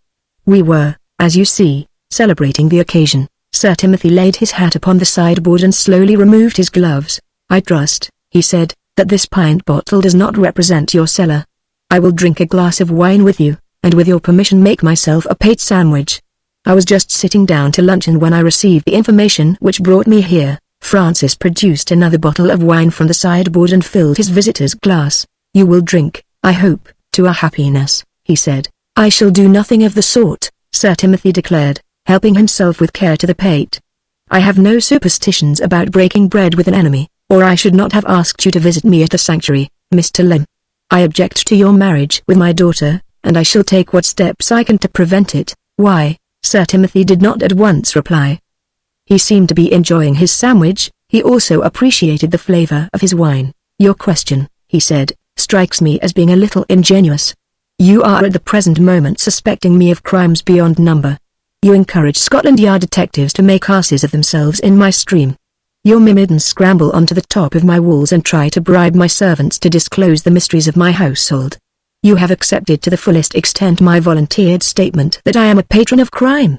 You are, in short, forgive me if I help myself to a little more of this pate, engaged in a strenuous attempt to bring me to justice. None of these things affects your daughter, Francis pointed out.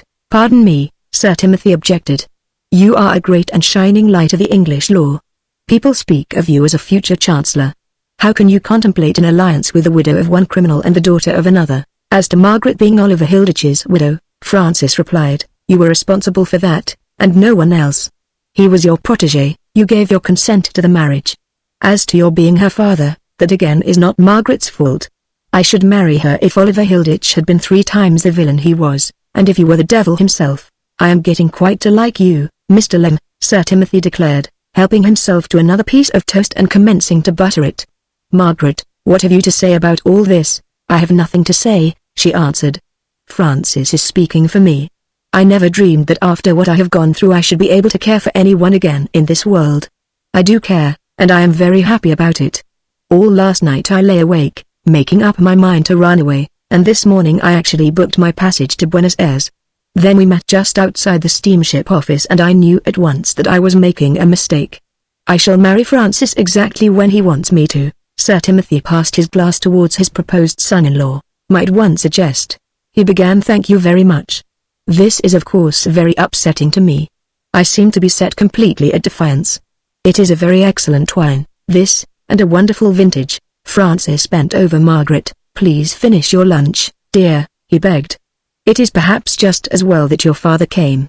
We shall know exactly where we are. Just so, Sir Timothy agreed. There was a queer constrained silence for several moments. Then Sir Timothy leaned back in his chair and with a word of apology lit a cigarette. Let us, he said, consider the situation. Margaret is my daughter? You wish to marry her? Margaret is of age and has been married before. She is at liberty, therefore, to make her own choice. You agree with me so far? Entirely, Francis assented. It happens, Sir Timothy went on, that I disapprove of her choice. She desires to marry a young man who belongs to a profession which I detest, and whose efforts in life are directed towards the extermination of a class of people for whom I have every sympathy. To me he represents the smug as against the human, the artificially moral as against the free thinker.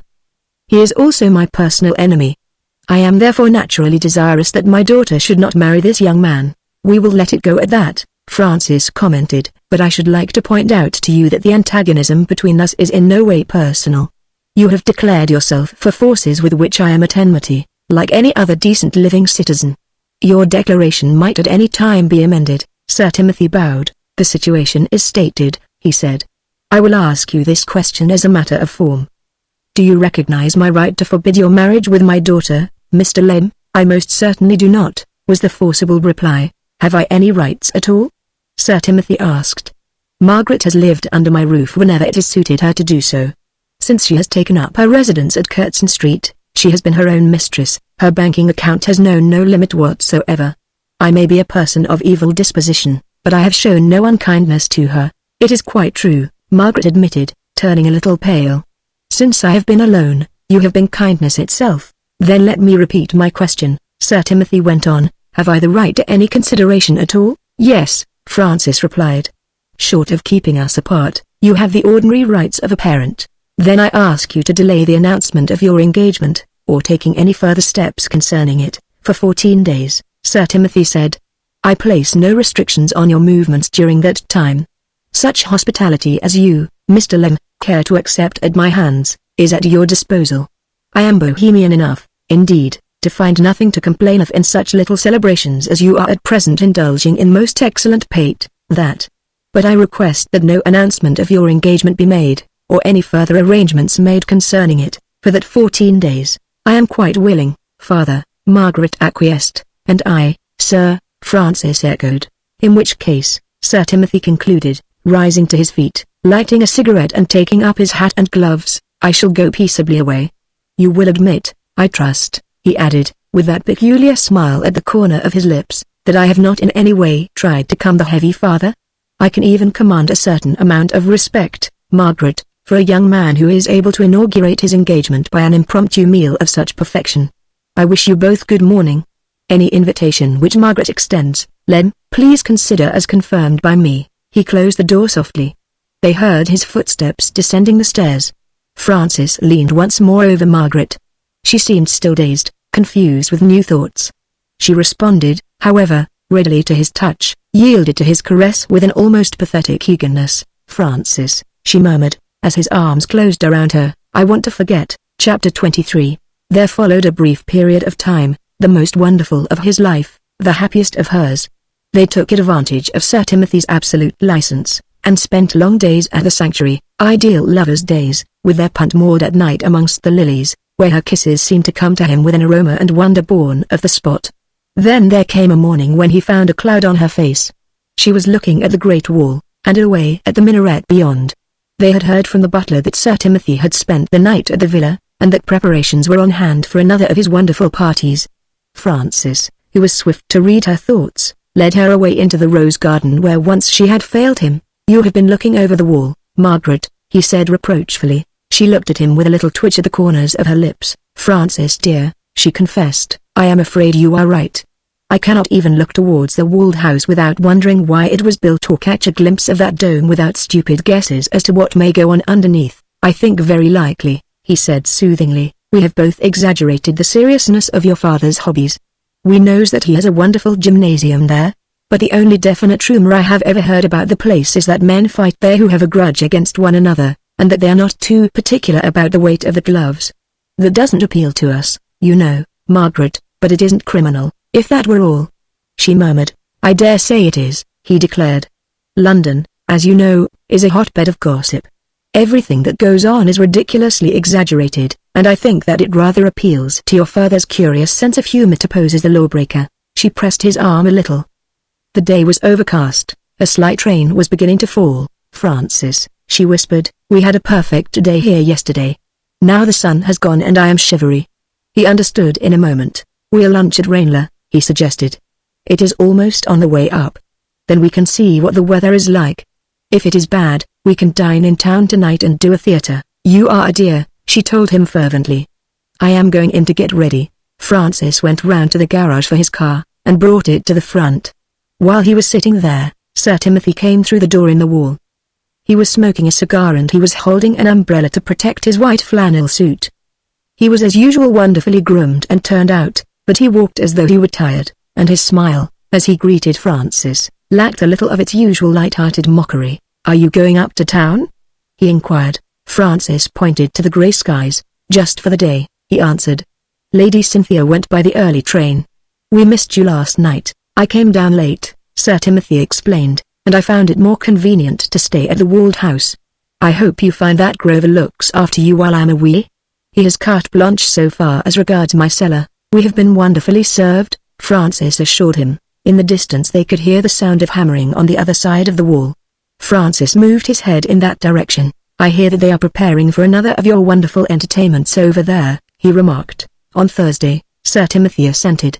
"I shall have something to say to you about it later on." "Am I to take it that I am likely to receive an invitation?" Francis asked. "I should think it possible," was the calm reply. "What about Margaret?" "My entertainment would not appeal to her," Sir Timothy declared. "The women whom I have been in the habit of asking are not women of Margaret's type." "And Lady Cynthia?" Sir Timothy frowned slightly. "I find myself in some difficulty as regards Lady Cynthia," he admitted. "I am the guardian of nobody's morals, nor am I the censor of their tastes, but my entertainments are for men. The women whom I have hitherto asked have been women in whom I have taken no personal interest. They are necessary to form a picturesque background for my rooms, in the same way that I look to the gardeners to supply the floral decorations. Lady Cynthia's instincts, however, are somewhat adventurous. She would scarcely be content to remain a decoration." "The issuing of your invitations," Francis remarked, "is of course a matter which concerns nobody else except yourself. If you do decide to favor me with one, I shall be delighted to come, provided Margaret has no objection. Such a reservation promises well for the future," Sir Timothy observed, with gentle sarcasm. "Here comes Margaret, looking very well, I am glad to see." Margaret came forward to greet her father before stepping into the car. They exchanged only a few sentences, but Francis, whose interest in their relations was almost abnormally keen, fancied that he could detect signs of some change in their demeanor towards one another. The cold propriety of deportment which had characterized her former attitude towards her father, seemed to have given place to something more uncertain, to something less formal, something which left room even for a measure of cordiality. She looked at him differently. It was as though some evil thought which lived in her heart concerning him had perished. "You are busy over there, father?" she asked. "In a way," he replied. "We are preparing for some festivities on Thursday." Her face fell. "Another party, One more, he replied. Perhaps the last for the present. At any rate, she waited as though expecting him to explain. He changed the subject, however. I think you are wise to run up to town this morning, he said, glancing up at the grey skies. By the by, if you dine at Curtain Street tonight, do ask Hedges to serve you some of the 99 Clicquot. A marvellous wine, as you doubtless know, Lem, but it should be drunk. Au revoir, Francis. After a pleasant lunch at Ranelagh, and having arranged with Margaret to dine with her in Curtain Street, spent an hour or two that afternoon at his chambers. As he was leaving, just before 5, he came face to face with Shopland descending from a taxi. Are you busy, Mr. Lem? The latter inquired.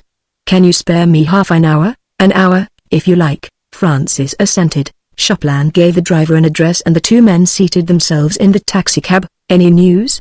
Francis asked curiously. Not yet, was the cautious reply. It will not be long, however, before you discover Reggie Wilmore. The detective smiled in a superior way. I am no longer particularly interested in Mr. Reginald Wilmore, he declared. I have come to the conclusion that his disappearance is not a serious affair. It's serious enough for his relatives, Francis objected. Not if they understood the situation, the detective rejoined. Assure him from me that nothing of consequence has happened to that young man. I have made inquiries at the gymnasium in Holborn, and in other directions. I am convinced that his absence from home is voluntary, and that there is no cause for alarm as to his welfare.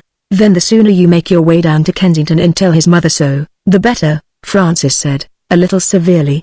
Don't forget that I put you onto this. Quite right, sir, the detective acquiesced, and I am grateful to you. The fact of it is that in making my preliminary investigations with regard to the disappearance of Mr. Wilmore, I have stumbled upon a bigger thing. Before many weeks are past, I hope to be able to unearth one of the greatest scandals of modern times. The devil. Francis muttered. He looked thoughtfully, almost anxiously at his companion. Shopland's face reflected to the full his usual confidence. He had the air of a man buoyant with hope and with stifled self-satisfaction. I am engaged, he continued, upon a study of the methods and habits of one whom I believe to be a great criminal. I think that when I place my prisoner in the bar, Wainwright and these other great artists in crime will fade from the memory. Is Sir Timothy Brust your man? Francis asked quietly. His companion frowned portentously. No names, he begged. Considering that it was I who first put you onto him, Francis expostulated. I don't think you need be so sparing of your confidence, Mr. Lem, the detective assured him. I shall tell you everything that is possible. At the same time, I will be frank with you. You are right when you say that it was you who first directed my attention towards Sir Timothy Brust. Since that time, however, your own relations with him, to a non-looker, have become a little puzzling. I see, Francis murmured.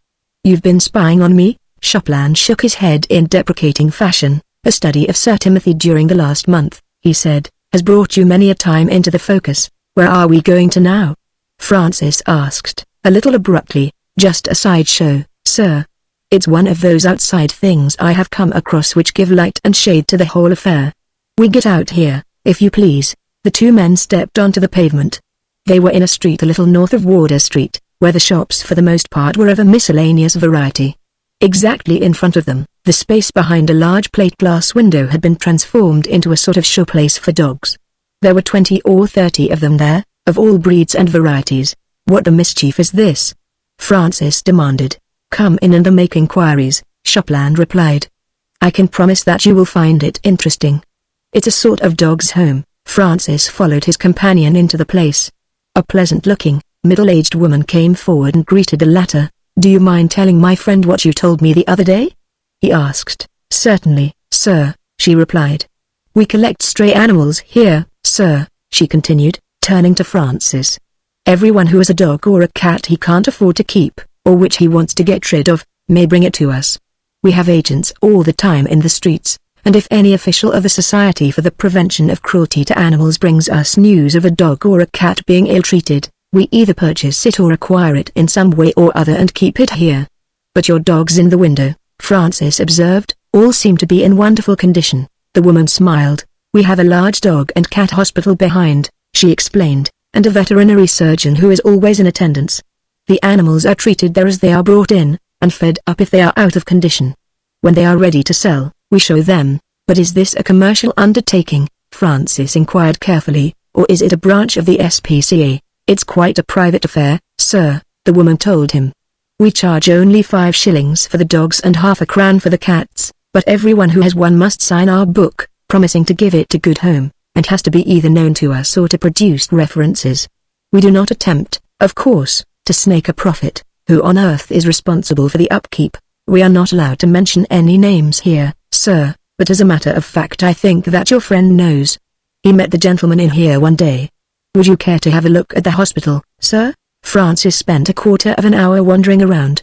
When they left the place, Shopland turned to him with a smile. "Now, sir," he said, "shall I tell you at whose expense that place is run?" "I think I can guess," Francis replied. "I should say that Sir Timothy Brust was responsible for it." The detective nodded. He was a little disappointed. "You know about his collection of broken-down horses in the park at the Walled House, too, then, I suppose? They come whinnying after him like a flock of sheep whenever he shows himself." "I know about them, too," Francis admitted. "I was present once when he got out of his car, knocked a carter down who was ill-treating a horse, bought it on the spot and sent it home." Shopland smiled, inscrutably yet with the air of one vastly pleased. "These little sideshows," he said, "are what help to make this, which I believe will be the greatest case of my life, so supremely interesting. Any one of my fraternity," he continued, with an air of satisfaction, "can take hold of a thread and follow it step by step, and wind up with the handcuffs, as I did myself with the young man Fairfax. But a case like this, which includes a study of temperament, requires something more." They were seated once more in the taxicab, on their way westward. Francis for the first time was conscious of an utterly new sensation with regard to his companion. He watched him through half-closed eyes, an insignificant-looking little man whose clothes, though neat, were ill-chosen, and whose tie was an offense.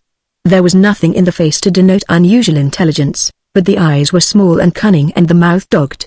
Francis looked away out of the window. A sudden flash of realization had come to him, a wave of unreasoning but positive dislike. "When do you hope to bring your case to an end?" he asked. The man smiled once more, and the very smile irritated his companion. "Within the course of the next few days, sir," he replied. "And the charge?" The detective turned around. "Mr. Lem," he said, "we have been old friends, if you will allow me to use the word, ever since I was promoted to my present position in the force. You have trusted me with a good many cases, and I acknowledge myself your debtor, but in the matter of Sir Timothy Brust, you will forgive my saying with all respect, sir, that our ways seem to lie a little apart. Will you tell me why you have arrived at that conclusion?" Francis asked. "It was I who first incited you to set a watch upon Sir Timothy. It was to you I first mentioned certain suspicions I myself had with regard to him. I treated you with every confidence. Why do you now withhold yours from me?" "It is quite true, Mr. Lem," Shopland admitted, "that it was you who first pointed out Sir Timothy as an interesting study for my profession, but that was a matter of months ago. If you will forgive my saying so, your relations with Sir Timothy have altered since then. You have been his guest at the sanctuary, and there is a rumor, so you will pardon me if I seem to be taking a liberty, that you are engaged to be married to his daughter, Oliver Hilditch's widow. You seem to be tolerably well informed as to my affairs, Shopland," Francis remarked. "Only so far as regards your associations with Sir Timothy," was the deprecating reply. "If you will excuse me, sir, this is where I should like to descend. You have no message for Mr. Wilmore, then?" Francis asked. "Nothing definite, sir, but you can assure him of this. His brother is not likely to come to any particular harm. I have no absolute information to offer, but it is my impression that Mr. Reginald Wilmore will be home before a week is past." "Good afternoon, sir." Shopland stepped out of the taxicab and, raising his hat, walked quickly away. Francis directed the man to drive to Clarges Street. As they drove off, he was conscious of a folded piece of paper in the corner where his late companion had been seated. He picked it up, opened it, realized that it was a letter from a firm of lawyers, addressed to Shopland, and deliberately read it through. It was dated from a small town not far from Hatch End. "Dear Sir, Mr. John Phillips of this firm, who is coroner for the district, has desired me to answer the inquiry contained in your official letter of the 13th. The number of inquests held upon bodies recovered from the Thames in the neighborhood to which you allude, during the present year has been 7. 4 of these have been identified. Concerning the remaining 3 nothing has ever been heard. Such particulars as are on our file will be available to any accredited representative of the police at any time. Faithfully yours, Phillips and Son." The taxicab came to a sudden stop. Francis glanced up. Very breathless, Shopland put his head in at the window. "I dropped a letter," he gasped. Francis folded it up and handed it to him. "What about these 3 unidentified people, Shopland?" he asked, looking at him intently. The man frowned angrily.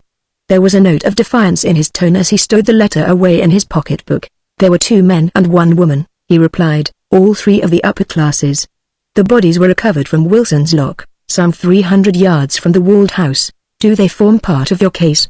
Francis persisted. Shopland stepped back. "Mr. Lem," he said, "I told you, some little time ago, that so far as this particular case was concerned I had no confidences to share with you.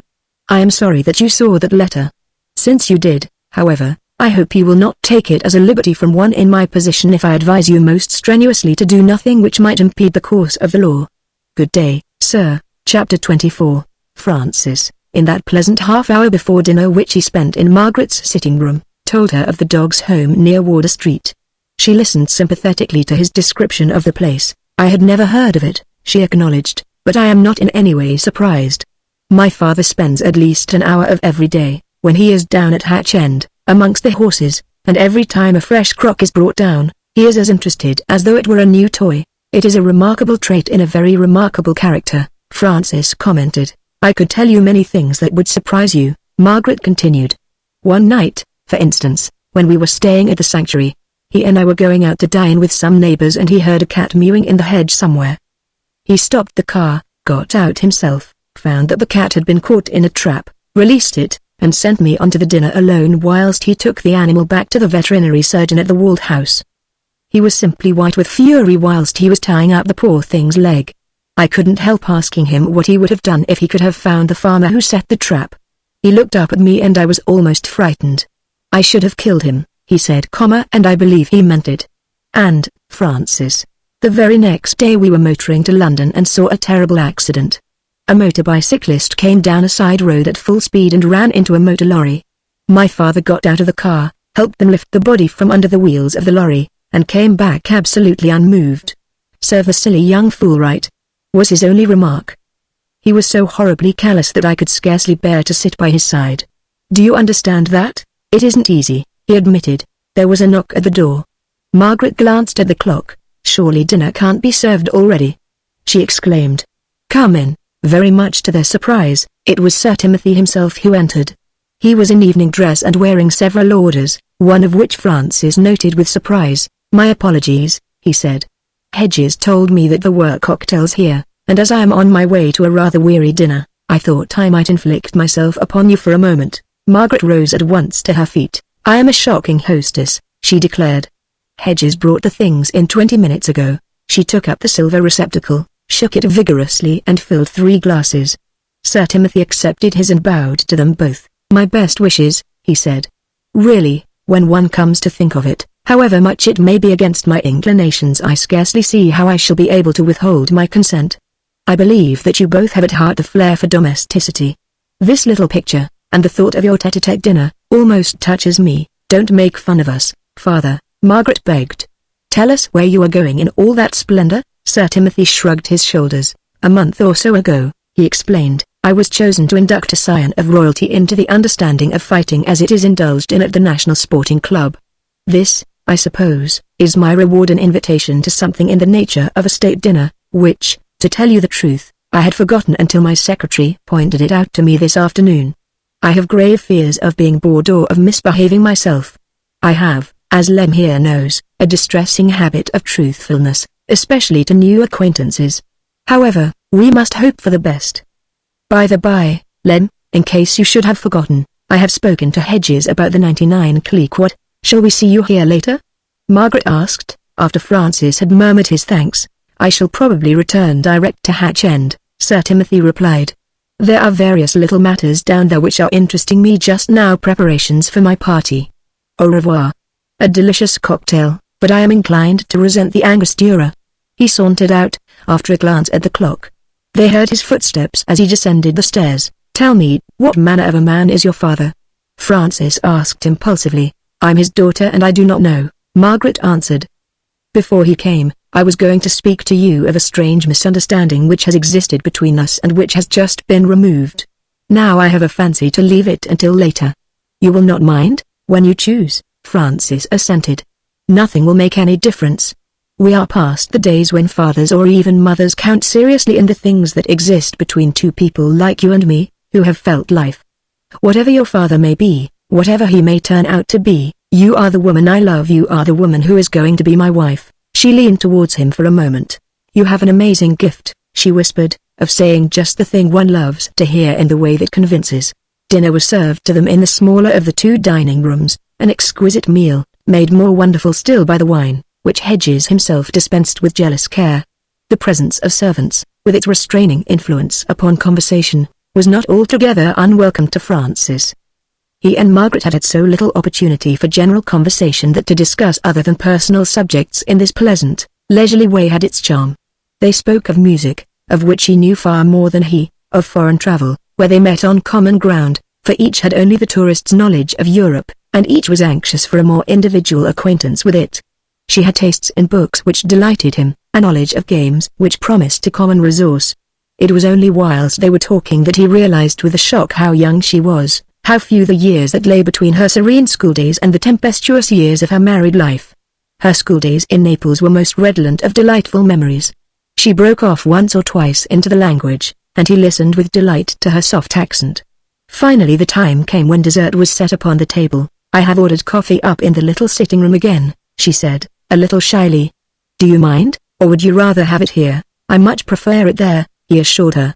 They sat before an open window, looking out upon some elm trees in the boughs of which town sparrows twittered, and with a background of roofs and chimneys. Margaret's coffee was untasted, even her cigarette lay unlit by her side. There was a touch of the old horror upon her face.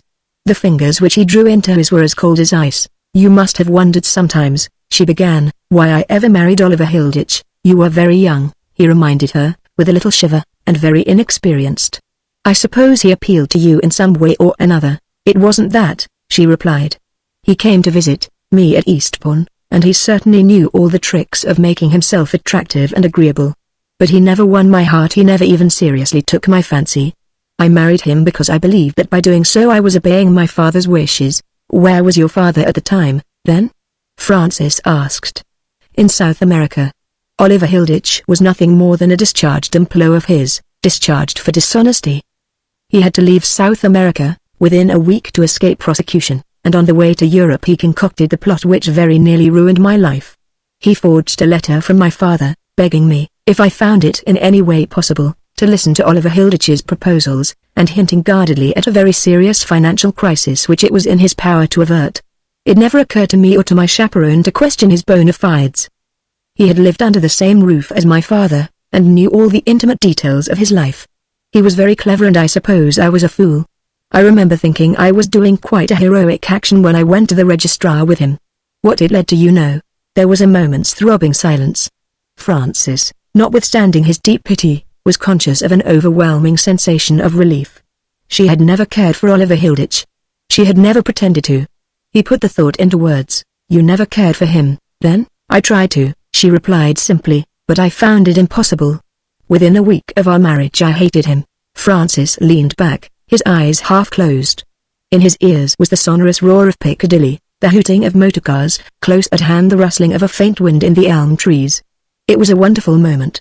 The nightmare with which he had grappled so fiercely, which he had overthrown, but whose ghost still sometimes walked by his side, had lost its chief and the most poignant terror. She had been tricked into the marriage. She had never cared or pretended to care. The primal horror of that tragedy which he had figured so often to himself, seemed to have departed with the thought. Its shadow must always remain, but in time his conscience would acquiesce in the pronouncement of his reason. It was the hand of justice, not any human hand, which had slain Oliver Hilditch. "What did your father say when he discovered the truth?" he asked. "He did not know it until he came to England on the day that Oliver Hilditch was acquitted. My husband always pretended that he had a special mail bag going out to South America, so he took away all the letters I wrote to my father, and he took care that I received none except one or two which I know now were forgeries. He had friends in South America himself who helped him, one a typist in my father's office, of whom I discovered afterwards, but that really doesn't matter. He was a wonderful master of deceit." Francis suddenly took her hands. He had an overwhelming desire to escape from the miasma of those ugly days, with their train of attendant thoughts and speculations. "Let us talk about ourselves," he whispered. "After that, The evening glided away incoherently, with no sustained conversation, but with an increasing sense of well-being, of soothed nerves and happiness, flaming seconds of passion, signposts of the wonderful world which lay before them. They sat in the cool silence until the lights of the returning taxicabs and motorcars became more frequent, until the stars crept into the sky and the yellow arc of the moon stole up over the tops of the houses. Presently they saw Sir Timothy's Rolls-Royce glide up to the front door below and Sir Timothy himself enter the house, followed by another man whose appearance was somehow familiar. "Your father has changed his mind," Francis observed. "Perhaps he has called for something," she suggested, "or he may want to change his clothes before he goes down to the country." Presently, however, there was a knock at the door. Hedges made his diffident appearance. "I beg your pardon, sir," he began, addressing Francis. "Sir Timothy has been asking if you are still here. He would be very glad if you could spare him a moment in the library." Francis rose at once to his feet. "I was just leaving," he said. "I will look in at the library and see Sir Timothy on my way out." Chapter 25. Sir Timothy was standing upon the hearthrug of the very wonderful apartment which he called his library. By his side, on a black marble pedestal, stood a small statue by Rodin. Behind him, lit by a shielded electric light, was a Van Dyck, a portrait of a gentleman unknown, and Francis, as he hesitated for a moment upon the threshold, was struck by a sudden quaint likeness between the face of the man in the picture, with his sunken cheeks, his supercilious smile, his narrowed but powerful eyes, to the face of Sir Timothy himself. There was something of the same spirit of the lawless buccaneer, perhaps the criminal. "You asked for me, Sir Timothy," Francis said. Sir Timothy smiled. "I was fortunate to find that you had not left," he answered. "I want you to be present at this forthcoming interview. You are to a certain extent in the game. I thought it might amuse you." Francis for the first time was aware that his host was not alone. The room, with its odd splashes of light, was full of shadows, and he saw now that in an easy chair a little distance away from Sir Timothy, a girl was seated. Behind her, still standing, with his hat in his hand, was a man. Francis recognized them both with surprise. "Mrs. Lopp?" he exclaimed. She nodded a little defiantly. Sir Timothy smiled. "Ah," he said. "You know the young lady, without a doubt. Mr. Chopland, your coadjutor in various works of philanthropy, you recognize, of course? I do not mind confessing to you, Lem, that I am very much afraid of Mr. Chopland. I'm not at all sure that he has not a warrant for my arrest in his pocket." The detective came a little further into the light. He was attired in an ill-fitting dinner suit, a soft-fronted shirt of unpleasing design, a collar of the wrong shape, and a badly arranged tie. He seemed, nevertheless, very pleased with himself. "I came on here, Mr. Lem, at Sir Timothy's desire," he said. "I should like you to understand," he added, with a covert glance of warning, "that I have been devoting every effort, during the last few days, to the discovery of your friend's brother, Mr. Reginald Wilmore." "I am very glad to hear it," Francis replied shortly. "The boy's brother is one of my greatest friends. I have come to the conclusion," the detective pronounced, "that the young man has been abducted, and is being detained at the walled house against his will for some illegal purpose. In other respects," Sir Timothy said, stretching out his hand towards a cedarwood box of cigarettes and selecting one, "this man seems quite sane. I have watched him very closely on the way here, but I could see no signs of mental aberration. I do not think, at any rate, that he is dangerous." Sir Timothy, Chopland explained, with some anger in his tone, "declines to take me seriously. I can of course apply for a search warrant, as I shall do, but it occurred to me to be one of those cases which could be better dealt with, up to a certain point, without recourse to the extremities of the law." Sir Timothy, who had lit his cigarette, presented a wholly undisturbed front. "What I cannot quite understand," he said, "is the exact meaning of that word abduction. Why should I be suspected of forcibly removing a harmless and worthy young man from his regular avocation, and, as you term it, abducting him, which I presume means keeping him bound and gagged and imprisoned? I do not eat young men. I do not even care for the society of young men. I am not naturally a gregarious person, but I think I would go so far," he added, with a bow towards Mrs. Lopp, "as to say that I prefer the society of young women. Satisfy my curiosity, therefore, I beg of you.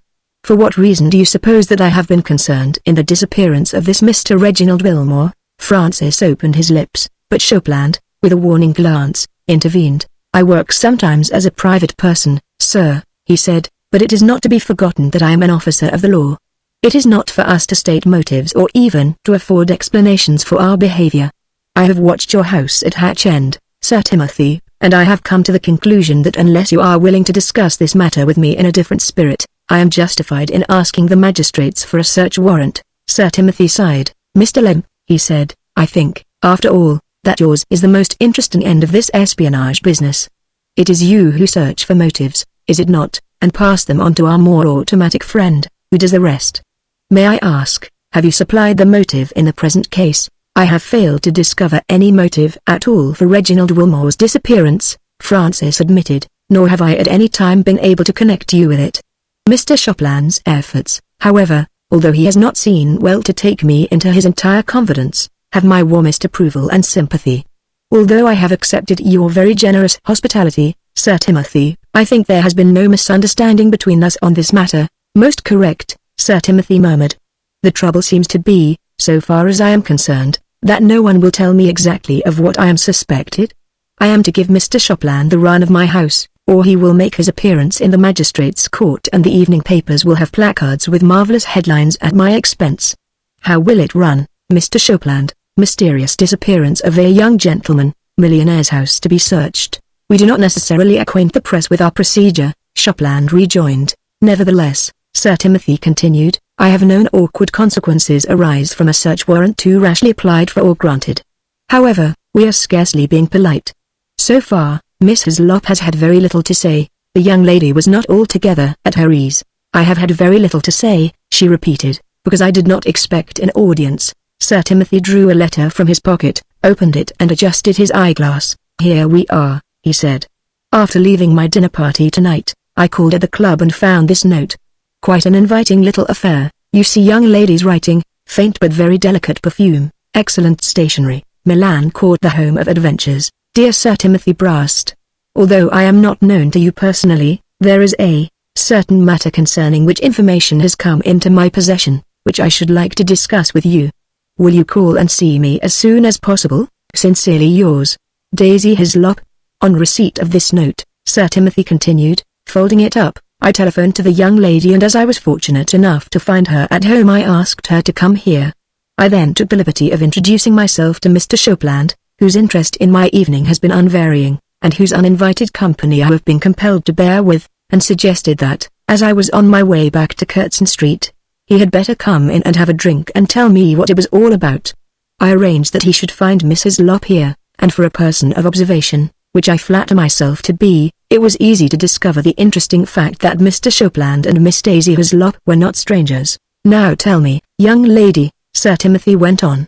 "You see, I have placed myself entirely in your hands. Never mind the presence of these two gentlemen. Tell me exactly what you wanted to say to me." "The matter is of no great importance," Mrs. Lopp declared. "In any case I should not discuss it before these two gentlemen." "Don't go for a moment, please," Sir Timothy begged, as she showed signs of departure. "Listen. I want to make a suggestion to you. There is an impression abroad that I was interested in the two young men, Victor Bidlake and Fairfax, and that I knew something of their quarrel. You were an intimate friend of young Bidlake's and presumably in his confidence. It occurs to me, therefore, that Mr. Shopland might very well have visited you in search of information, linking me up with that unfortunate affair. Hence your little note to me." Mrs. Lopp rose to her feet. She had the appearance of being very angry indeed. "Do you mean to insinuate?" she began. "Madame, I insinuate nothing," Sir Timothy interrupted sternly. "I only desire to suggest this. You are a young lady whose manner of living, I gather, is to a certain extent precarious. It must have seemed to you likely a source of profit to withhold any information you might have to give at the solicitation of a rich man, than to give it free gratis and for nothing to a detective. Now am I right?" Mrs. Lopp turned towards the door. She had the air of a person who had been entirely misunderstood. "I wrote you out of kindness, Sir Timothy," she said in an aggrieved manner. "I shall have nothing more to say on the matter to you, at any rate." Sir Timothy sighed. "You see," he said, turning to the others, "I have lost my chance of conciliating a witness. My checkbook remains locked up and she has gone over to your side." She turned around suddenly. "You know that you made Bobby Fairfax kill Victor?" she almost shouted. Sir Timothy smiled in triumph. "My dear young lady," he begged, "let us now be friends again. I desired to know your trump card. For that reason I fear that I have been a little brutal. Now please don't hurry away. You have shot your bolt. Already Mr. Shopland is turning the thing over in his mind. Was I lurking outside that night, Mr. Shopland, to guide that young man's flabby arm? He scarcely seemed man enough for a murderer, did he, when he sat quaking on that stool in Soto's bar while Mr. Lem tortured him? I beg you again not to hurry, Mrs. Lop. At any rate wait while my servants fetch you a taxi. It was clouding over when I came in. We may even have a thunderstorm. I want to get out of this house, Daisy Hislop declared. I think you are all horrible. Mr. Lem did behave like a gentleman when he came to see me, and Mr. Shopland asked questions civilly. But you, she added, turning round to Sir Timothy. Hush, my dear, he interrupted, holding out his hand. Don't abuse me. I am not angry with you, not in the least, and I am going to prove it. I shall oppose any search warrant which you might apply for, Mr. Shopland, and I think I can oppose it with success. But I invite you too, Mrs. Lop and Mr. Lem, to my party on Thursday night. Once under my roof you shall have carte blanche. You can wander where you please, knock the walls for secret hiding places, stamp upon the floor for oubliettes. Upstairs or down, the cellars and the lofts, the grounds and the park, the whole of my domain is for you from midnight on Thursday until 4 o'clock. What do you say, Mr. Shopland? Does my offer satisfy you? The detective hesitated. I should prefer an invitation for myself, he declared bluntly. Sir Timothy shook his head. Alas, my dear Mr. Shopland, he regretted, that is impossible. If I had only myself to consider I would not hesitate. Personally I like you. You amuse me more than anyone I have met for a long time. But unfortunately I have my guests to consider. You must be satisfied with Mr. Lem's report. Shopland stroked his stubbly moustache. It was obvious that he was not in the least disconcerted. There are 3 days between now and then, he reflected. During those 3 days, of course, Sir Timothy said dryly, I shall do my best to obliterate all traces of my various crimes. Still, you are a clever detective, and you can give Mr. Lem a few hints. Take my advice. You won't get that search warrant, and if you apply for it none of you will be at my party. I accept, Shopland decided. Sir Timothy crossed the room, unlocked the drawer of a magnificent writing table, and from a little packet drew out 2 cards of invitation. They were of small size but thick, and the color was a brilliant scarlet. On one he wrote the name of Francis, the other he filled in for Mrs. Lop. Miss Daisy Hislop, he said, shall we drink a glass of wine together on Thursday evening, and will you decide that although, perhaps, I am not a very satisfactory correspondent, I can at least be an amiable host? The girl's eyes glistened. She knew very well that the possession of that card meant that for the next few days she would be the envy of every one of her acquaintances. Thank you, Sir Timothy, she replied eagerly. You have quite misunderstood me, but I should like to come to your party. Sir Timothy handed over the cards. He rang for a servant and bowed the others out. Francis he detained for a moment. Our little duel, my friend, marches, he said. After Thursday night we will speak again of this matter concerning Margaret. You will know then what you have to face. Margaret herself opened the door and looked in. What have those people been doing here? She asked. What is happening? Her father unlocked his drawer once more and drew out another of the red cards. Margaret, he said, Lem here has accepted my invitation for Thursday night. You have never, up till now, honored me, nor have I ever asked you. I suggest that for the first part of the entertainment, you give me the pleasure of your company. For the first part? For the first part only, he repeated, as he wrote her name upon the card. What about Francis? She asked. Is he to stay all the time? Sir Timothy smiled. He locked up his drawer and slipped the key into his pocket. Lem and I, he said, have promised one another a more complete mutual understanding on Thursday night. I may not be able to part with him quite so soon. Chapter 26. Bored and listless, like a tired and drooping lily in the arms of her somewhat athletic partner, Lady Cynthia brought her dance to a somewhat abrupt conclusion. There is someone in the lounge to whom I wish to speak, she said. Perhaps you won't mind if we finish later. The floor seems sticky tonight, or my feet are heavy. Her partner made the best of it, as Lady Cynthia's partners, nowadays, generally had to. She even dispensed with his escort, and walked across the lounge of Claridge's alone. Sir Timothy rose to his feet. He had been sitting in a corner, half sheltered by a pillar, and had fancied himself unseen. What a relief! She exclaimed. Another turn and I should have fainted through sheer boredom. Yet you are quite wonderful dancing, he said. I have been watching you for some time. It is one of my expiring efforts, she declared, sinking into the chair by his side. You know whose party it is, of course? Old Lady Dorrington's. Quite a boy and girl affair. 24 of us had dinner in the worst corner of the room. I can hear the old lady ordering the dinner now. Charles with a long menu. She shakes her head and taps him on the wrist with her fan. Monsieur Charles, I'm a poor woman. Give me what there is, a small, plain dinner, and charge me at your minimum. The dinner was very small and very plain. The champagne was horribly sweet. My partner talked of a new drill, his last innings for the household brigade, and a wonderful round of golf he played last Sunday week. I was turned on to dance with a man who asked me to marry him, a year ago, and I could feel him vibrating with gratitude, as he looked at me, that I had refused. I suppose I am very haggard. Does that matter, nowadays? Sir Timothy asked. She shrugged her shoulders. I am afraid it does. The bone and the hank of hair stuff is played out. The dairy-maid style is coming in.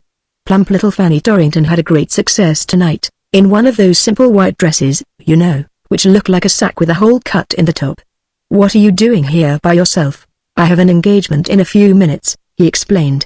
My car is waiting now.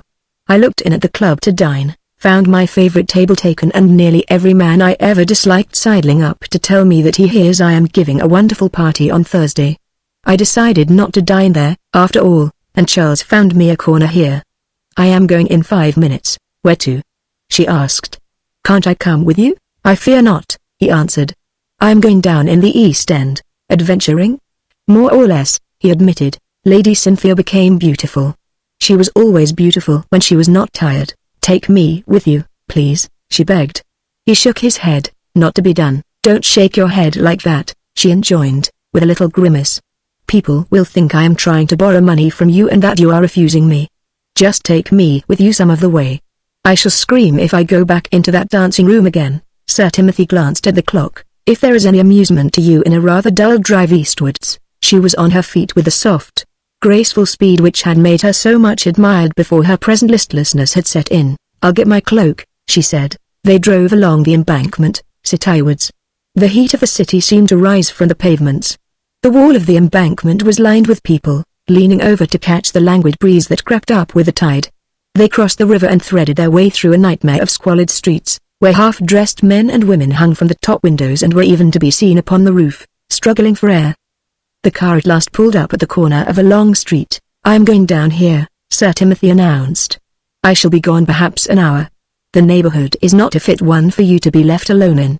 I shall have time to send you home. The car will be back here for me by the time I require it. Where are you going? She asked curiously. Why can't I come with you? I am going where I cannot take you, was the firm reply. I told you that before I started. I shall sit here and wait for you, she decided. I rather like the neighborhood. There is a gentleman in shirt sleeves, leaning over the rail of the roof there, who has his eye on me. I believe I shall be a success here, which is more than I can say of a little further westwards. Sir Timothy smiled slightly.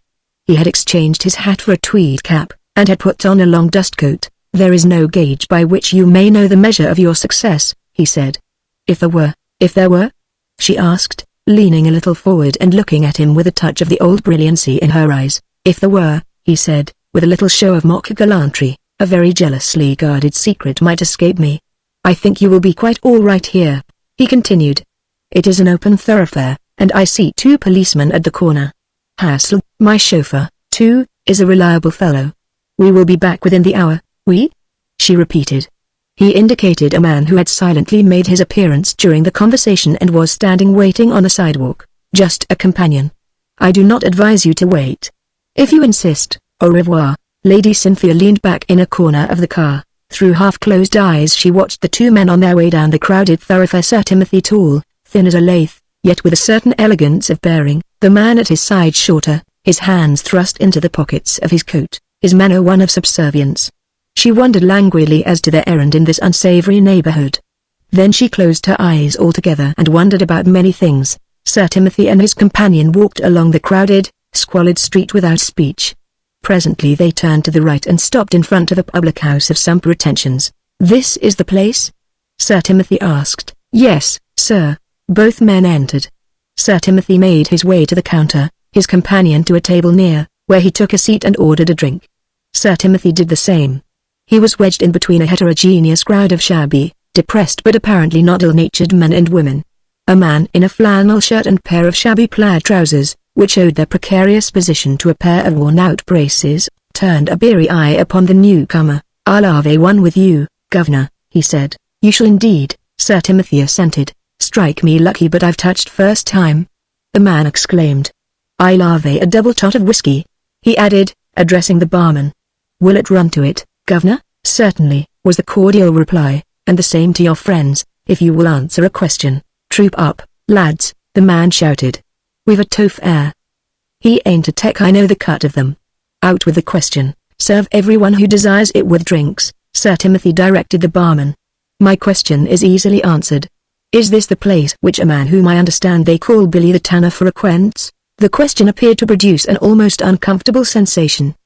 The enthusiasm for the free drinks, however, was only slightly damped, and a small forest of grimy hands was extended across the counter. "Don't you ask no questions about him, Governor," Sir Timothy's immediate companion advised earnestly. "He'd kill you as soon as look at you. When Billy the Tanner's in a quarrelsome mood, I've seen him empty this place and the whole street, quicker than if a mad dog was loose. He's a fair and holy terror, he is. He about killed his wife 3 nights ago, but there ain't a living soul as dare to stand in the witness box about it. Why don't the police take a hand in the matter if the man is such a nuisance?" Sir Timothy asked. His new acquaintance, gripping a thick tumbler of spirits and water with a hand deeply encrusted with the stains of his trade, scoffed. "Police? Why, he'd take on any 3 of the police round these parts," he declared. "Police? You tell one on 'em that Billy the Tanner's on the rampage, and you'll see 'em up it. Chero, Governor, and don't you get curious about Billy. It ain't he Alfie." The swing door was suddenly opened. A towsley-haired urchin shoved his face in. "Billy the Tanner's coming," he shouted. "Cave, all. He's been having a rare to-do in Smith's Court." Then a curious thing happened. The little crowd at the bar seemed somehow to melt away. Half a dozen left precipitately by the door. Half a dozen more slunk through an inner entrance into some room beyond. Sir Timothy's neighbor set down his tumbler empty. He was the last to leave. "If you're going to stop there, Governor," he begged fervently, "you keep a still tongue in your head. Billy ain't particular who it is. He'd kill his own mother, if he felt like it. He'll swing someday, sure as I stand here, but he'll do a bit more mischief first. Op it with me, Governor, or get inside there." "Jim's right," the man behind the bar agreed. "He's a very nasty customer, Bill the Tanner, sir. If he's coming down, I'd clear out for a moment. You can go in the governor's sitting room, if you like." Sir Timothy shook his head.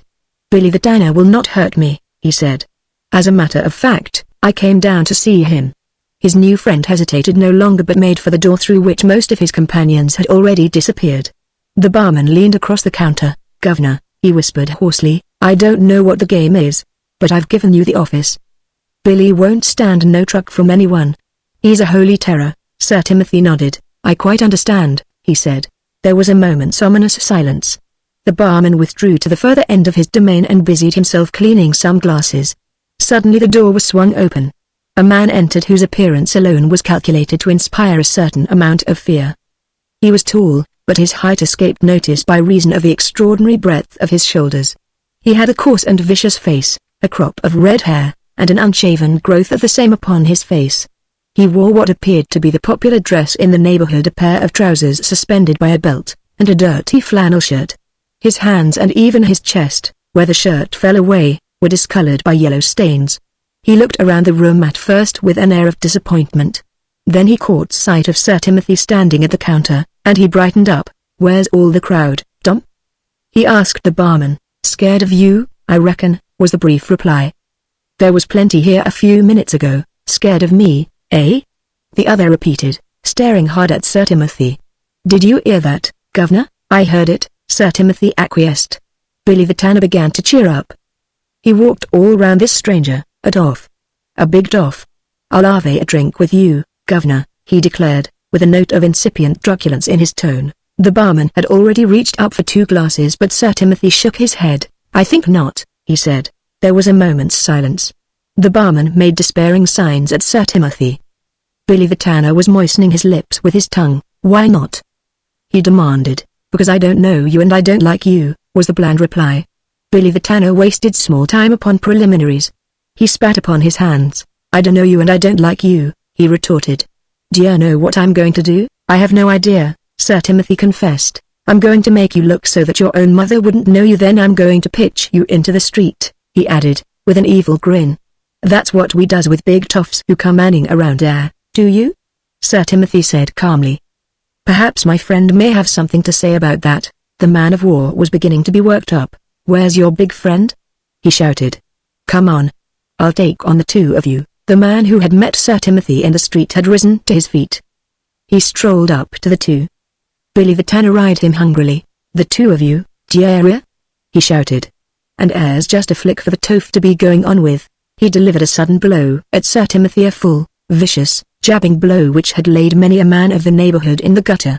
To his amazement, the chin at which he had aimed seemed to have mysteriously disappeared. Sir Timothy himself was standing about half a yard further away.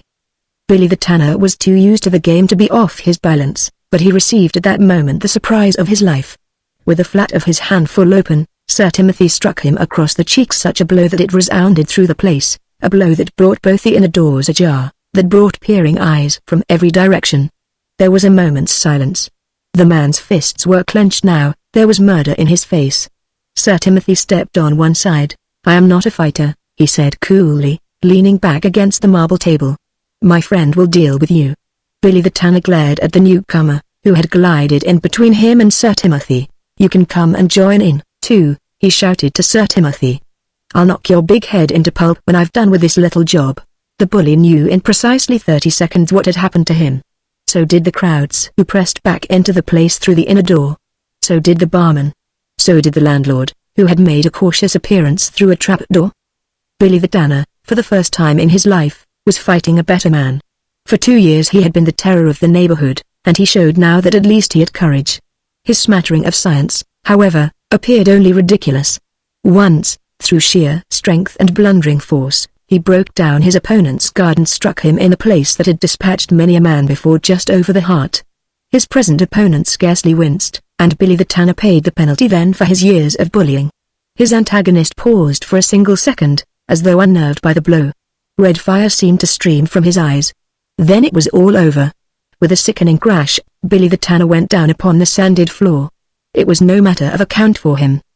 He lay there like a dead man, and from the 2 doors the hidden spectators streamed into the room. Sir Timothy laid some money upon the table. "This fellow insulted me and my friend," he said. "You see, he has paid the penalty. If he misbehaves again, the same thing will happen to him. I am leaving some money here with your barman. I shall be glad for everyone to drink with me. Presently, perhaps, you had better send for an ambulance or a doctor." A little storm of enthusiastic excitement, evidenced for the most part in expletives of a lurid note, covered the retreat of Sir Timothy and his companion. Out in the street a small crowd was rushing towards the place. A couple of policemen seemed to be trying to make up their minds whether it was a fine night. An inspector hurried up to them. "What's doing in the rising sun?"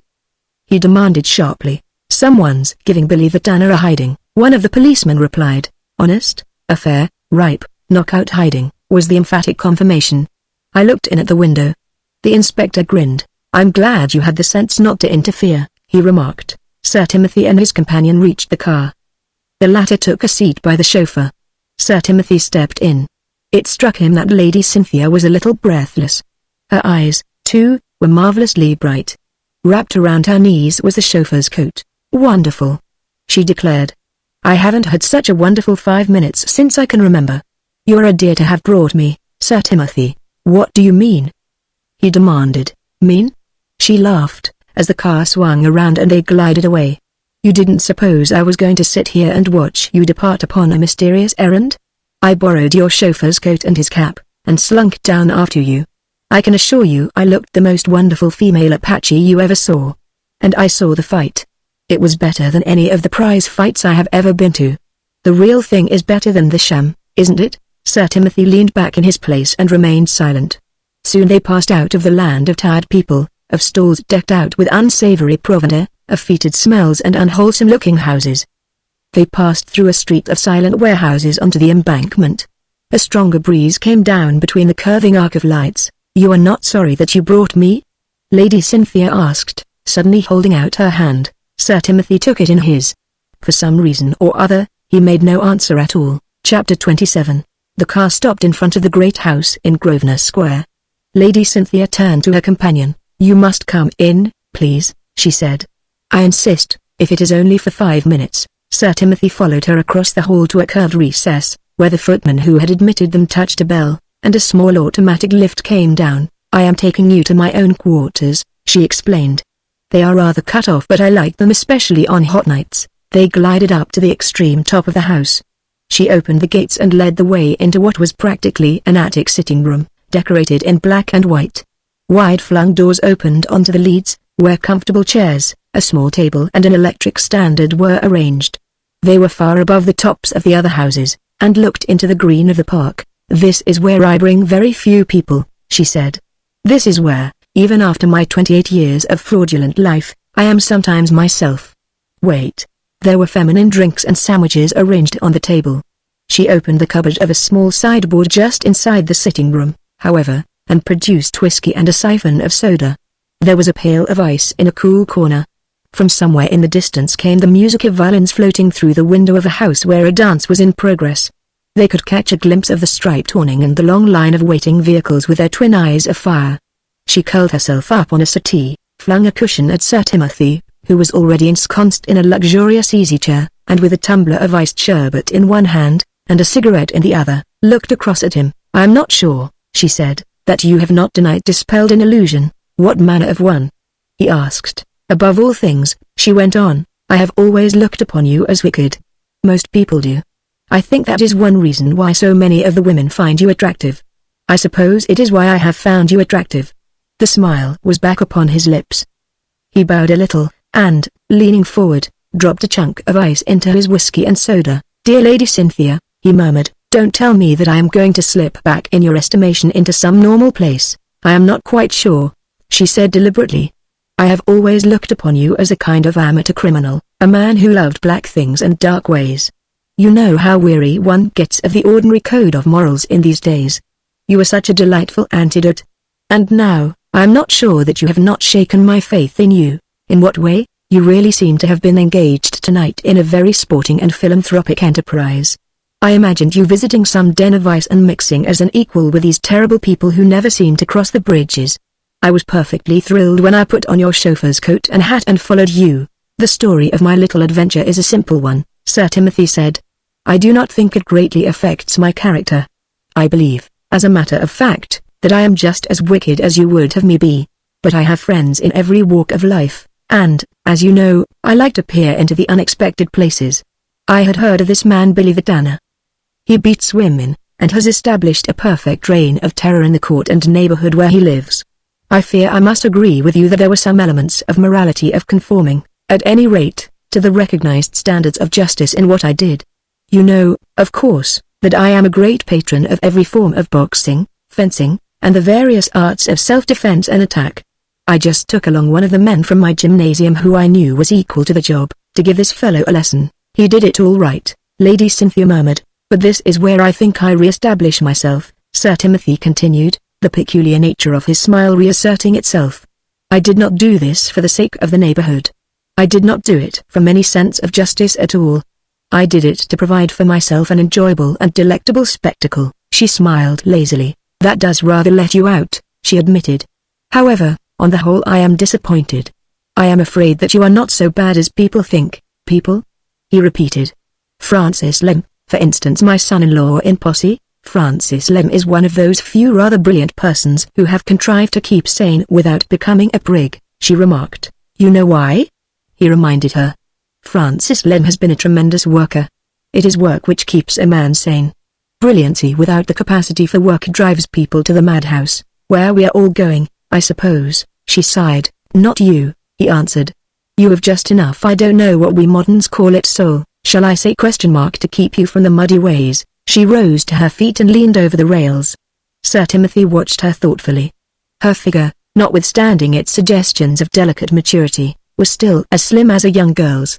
She was looking across the treetops towards an angry bank of clouds, long, pencil-like streaks of black on a purple background. Below, in the street, a taxi passed with grinding of brakes and noisy horn. The rail against which she leaned looked very flimsy. Sir Timothy stretched out his hand and held her arm. "My nerves are going with my old age," he apologized.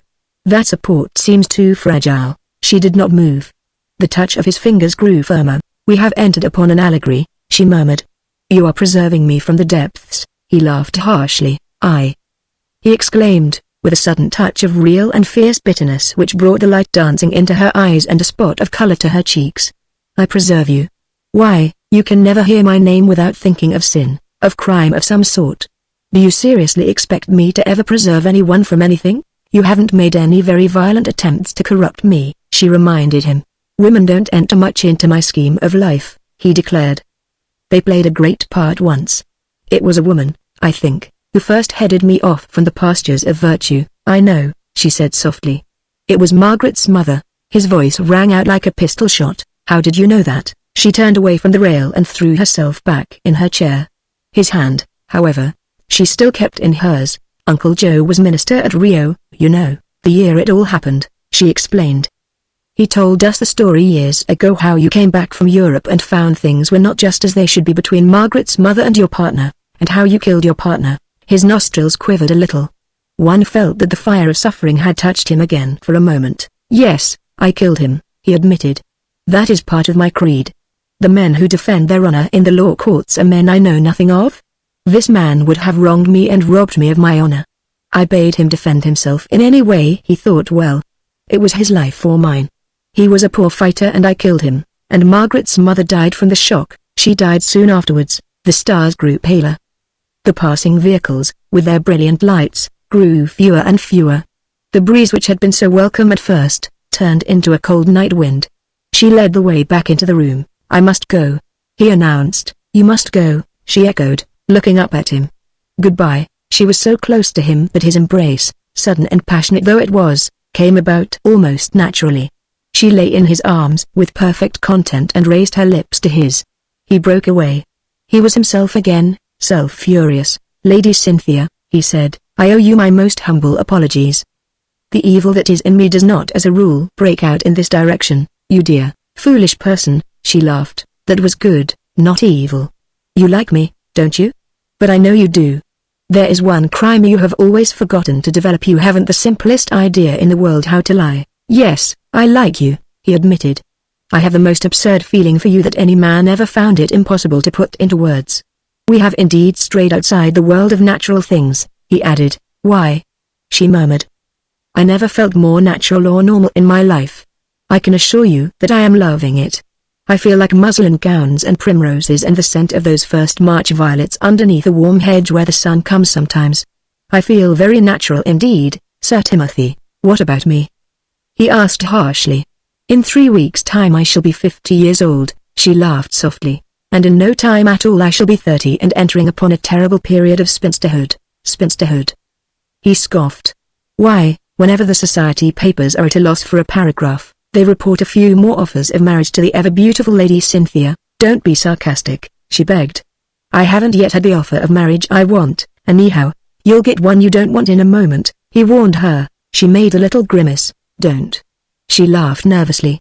How am I to preserve my romantic notions of you as the emperor of the criminal world, if you kiss me as you did just now? You kissed me rather well and then ask me to marry you. It isn't your role. You must light a cigarette now, pat the back of my hand, and swagger off to another of your haunts of vice. In other words, I am not to propose? Sir Timothy said slowly. You see how decadent I am, she sighed. I want to toy with my pleasures. Besides, there's that scamp of a brother of mine coming up to have a drink. I saw him get out of a taxi and you couldn't get it through in time, not with dignity. The rattle of the lift as it stopped was plainly audible.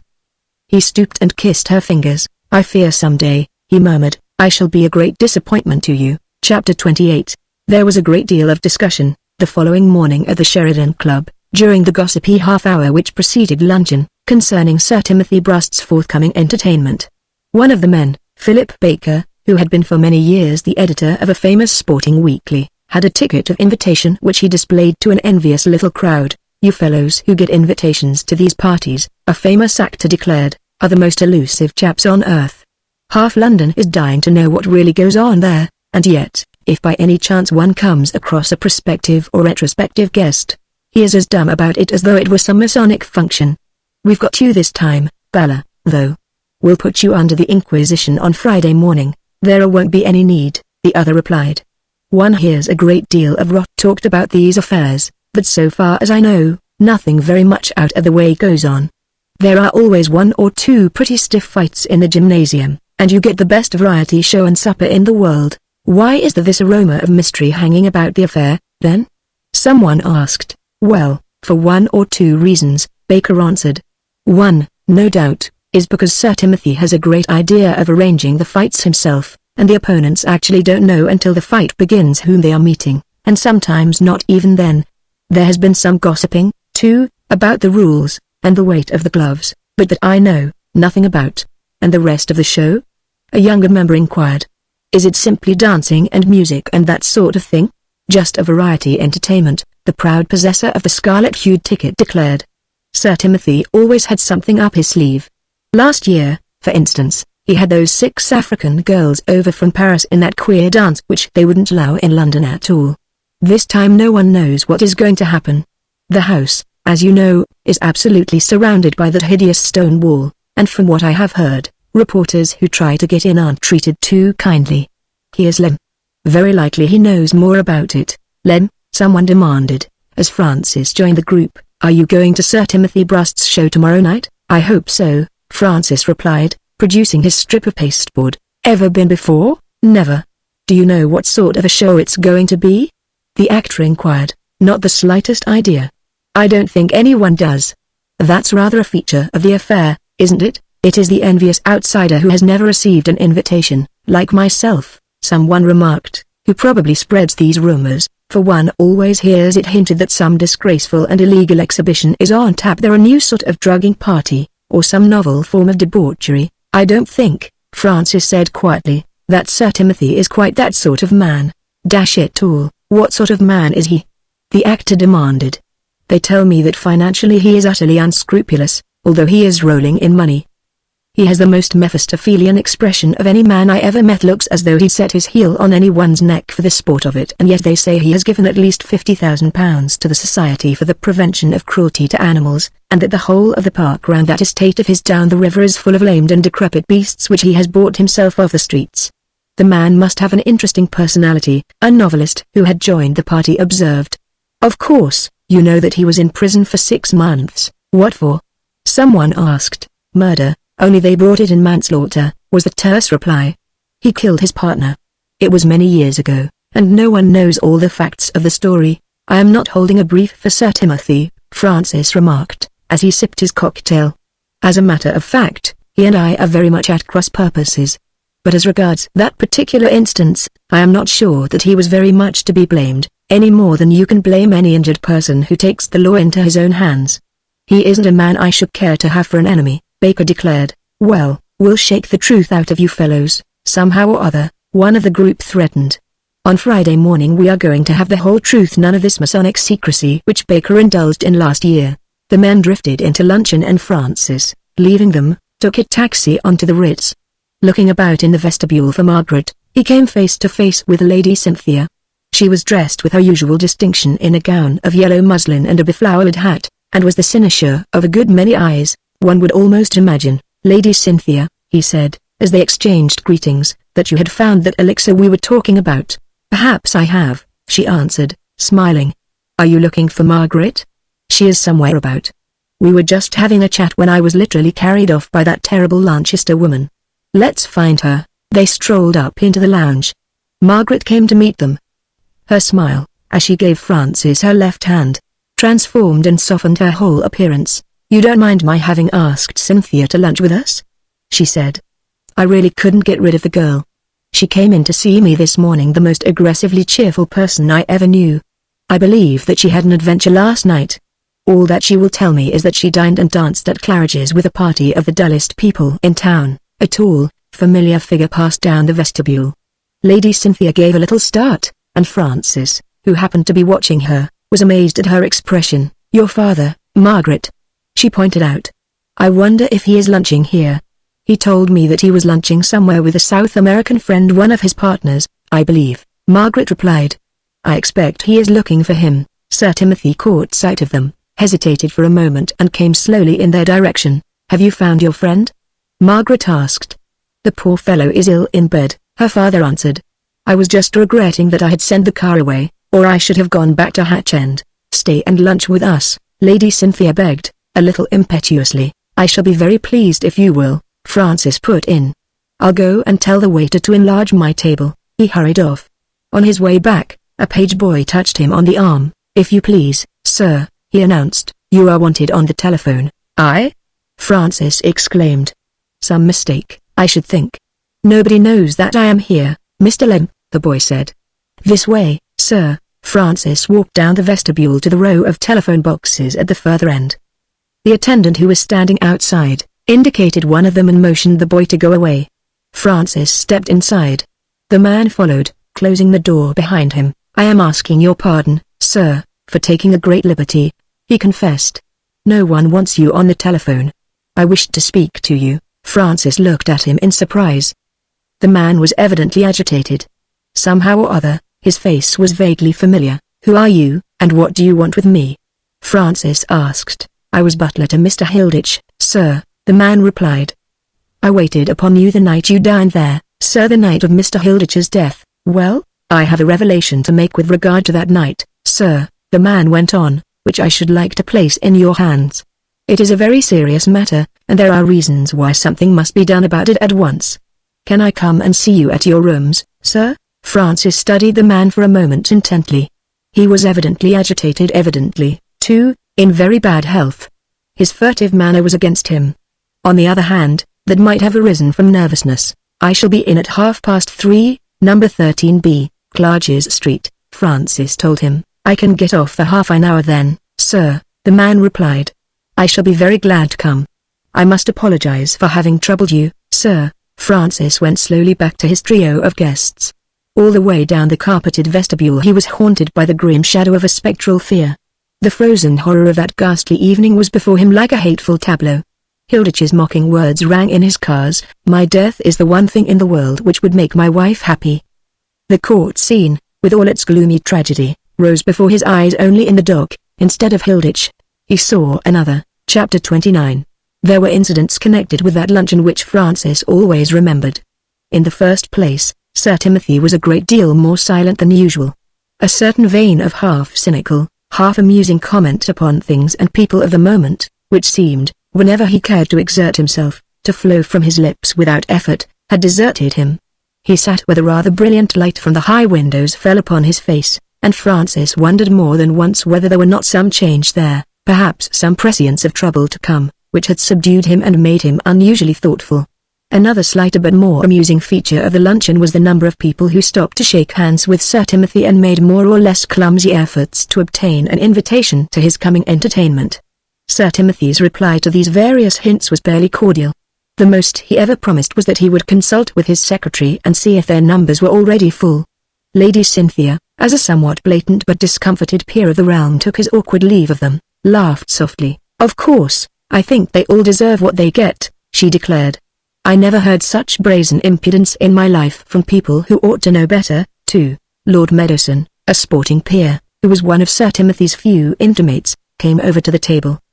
He paid his respects to the two ladies and Francis, and turned a little eagerly to Sir Timothy. "Well?"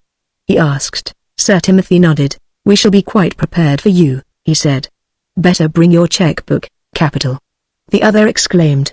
"As I hadn't heard anything, I was beginning to wonder whether you would be ready with your end of the show." "There will be no hitch so far as we are concerned," Sir Timothy assured him. "More mysteries?"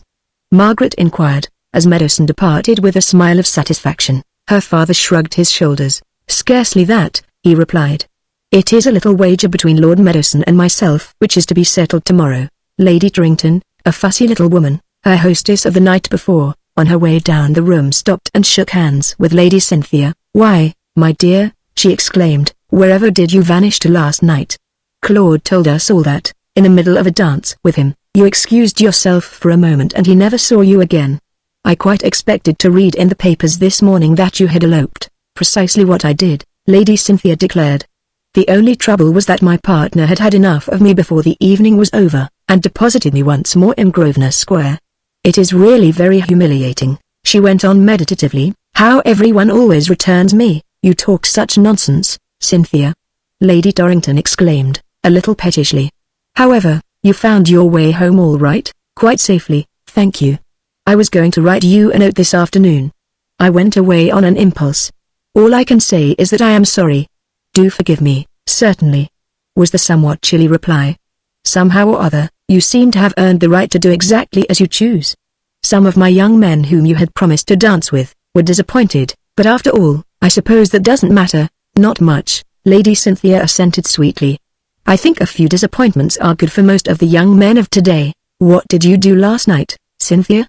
Margaret asked her presently, when Lady Dorrington had passed on. "I eloped with your father," Lady Cynthia confessed, smiling across at Sir Timothy. "We went for a little drive together and I had a most amusing time. The only trouble was, as I have been complaining to that tiresome woman, he brought me home again." "But where did you go to?" Margaret persisted. "It was an errand of charity," Sir Timothy declared. "It sounds very mysterious," Francis observed. "Is that all we are to be told?" "I am afraid," Sir Timothy complained, "that very few people sympathize with my hobbies or my prosecution of them. That is why such little incidents as last night's generally remain undisclosed. If you really wish to know what happened," he went on, after a moment's pause, "I will tell you. As you know, I have a great many friends amongst the boxing fraternity, and I happen to hear of a man down in the East End who has made himself a terror to the whole community in which he lives. I took Peter Fields, my gymnasium instructor, down to the East End last night, and Peter Fields dealt with him." "There was a fight?" Margaret exclaimed, with a little shudder. "There was a fight," Sir Timothy repeated, "if you can call it such. Fields gave him some part of the punishment he deserved, and you were there, Cynthia?" "I left Lady Cynthia in the car," Sir Timothy explained. "She most improperly bribed my chauffeur to lend her his coat and hat, and followed me." "You actually saw the fight, then?" Francis asked. "I did," Lady Cynthia admitted.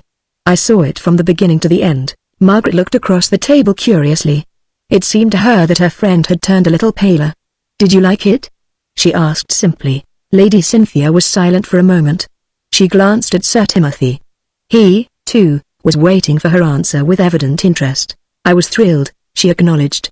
"That was the pleasurable part of it. I have been so used to looking on at shows that bored me, listening to conversations that wearied me, attempting sensations which were repellent, that I just welcomed feeling, when it came feeling of any sort. I was excited. I forgot everything else. I was so fascinated that I could not look away. But if you ask me whether I liked it, and I have to answer truthfully, I hated it. I felt nothing of the sort at the time, but when I tried to sleep I found myself shivering. It was justice, I know, but it was ugly." She watched Sir Timothy, as she made her confession, a little wistfully. He said nothing, but there was a very curious change in his expression. He smiled at her in an altogether unfamiliar way. "I suppose," she said, appealing to him, "that you are very disappointed in me?" "On the contrary," he answered, "I am delighted." "You mean that?" she asked incredulously. "I do," he declared. "Companionship between our sexes is very delightful so far as it goes, but the fundamental differences between a man's outlook and tastes and a woman's should never be bridged over. I myself do not wish to learn it. I do not care for the womankind in whom I am interested to appreciate and understand fighting." Margaret looked across the table in amazement. "You were most surprising this morning, father," she declared. "I am perhaps misunderstood," he sighed, "perhaps have acquired a reputation for greater callousness than I possess. Personally, I love fighting. I was born a fighter, and I should find no happier way of ending my life than fighting, but, to put it bluntly, fighting is a man's job. What about women going to see fights at the National Sporting Club?" Lady Cynthia asked curiously. "It is their own affair, but if you ask my opinion I do not approve of it," Sir Timothy replied. "I am indifferent upon this subject, because I am indifferent upon the subject of the generality of your sex," he added, with a little smile, "but I simply hold that it is not a taste which should be developed in women, and if they do develop it, it is at the expense of those very qualities which make them most attractive." Lady Cynthia took a cigarette from her case and leaned over to Francis for a light. "The world is changing," she declared. "I cannot bear many more shocks. I fancied that I had written myself forever out of Sir Timothy's good books because of my confession just now." He smiled across at her. His words were words of courteous badinage, but Lady Cynthia was conscious of a strange little sense of pleasure. "On the contrary," he assured her, "you found your way just a little further into my heart, it seems to me, in a general sort of way." Margaret observed, leaning back in her chair, "that you and my father are becoming extraordinarily friendly, Cynthia." "I am hopefully in love with your father," Lady Cynthia confessed. It has been coming on for a long time. I suspected it the first time I ever met him. Now I am absolutely certain. It's quite a new idea, Margaret remarked. Shall we like her in the family, Francis? No airs. Lady Cynthia warned her. You two are not properly engaged yet. It may devolve upon me to give my consent.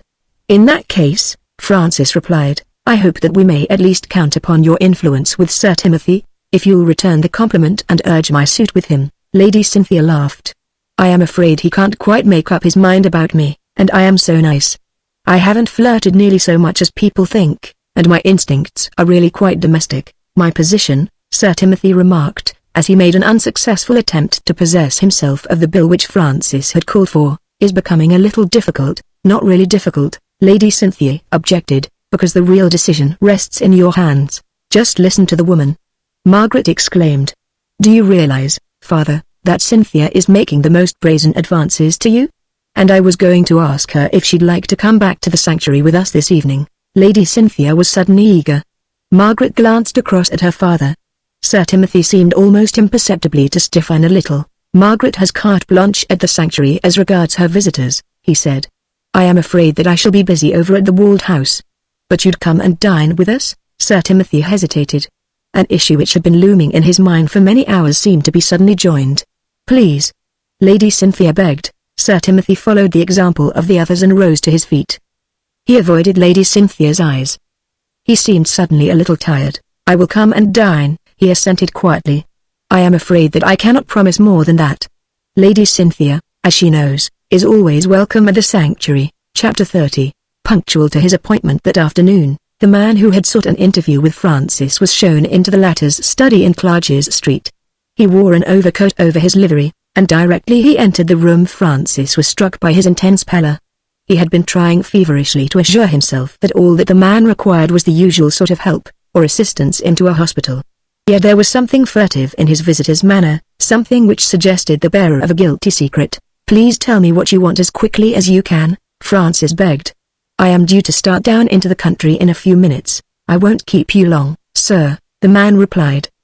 The matter is rather a serious one. Are you ill? Yes, sir. You had better sit down. The man relapsed gratefully into a chair. I'll leave out everything that doesn't count, sir, he said. I'll be as brief as I can. I want you to go back to the night I waited upon you at dinner, the night Mr. Oliver Hilditch was found dead. You gave evidence. The jury brought it in suicide. It wasn't suicide at all, sir. Mr. Hilditch was murdered. The sense of horror against which he had been struggling during the last few hours, crept once more through the whole being of the man who listened. He was face to face once more with that terrible issue. Had he perjured himself in vain? Was the whole structure of his dreams about to collapse, to fall about his ears? By whom? He faltered. By Sir Timothy Brast. Sir Francis, who had been standing with his hand upon the table, felt suddenly inclined to laugh. Facile though his brain was, the change of issues was too tremendous for him to readily assimilate it. He picked up a cigarette from an open box, with shaking fingers, lit it, and threw himself into an easy chair. He was all the time quite unconscious of what he was doing. Sir Timothy Brast? He repeated. Yes, sir, the man reiterated. I wish to tell you the whole story. I am listening, Francis assured him. That evening before dinner, Sir Timothy Brast called to see Mr. Hilditch, and a very stormy interview took place. I do not know the rights of that, sir. I only know that there was a fierce quarrel. Mrs. Hilditch came in and Sir Timothy left the house. His last words to Mr. Hilditch were, "You will hear from me again." As you know, sir, I mean as you remember, if you followed the evidence, all the servants slept at the back of the house. I slept in the butler's room downstairs, next to the plate pantry. I was awake when you left, sitting in my easy chair, reading. 10 minutes after you had left, there was a sound at the front door as though someone had knocked with their knuckles. I got up, to open it, but Mr. Hilditch was before me. He admitted Sir Timothy. They went back into the library together. It struck me that Mr. Hilditch had had a great deal to drink, and there was a queer look on Sir Timothy's face that I didn't understand. I stepped into the little room which communicates with a library by folding doors. There was a chink already between the two. I got a knife from the pantry and widened it until I could see through. I heard very little of the conversation, but there was no quarrel. Mr. Hilditch took up the weapon which you know about, sat in a chair and held it to his heart. I heard him say something like this. This ought to appeal to you, Sir Timothy. You're a specialist in this sort of thing. One little touch, and there you are." Mrs. Hilditch said something about putting it away. My master turned to Sir Timothy and said something in a low tone. Suddenly Sir Timothy leaned over. He caught hold of Mr. Hilditch's hand which held the hilt of the dagger, and well, he just drove it in, sir. Then he stood away. Mrs. Hilditch sprang up and would have screamed, but Sir Timothy placed his hand over her mouth. In a moment I heard her say, "What have you done?" Sir Timothy looked at Mr. Hilditch quite calmly. "I have ridded the world of a verminous creature," he said. My knees began to shake. My nerves were always bad. I crept back into my room, took off my clothes and got into bed. I had just put the light out when they called for me. Francis was himself again. There was an immense relief, a joy in his heart. He had never for a single moment blamed Margaret, but he had never for a single moment forgotten. It was a closed chapter but the stain was on its pages. It was wonderful to tear it out and scatter the fragments. "I remember you at the inquest," he said. "Your name is John Walter." "Yes, sir." "Your evidence was very different." "Yes, sir." "You kept all this to yourself." "I did, sir. I thought it best." "Tell me what has happened since." The man looked down at the table. "I have always been a poor man, sir," he said. "I have had bad luck whenever I've made a try to start at anything. I thought there seemed a chance for me here. I went to Sir Timothy and I told him everything." "Well?" "Sir Timothy never turned a hair, sir. When I had finished he was very short with me, almost curt. 'You have behaved like a man of sense, Walter,' he said. 'How much?' I hesitated for some time. Then I could see he was getting impatient. I doubled what I had thought at first. £1,000, sir," I said. "Sir Timothy," he went to a safe in the wall and he counted out £1,000 in notes, there and then. He brought them over to me. "Walter," he said, "there is your £1,000. For that sum I understand you promised to keep what you saw to yourself?" "Yes, sir," I agreed. "Take it, then," he said, "but I want you to understand this. There have been many attempts but no one yet has ever succeeded in blackmailing me. No one ever will. I give you this £1,000 willingly. It is what you have asked for. Never let me see your face again. If you come to me starving, it will be useless. I shall not part with another penny." The man's simple way of telling his story, his speech, slow and uneven on account of his faltering breath, seemed all to add to the dramatic nature of his disclosure. Francis found himself sitting like a child who listens to a fairy story. "And then?" he asked simply. "I went off with the money," Walter continued, "and I had cruel bad luck. I put it into a pub. I was robbed a little, I drank a little, my wife wasn't any good. I lost it all, sir. I found myself destitute. I went back to Sir Timothy." "Well?" The man shifted his feet nervously. He seemed to have come to the difficult part of his story. "Sir Timothy was as hard as nails," he said slowly. "He saw me. The moment I had finished, he rang the bell. 'Hedges,' he said to the manservant who came in, 'this man has come here to try and blackmail me. Throw him out. If he gives any trouble, send for the police. If he shows himself here again, send for the police.' What happened then? Well, I nearly blurted out the whole story. The man confessed, and then I remembered that wouldn't do me any good, so I went away. I got a job at the Ritz, but I was took ill a few days afterwards. I went to see a doctor. From him I got my death warrant." "Sir, is it heart?" "It's heart, sir," the man acknowledged. "The doctor told me I might snuff out at any moment. I can't live, anyway, for more than a year. I've got a little girl. Now just why have you come to see me?" Francis asked. "For just this, sir," the man replied. "Here's my account of what happened," he went on, drawing some sheets of foolscap from his pocket. "It's written in my own hand and there are 2 witnesses to my signature, one a clergyman, sir, and the other a doctor, they thinking it was a will or something. I had it in my mind to send that to Scotland Yard, and then I remembered that I hadn't a penny to leave my little girl. I began to wonder, think as meanly of me as you like, sir, how I could still make some money out of this. I happen to know that you were none too friendly disposed towards Sir Timothy. This confession of mine, if it wouldn't mean hanging, would mean imprisonment for the rest of his life. You could make a better bargain with him than me, sir. Do you want to hold him in your power? If so, you can have this confession, all signed and everything, for £200, and as I live, sir, that £200 is to pay for my funeral, and the balance for my little girl." Francis took the papers and glanced them through. "Supposing I buy this document from you," he said. What is its actual value? You could write out another confession, get that signed, and sell it to another of Sir Timothy's enemies, or you could still go to Scotland Yard yourself. I shouldn't do that, sir, I assure you, the man declared nervously, not on my solemn oath. I want simply to be quit of the whole matter and have a little money for the child. Francis considered for a moment. There is only one way I can see, he said, to make this document worth the money to me. If you will sign a confession that any statement you have made as to the death of Mr. Hilditch is entirely imaginary, that you did not see Sir Timothy in the house that night, that you went to bed at your usual time and slept until you were awakened, and that you only made this charge for the purpose of extorting money. If you will sign a confession to that effect and give it me with these papers, I will pay you the £200 and I will never use the confession unless you repeat the charge. I'll do it, sir, the man assented. Francis drew up a document, which his visitor read through and signed. Then he wrote out an open check. My servant shall take you to the bank in a taxi, he said. They would scarcely pay you this unless you were identified. We understand one another? Perfectly, sir. Francis rang the bell, gave his servant the necessary orders, and dismissed the two men. Half an hour later, already changed into flannels, he was on his way into the country. Chapter 31. Sir Timothy walked that evening amongst the shadows.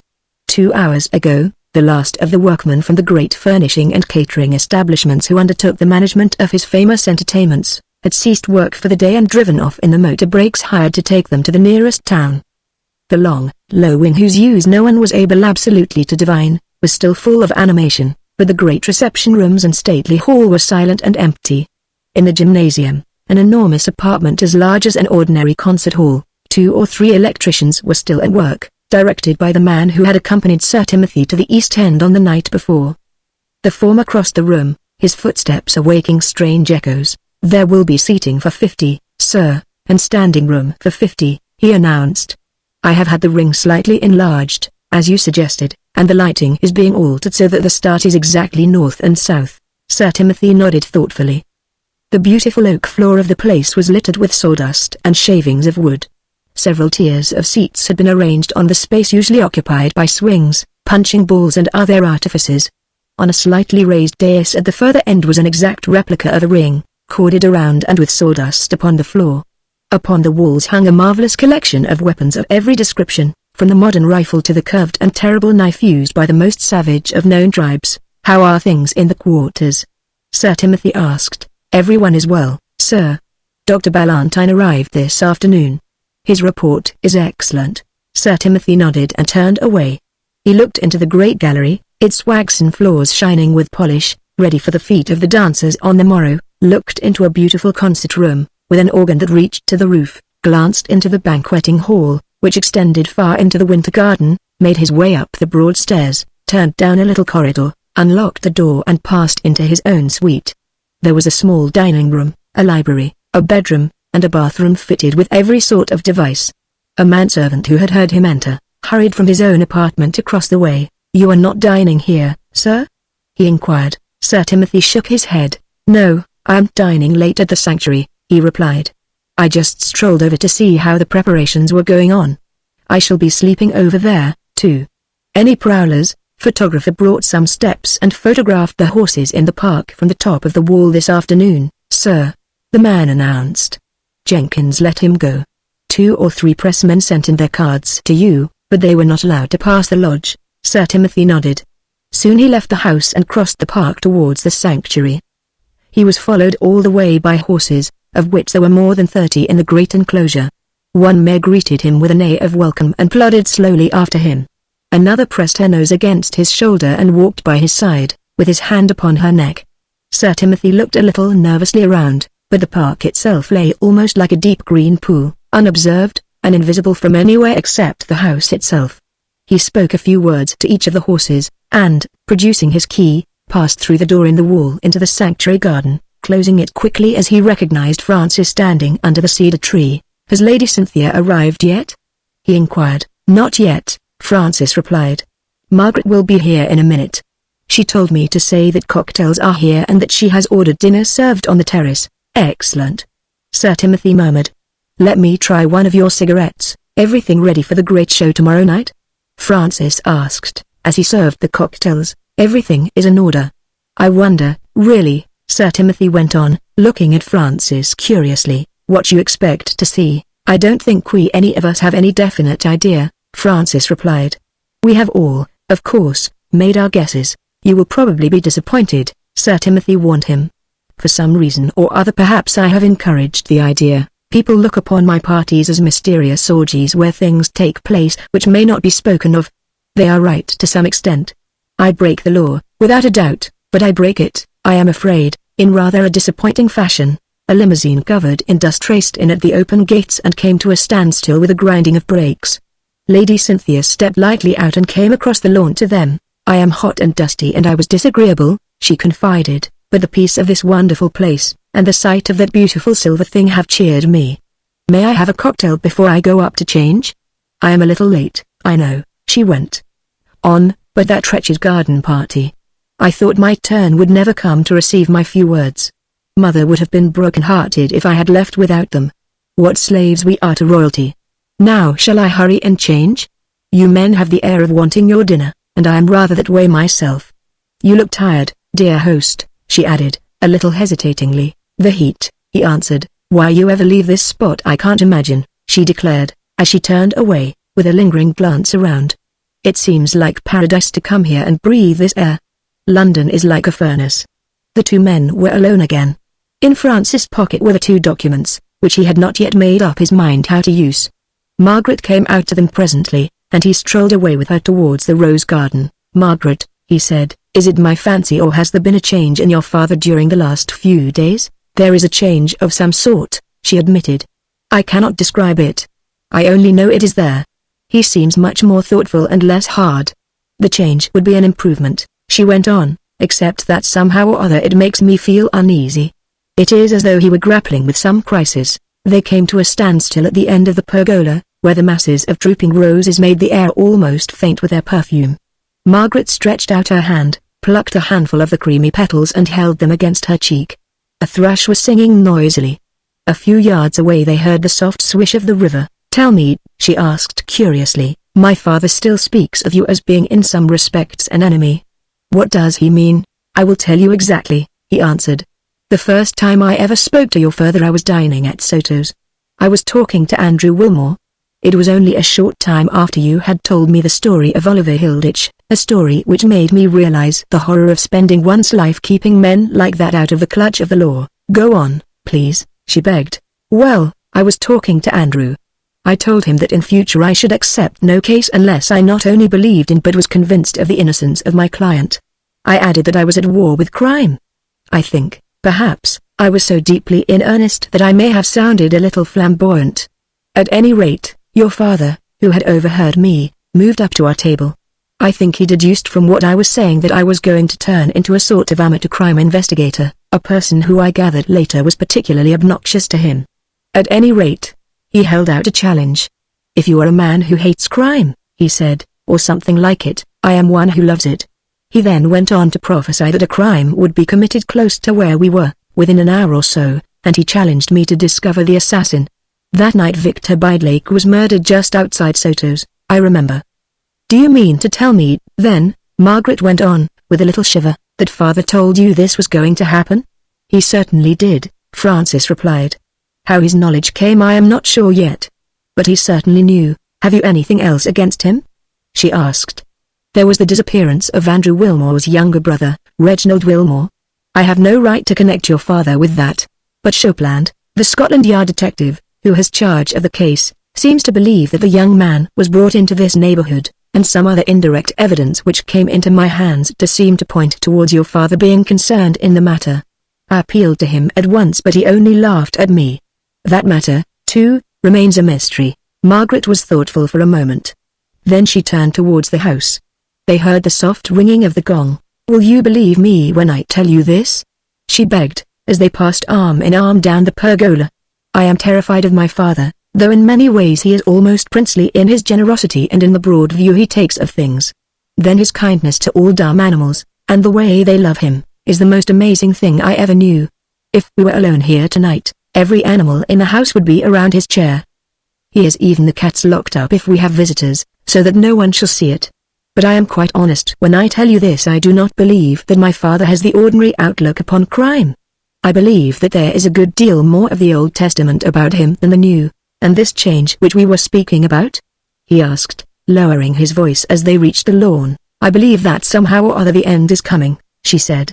"Francis, forgive me if I tell you this, or rather let me be forgiven, but I know of one crime my father has committed, and it makes me fear that there may be others. And I have the feeling, somehow, that the end is close at hand and that he feels it, just as we might feel a thunderstorm in the air. I am going to prove the immemorial selfishness of my sex," he whispered, as they drew near the little table. "Promise me one thing, and I don't care if your father is Beelzebub himself. Promise me that, whatever happens, it shall not make any difference to us." She smiled at him very wonderfully, a smile which had to take the place of words, for there were servants now within hearing, and Sir Timothy himself was standing in the doorway. Chapter 32.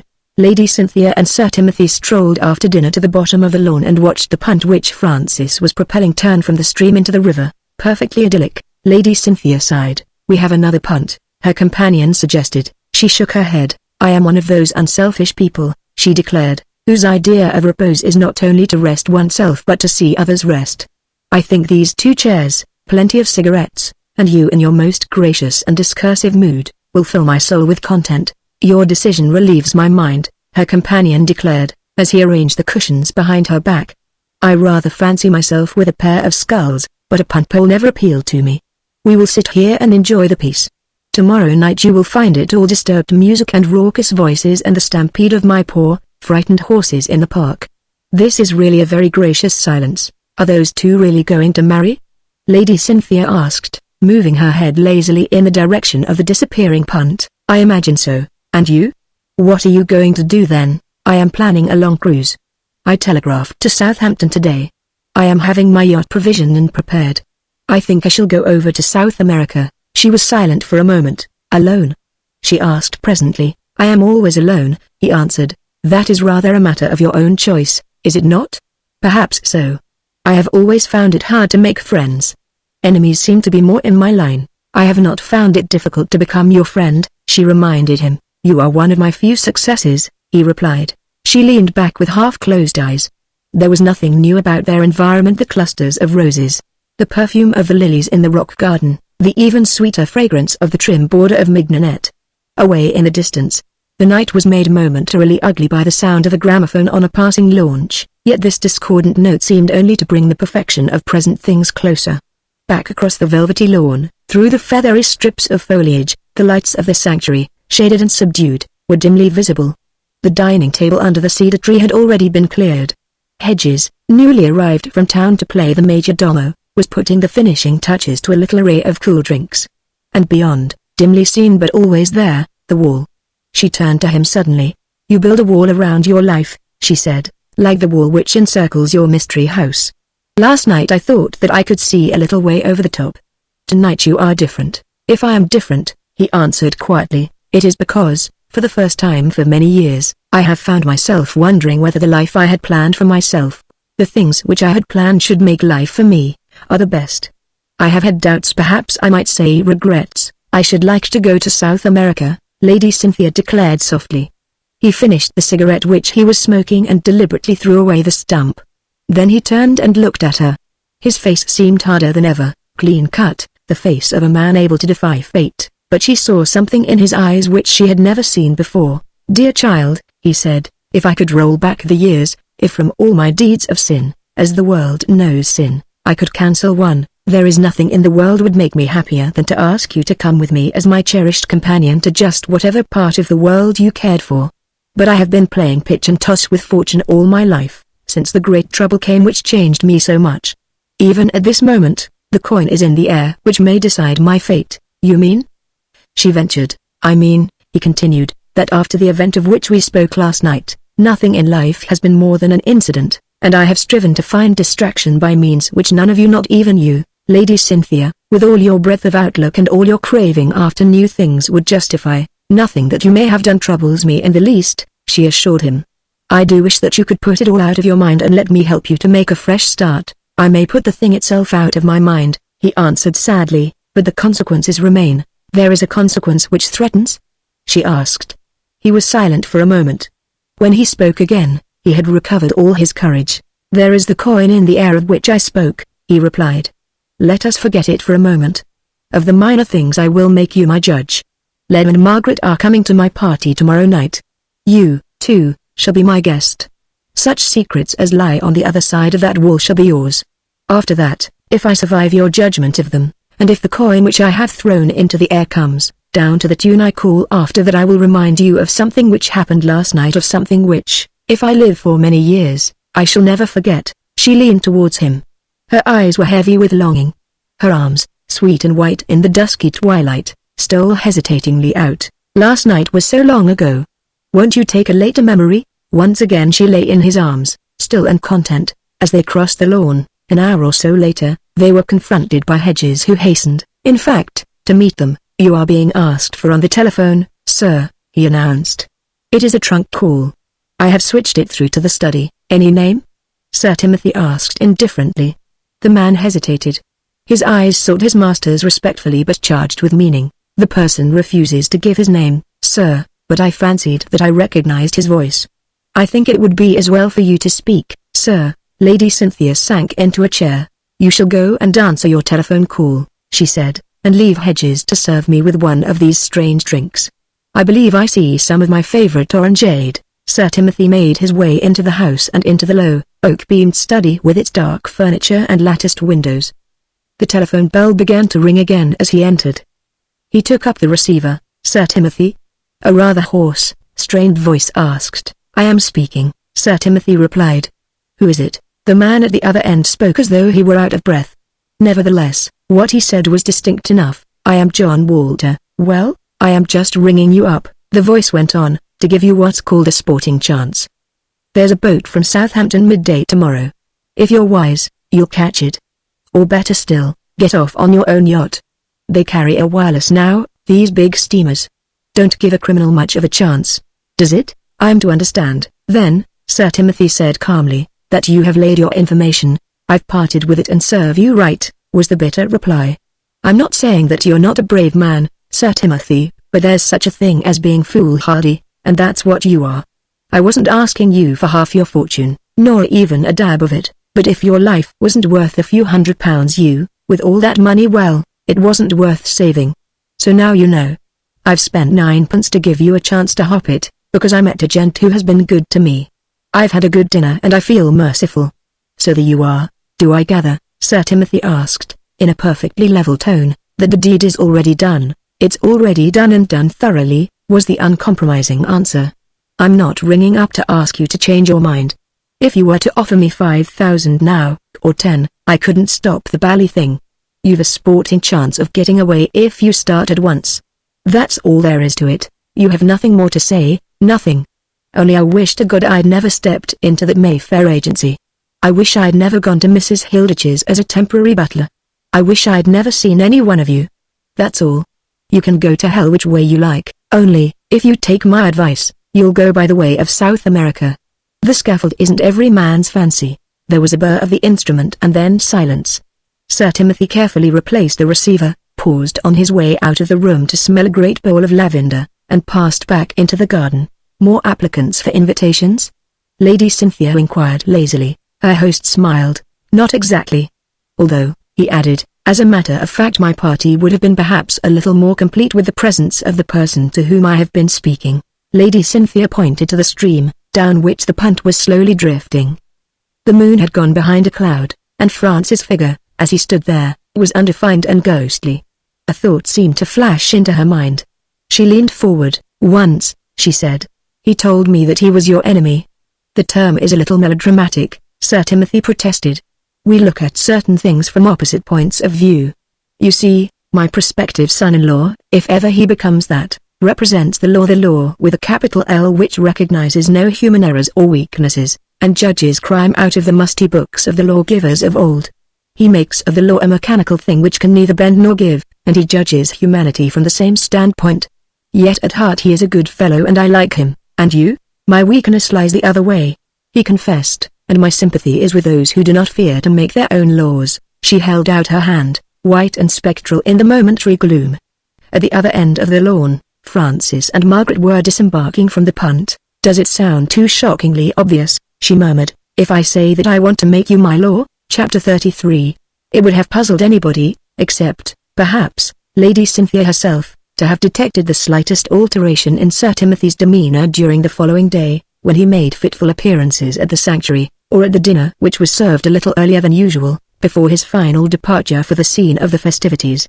Once he paused in the act of helping himself to some dish and listened for a moment to the sound of voices in the hall, and when a taxicab drove up he set down his glass and again betrayed some interest. "The maid with my frock, thank heavens," Lady Cynthia announced, glancing out of the window.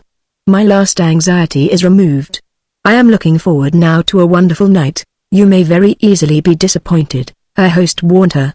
"My entertainments appeal more, as a rule, to men. Why don't you be thoroughly original and issue no invitations to women at all?" Margaret inquired. "For the same reason that you adorn your rooms and the dinner table with flowers," he answered. "One needs them as a relief.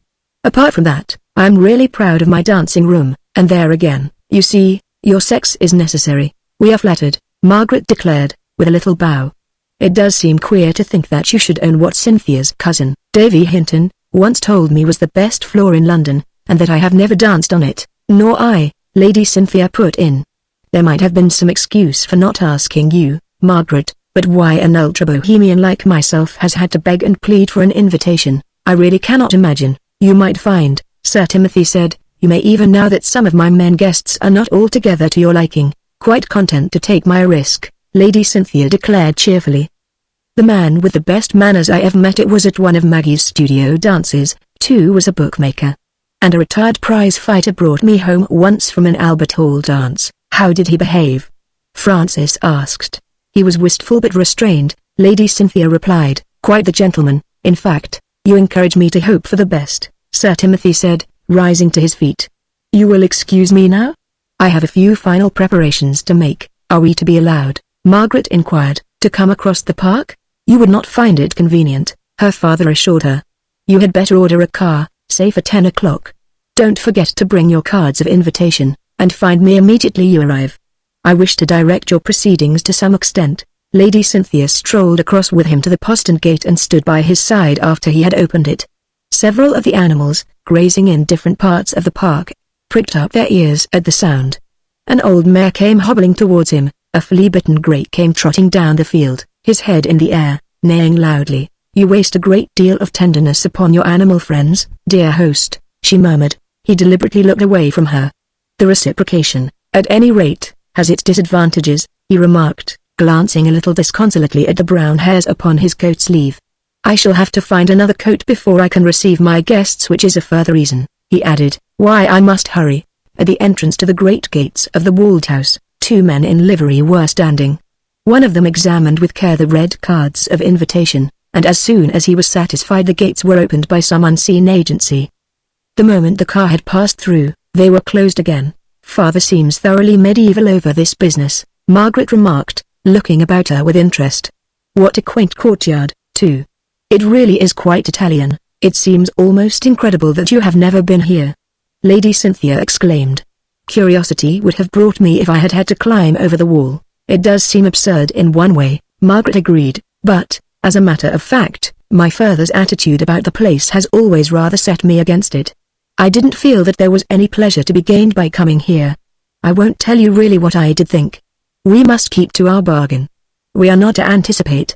At the front entrance, under the covered portico, the white tickets which they had received in exchange for their tickets of invitation, were carefully collected by another man, who stopped the car a few yards from the broad, curving steps. After that, there was no more suggestion of inhospitality. The front doors, which were of enormous size and height, seemed to have been removed, and in the great domed hall beyond Sir Timothy was already receiving his guests. Being without traps, the little party made an immediate entrance. Sir Timothy, who was talking to one of the best-known of the foreign ambassadors, took a step forward to meet them. "Welcome," he said, "you, a most unique party, at least, amongst my guests. Prince, may I present you to my daughter, Mrs. Hilditch? Lady Cynthia Milton and Mr. Lemuel, I believe. Your father has just been preparing me for this pleasure," the prince remarked, with a smile. "I am delighted that his views as regards these wonderful parties are becoming a little more, would it be correct to say, latitudinarian? He has certainly been very strict up to now. It is the first time I have been vouchsafed an invitation," Margaret confessed. "You will find much to interest you, the prince observed. For myself, I love the sport of which your father is so noble a patron. That, without doubt, though, is a side of his entertainment of which you will know nothing. Sir Timothy, choosing a moment's respite from the inflowing stream of guests, came once more across to them. I am going to leave you, my honored guests from the sanctuary, he said, with a faint smile, to yourselves for a short time. In the room to your left, supper is being served. In front is the dancing gallery. To the right, as you see, is the lounge leading into the winter garden. The gymnasium is closed until midnight. Any other part of the place please explore at your leisure, but I am going to ask you one thing. I want you to meet me in a room which I will show you, at 11:45. He led them down one of the corridors which opened from the hall. Before the first door on the right a manservant was standing as though on sentry duty. Sir Timothy tapped the panel of the door with his forefinger. This is my sanctum, he announced. I allow no one in here without special permission. I find it useful to have a place to which one can come and rest quite quietly sometimes. Williams here has no other duty except to guard the entrance. Williams, you will allow this gentleman and these two ladies to pass in at 11:45. The man looked at them searchingly. Certainly, sir, he said. No one else? No one, under any pretext. Sir Timothy hurried back to the hall, and the others followed him in more leisurely fashion. They were all three full of curiosity. I never dreamed, Margaret declared, as she looked around her, that I should ever find myself inside this house. It has always seemed to me like one great Bluebeard's chamber. If ever my father spoke of it at all, it was as of a place which he intended to convert into a sort of miniature hell. Sir Timothy leaned back to speak to them as they passed. You will find a friend over there, Lem, he said. Wilmore turned around and faced them. The two men exchanged somewhat surprised greetings. No idea that I was coming until this afternoon, Wilmore explained. I got my card at 5 o'clock, with a note from Sir Timothy's secretary. I am racking my brains to imagine what it can mean. We're all a little addled, Francis confessed. Come and join our tour of exploration. You know Lady Cynthia? Let me present you to Mrs. Hilditch. The introduction was effected and they all strolled on together. Margaret and Lady Cynthia led the way into the winter garden, a palace of glass, tall palms, banks of exotics, flowering shrubs of every description, and a fountain, with wonderfully carved water nymphs, brought with its basin from Italy. Hidden in the foliage, a small orchestra was playing very softly. The atmosphere of the place was languorous and delicious. Leave us here, Margaret insisted, with a little exclamation of content. Neither Cynthia nor I want to go any further. Come back and fetch us in time for our appointment. The two men wandered off. The place was indeed a marvel of architecture, a country house, of which only the shell remained, modernized and made wonderful by the genius of a great architect. The first room which they entered when they left the winter garden, was as large as a small restaurant, paneled in cream color, with a marvelous ceiling. There were tables of various sizes laid for supper, rows of champagne bottles in ice buckets, and servants eagerly waiting for orders. Already a sprinkling of the guests had found their way here. The two men crossed the floor to the cocktail bar in the far corner, behind which a familiar face grinned at them. It was Jimmy, the bartender from Soto's, who stood there with a wonderful array of bottles on a walnut table. If it were not a perfectly fatuous question, I should ask what you are doing here, Jimmy? Francis remarked. I always come for Sir Timothy's big parties, sir, Jimmy explained. Your first visit, isn't it, sir? My first, Francis assented. And mine, his companion echoed. What can I have the pleasure of making for you, sir? The man inquired. A difficult question, Francis admitted. It is barely an hour and a half since we finished dinner. On the other hand, we are certainly going to have some supper some time or other. Jimmy nodded understandingly. Leave it to me, sir, he begged. He served them with a foaming white concoction in tall glasses. A genuine lime bobbed up and down in the liquid. Sir Timothy has the limes sent over from his own estate in South America, Jimmy announced. You will find some things in that drink you don't often taste. The two men sipped their beverage and pronounced it delightful. Jimmy leaned a little across the table. A big thing on tonight, isn't there, sir? He asked cautiously. Is there? Francis replied. You mean? Jimmy motioned towards the open window, close to which the river was flowing by. You going down, sir? Francis shook his head dubiously. Where to? The bartender looked with narrowed eyes from one to the other of the two men. Then he suddenly froze up. Wilmore leaned a little further over the impromptu counter. Jimmy, he asked, what goes on here besides dancing and boxing and gambling? I never heard of any gambling, Jimmy answered, shaking his head. Sir Timothy doesn't care about cards being played here at all. What is the principal entertainment, then? Francis demanded. The boxing? The bartender shook his head. No one understands very much about this house, sir, he said, except that it offers the most wonderful entertainment in Europe. That is for the guests to find out, though. We servants have to attend to our duties. Will you let me mix you another drink, sir? No, thanks, Francis answered. The last was too good to spoil. But you haven't answered my question, Jimmy. What did you mean when you asked if we were going down? Jimmy's face had become wooden. I meant nothing, sir, he said. Sorry I spoke. The two men turned away. They recognized many acquaintances in the supper room, and in the long gallery beyond, where many couples were dancing now to the music of a wonderful orchestra. By slow stages they made their way back to the Winter Garden, where Lady Cynthia and Margaret were still lost in admiration of their surroundings. They all walked the whole length of the place. Beyond, down a flight of stone steps, was a short, paved way to the river. A large electric launch was moored at the quay. The grounds outside were dimly illuminated with cunningly hidden electric lights shining through purple-colored globes into the cloudy darkness. In the background, enveloping the whole of the house and reaching to the river on either side, the great wall loomed up, unlit, menacing almost in its suggestions. A couple of loiterers stood within a few yards of them, looking at the launch. The shears, ready for her errand, whatever it may be, one said to the other curiously. We couldn't play the stowaway, I suppose, could we? Dickie Bell did that once, the other answered. Sir Timothy has only one way with intruders. He was thrown into the river and jolly nearly drowned. The two men passed out of hearing. I wonder what part the launch plays in the night's entertainment, Wilmore observed. Francis shrugged his shoulders. I had given up wondering, he said. Margaret, do you hear that music? She laughed. Are we really to dance? She murmured. Do you want to make a girl of me again? Well, I shouldn't be a magician, should I? He answered. They passed into the ballroom and danced for some time. The music was seductive and perfect, without any of the blatant notes of too many of the popular orchestras. The floor seemed to sway under their feet. This is a new joy come back into life, Margaret exclaimed, as they rested for a moment. The first of many, he assured her. They stood in the archway between the Winter Garden and the dancing gallery, from which they could command a view of the passing crowds. Francis scanned the faces of the men and women with intense interest. Many of them were known to him by sight, others were strangers. There was a judge, a cabinet minister, various members of the aristocracy, a sprinkling from the foreign legations, and although the stage was not largely represented, there were one or two well-known actors. The guests seemed to belong to no universal social order, but to Francis, watching them almost eagerly, they all seemed to have something of the same expression, the same slight air of weariness, of restless and unsatisfied desires. I can't believe that the place is real, or that these people we see are not supers, Margaret whispered. I feel every moment that a clock will strike and that it will all fade away. I'm afraid I'm too material for such imaginings, Francis replied, but there is a quaintly artificial air about it all.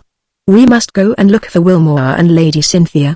They turned back into the enervating atmosphere of the Winter Garden, and came suddenly face to face with Sir Timothy, who had escorted the little party of his guests to see the fountain, and was now returning alone. You have been dancing, I am glad to see, the latter observed. I trust that you are amusing yourselves? Excellently, thank you, Francis replied, and so far, Sir Timothy went on, with a faint smile, you find my entertainment normal. You have no question yet which you would like to ask? Only one. What do you do with your launch up the river on moonless nights, Sir Timothy? Sir Timothy's momentary silence was full of ominous significance. Mr. Lem, he said, after a brief pause, I have given you almost carte blanche to explore my domains here. Concerning the launch, however, I think that you had better ask no questions at present. You are using it tonight? Francis persisted. Will you come and see, my venturesome guest? With great pleasure, was the prompt reply. Sir Timothy glanced at his watch. That, he said, is one of the matters of which we will speak at 11:45. Meanwhile, let me show you something. It may amuse you as it has done me. The three moved back towards one of the arched openings which led into the ballroom. Observe, if you please, their host continued. The third couple who pass us. The girl is wearing green, the very little that she does wear. Watch the man, and see if he reminds you of anyone. Francis did as he was bidden. The girl was a well-known member of the chorus of one of the principal musical comedies, and she seemed to be thoroughly enjoying both the dance and her partner. The latter appeared to be of a somewhat ordinary type, sallow, with rather puffy cheeks, and eyes almost unnaturally dark. He danced vigorously and he talked all the time. Something about him was vaguely familiar to Francis, but he failed to place him. Notwithstanding all my precautions, Sir Timothy continued, there, fondly believing himself to be unnoticed, is an emissary of Scotland Yard.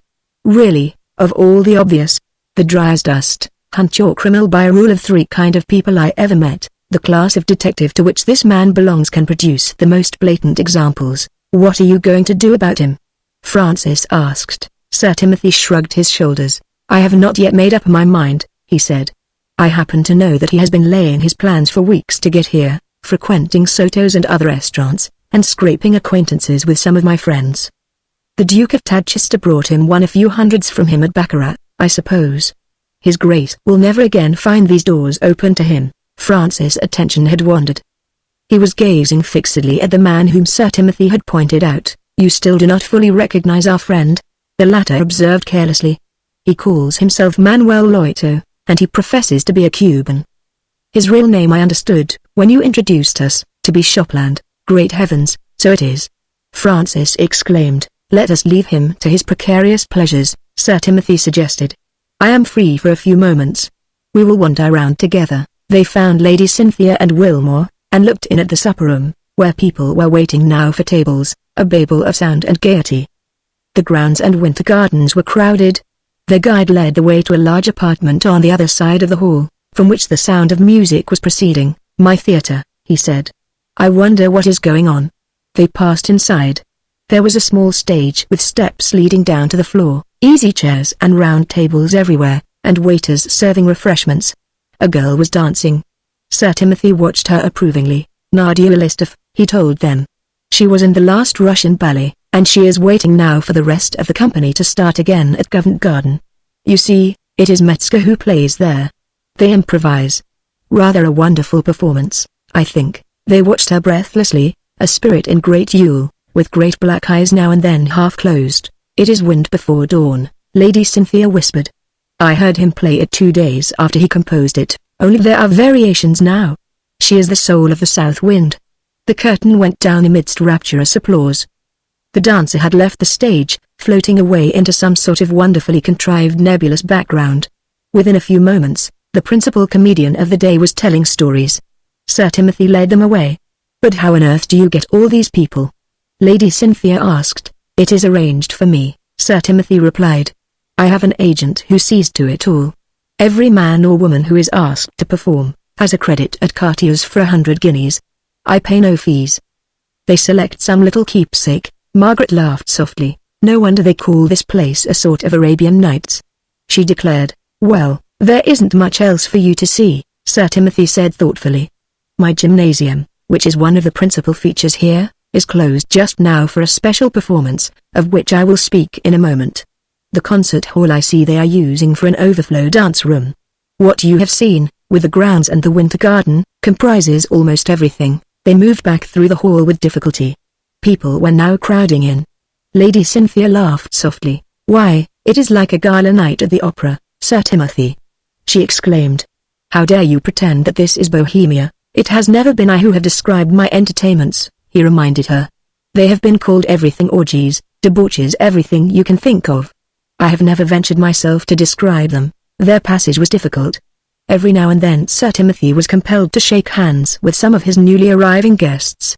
At last, however, they reached the little sitting room.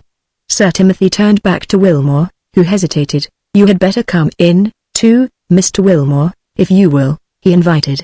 You were with Lem, the first day we met, and something which I have to say now may interest you, if I am not intruding, Wilmore murmured. They entered the room, still jealously guarded. Sir Timothy closed the door behind them. Chapter 34.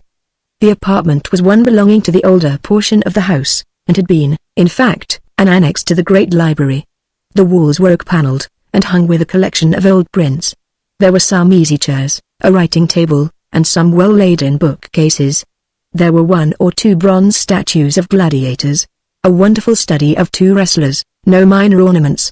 Sir Timothy plunged at once into what he had to say. I promised you, Lady Cynthia, and you, Lem, he said, to divulge exactly the truth as regards these much talked of entertainments here.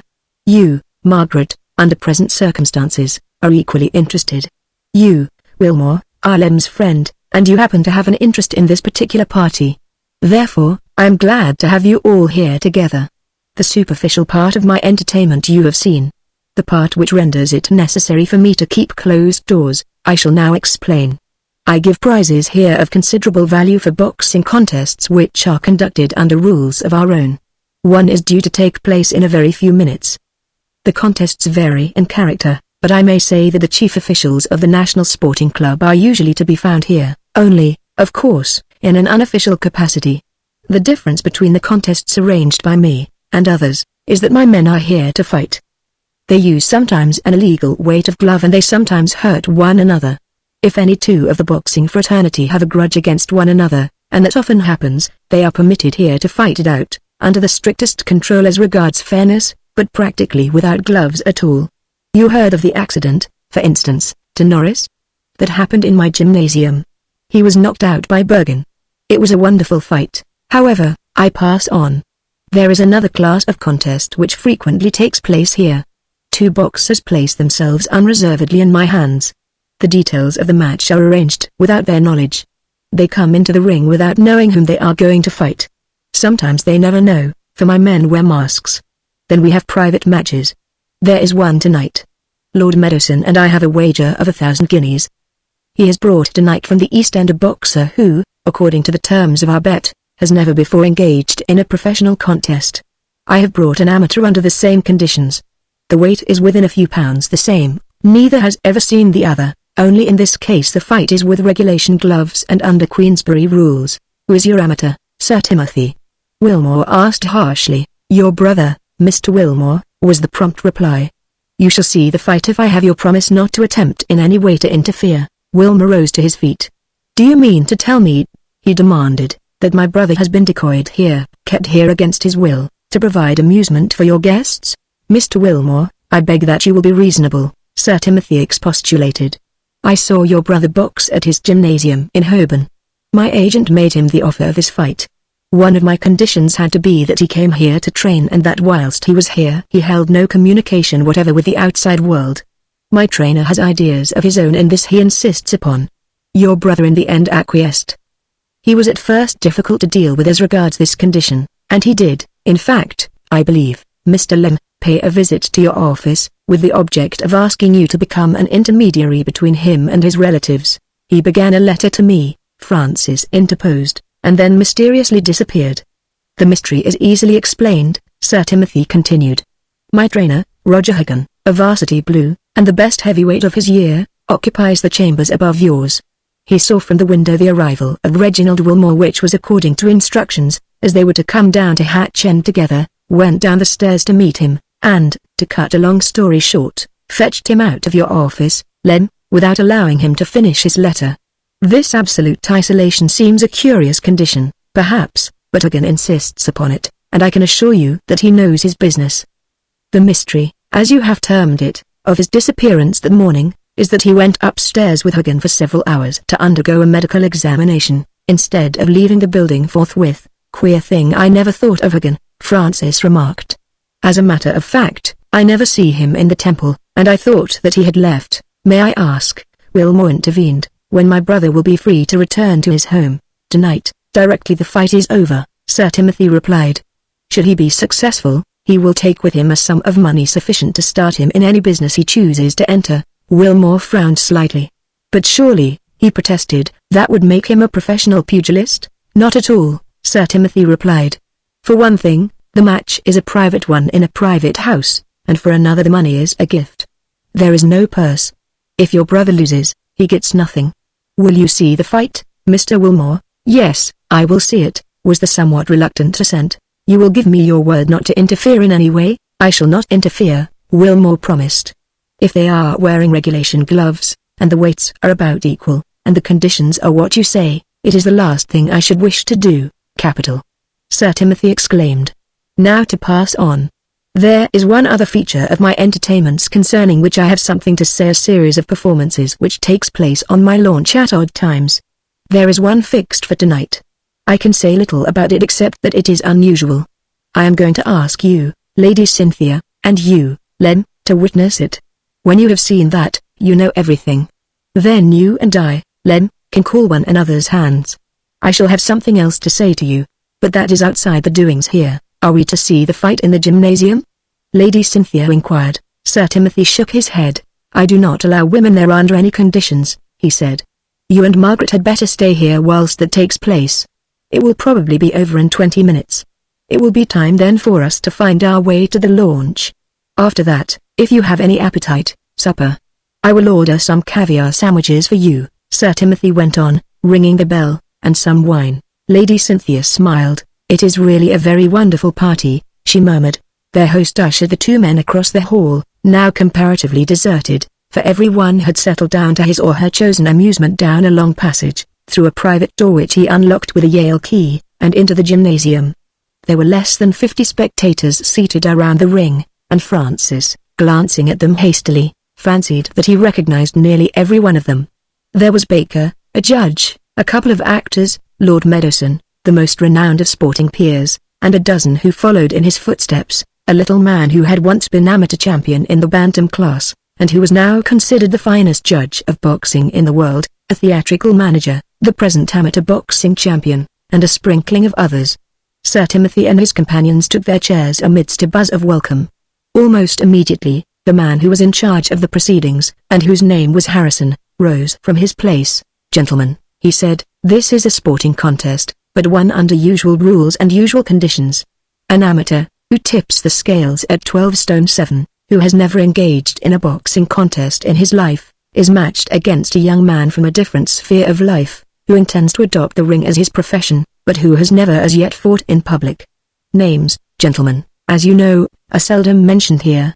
I will only say that the first in the ring is the nominee of our friend and host, Sir Timothy Brast. Second comes the nominee of Lord Meadowson.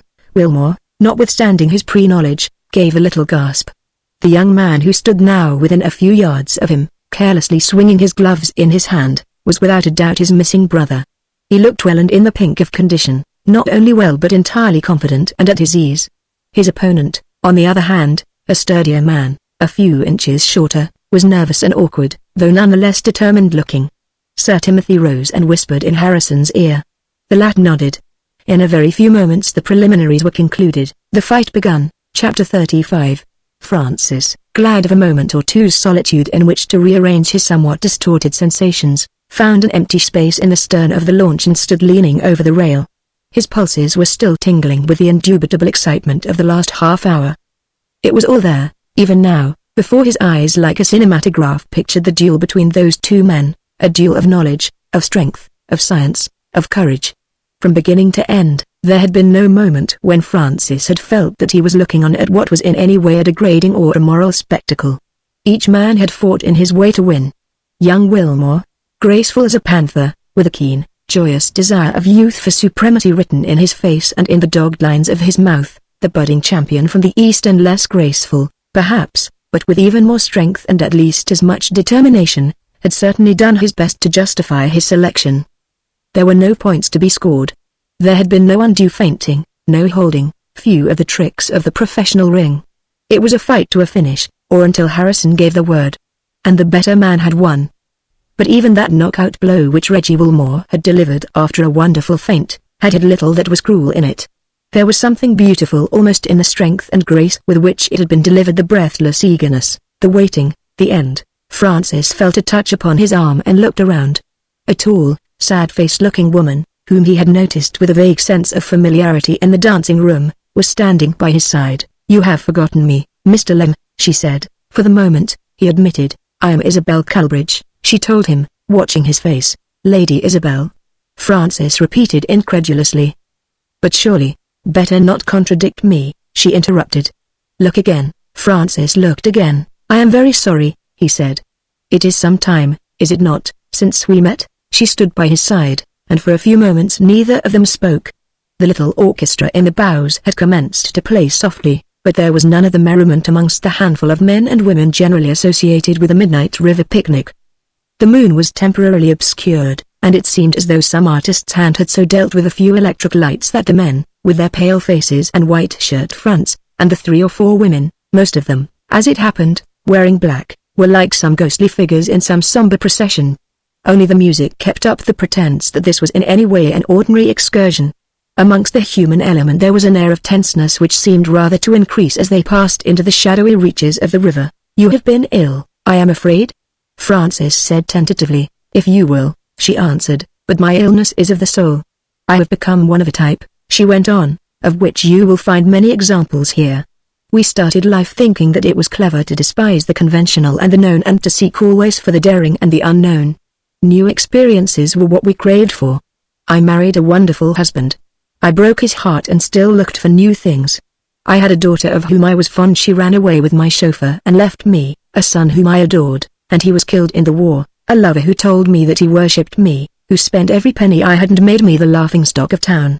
I am still looking for new things. Sir Timothy's parties are generally supposed to provide them," Francis observed. The woman shrugged her shoulders. "So far they seem very much like anybody's else," she said.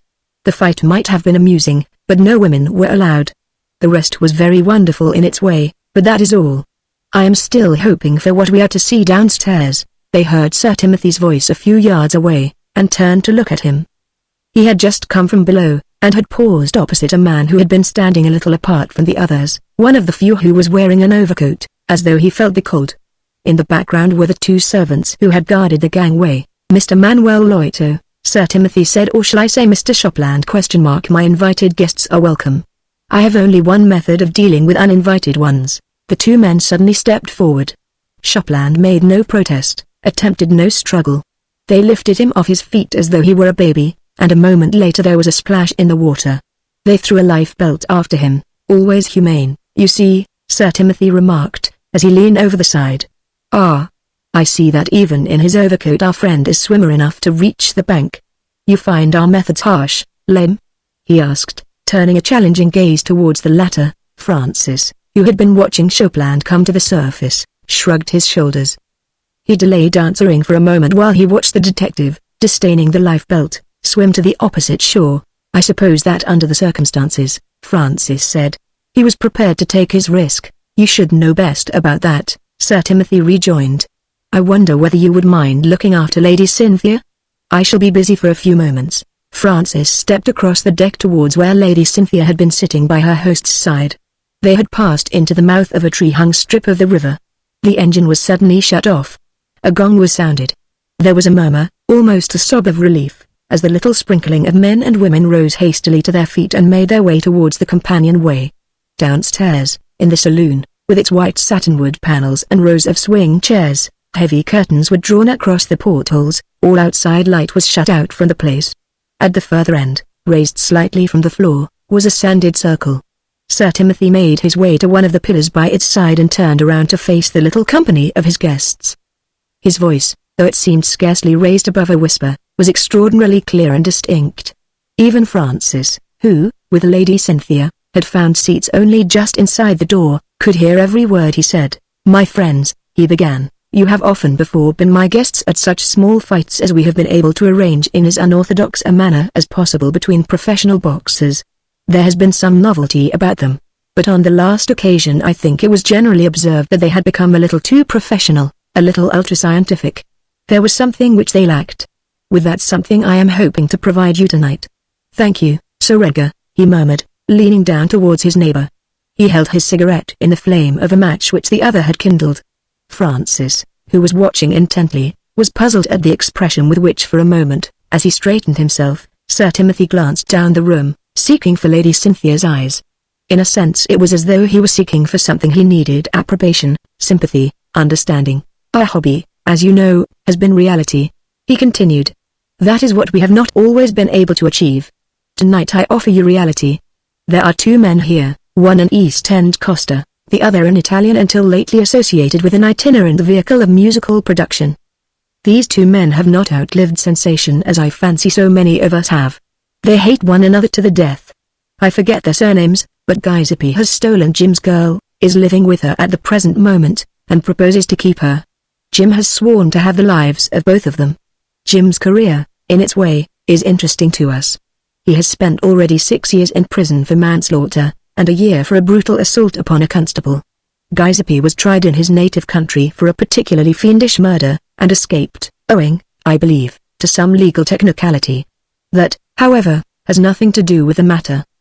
These men have sworn to fight to the death, and the girl, I understand, is willing to return to Jim if he should be successful, or to remain with Giuseppe if he should show himself able to retain her. The fight between these men, my friends, has been transferred from 7 Dials for your entertainment. It will take place before you here and now. There was a little shiver amongst the audience. Francis, almost to his horror, was unable to resist the feeling of queer excitement which stole through his veins. A few yards away, Lady Isabel seemed to have become transformed. She was leaning forward in her chair, her eyes glowing, her lips parted, rejuvenated, dehumanized. Francis' immediate companion, however, rather surprised him. Her eyes were fixed intently upon Sir Timothy's. She seemed to have been weighing every word he had spoken. There was none of that hungry pleasure in her face which shone from the other woman's and was reflected in the faces of many of the others. She seemed to be bracing herself for a shock.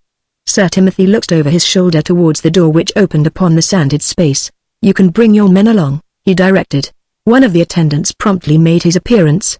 He was holding tightly by the arm a man of apparently 30 years of age, shabbily dressed, barefooted, without collar or necktie, with a mass of black hair which looked as though it had escaped the care of any barber for many weeks. His complexion was sallow. He had high cheekbones and a receding chin, which gave him rather the appearance of a fox. He shrank a little from the lights as though they hurt his eyes, and all the time he looked furtively back to the door, through which in a moment or two his rival was presently escorted. The latter was a young man of stockier build, well-conditioned, and with a brutal face of the lowest of his class. 2 of his front teeth were missing, and there was a livid mark on the side of his cheek. He looked neither to the right nor to the left. His eyes were fixed upon the other man, and they looked death. "The gentleman who first appeared," Sir Timothy observed, stepping up into the sanded space but still half facing the audience, "is Giuseppe, the Lothario of this little act. The other is Jim, the wronged husband. You know their story. Now, Jim," he added, turning towards the Englishman, "I put in your trousers pocket these notes, £200, you will perceive. I place in the trousers pocket of Giuseppe here notes to the same amount.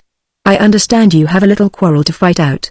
The one who wins will naturally help himself to the other's money, together with that other little reward which I imagine was the first cause of your quarrel. Now, let them go." Sir Timothy resumed his seat and leaned back in leisurely fashion. The 2 attendants solemnly released their captives. There was a moment's intense silence. The 2 men seemed fencing for position. There was something stealthy and horrible about their movements as they crept around one another. Francis realized what it was almost as the little sobbing breath from those of the audience who still retained any emotion, showed him that they, too, foresaw what was going to happen. Both men had drawn knives from their belts. It was murder which had been let loose. Francis found himself almost immediately upon his feet.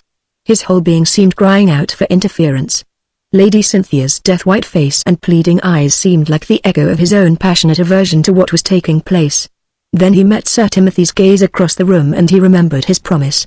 Under no conditions was he to protest or interfere. He set his teeth and resumed his seat. The fight went on. There were little sobs and tremors of excitement, strange banks of silence. Both men seemed out of condition.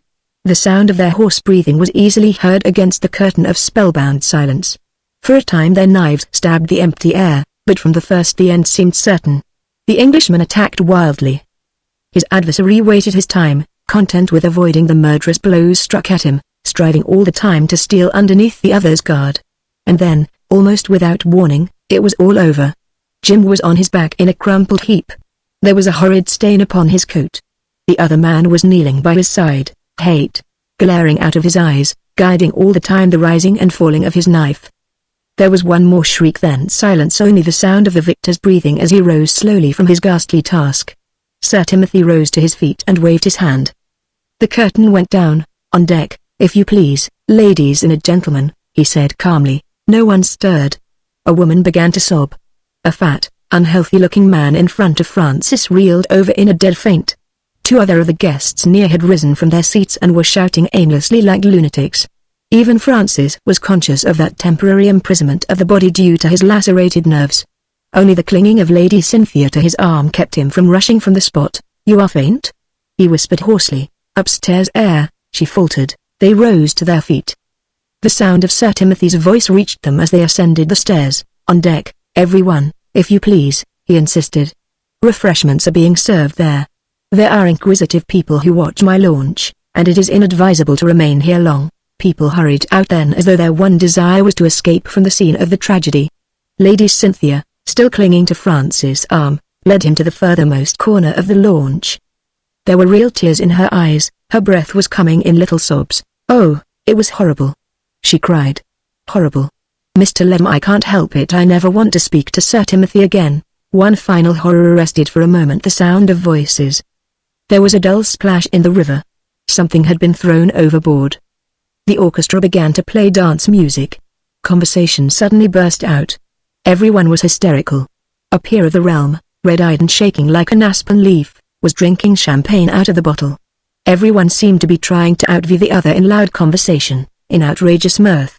Lady Isabel, with a glass of champagne in her hand, leaned back towards Francis. "Well," she asked, "how are you feeling, Mr. Lem?" "As though I had spent half an hour in hell," he answered. She screamed with laughter. "Hear this man," she called out, "who will send any poor ragamuffin to the gallows if his fee is large enough. Of course," she added, turning back to him, "I ought to remember you are a normal person and tonight's entertainment was not for normal persons. For myself, I am grateful to Sir Timothy. For a few moments of this aching aftermath of life, I forgot." Suddenly all the lights around the launch flamed out, the music stopped. Sir Timothy came up on deck. On either side of him was a man in ordinary dinner clothes. The babel of voices ceased. Everyone was oppressed by some vague likeness. A breathless silence ensued. "Ladies and gentlemen," Sir Timothy said, and once more the smile upon his lips assumed its most mocking curve, "let me introduce you to the two artists who have given us tonight such a realistic performance, Signor Giuseppe Elito and Signor Carlos Marlini. I had the good fortune," he went on, "to witness this very marvelous performance in a small music hall at Palermo, and I was able to induce the two actors to pay us a visit over here. Steward, these gentlemen will take a glass of champagne." The two Sicilians raised their glasses and bowed expectantly to the little company. They received, however, a much greater tribute to their performance than the applause which they had been expecting. There reigned everywhere a deadly, stupefied silence. Only a half-stifled sob broke from Lady Cynthia's lips as she leaned over the rail, her face buried in her hands, her whole frame shaking. Chapter 36. Francis and Margaret sat in the rose garden on the following morning. Their conversation was a little disjointed, as the conversation of lovers in a secluded and beautiful spot should be, but they came back often to the subject of Sir Timothy. "If I have misunderstood your father," Francis declared, "and I admit that I have, it has been to some extent his own fault. To me he was always a deliberate scoffer against any code of morals, a rebel against the law even if not a criminal in actual deeds. I honestly believed that the walled house was the scene of disreputable orgies, that your father was behind Fairfax in that cold-blooded murder, and that he was responsible in some sinister way for the disappearance of Reggie Wilmore. Most of these things seem to have been shams, like the fight last night." She moved uneasily in her place. "I am glad I did not see that," she said, with a shiver. "I think," he went on, "that the reason why your father insisted upon Lady Cynthia's and my presence there was that he meant it as a sort of allegory. Half the vices in life he claims are unreal." Margaret passed her arm through his and leaned a little towards him. "If you knew just one thing I have never told you," she confided, "I think that you would feel sorry for him. I do, more and more every day, because in a way that one thing is my fault." Notwithstanding the warm sunshine, she suddenly shivered. Francis took her hands in his. They were cold and lifeless. "I know that one thing, dear," he told her quietly. She looked at him stonily. There was a questioning fear in her eyes. I know that your father killed Oliver Hilditch." She suddenly broke out into a stream of words. There was passion in her tone and in her eyes. She was almost the accuser. "My father was right, then," she exclaimed. "He told me this morning that he believed that it was to you or to your friend at Scotland Yard that Walter had told his story. But you don't know how terrible the temptation was. How you see, I say it quite coolly, how Oliver Hilditch deserved to die. He was trusted by my father in South America and he deceived him. He forged the letters which induced me to marry him. It was part of his scheme of revenge. This was the first time we had any of us met since. I told my father the truth that afternoon.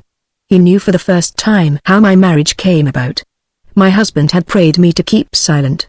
I refused. Then he became like a devil.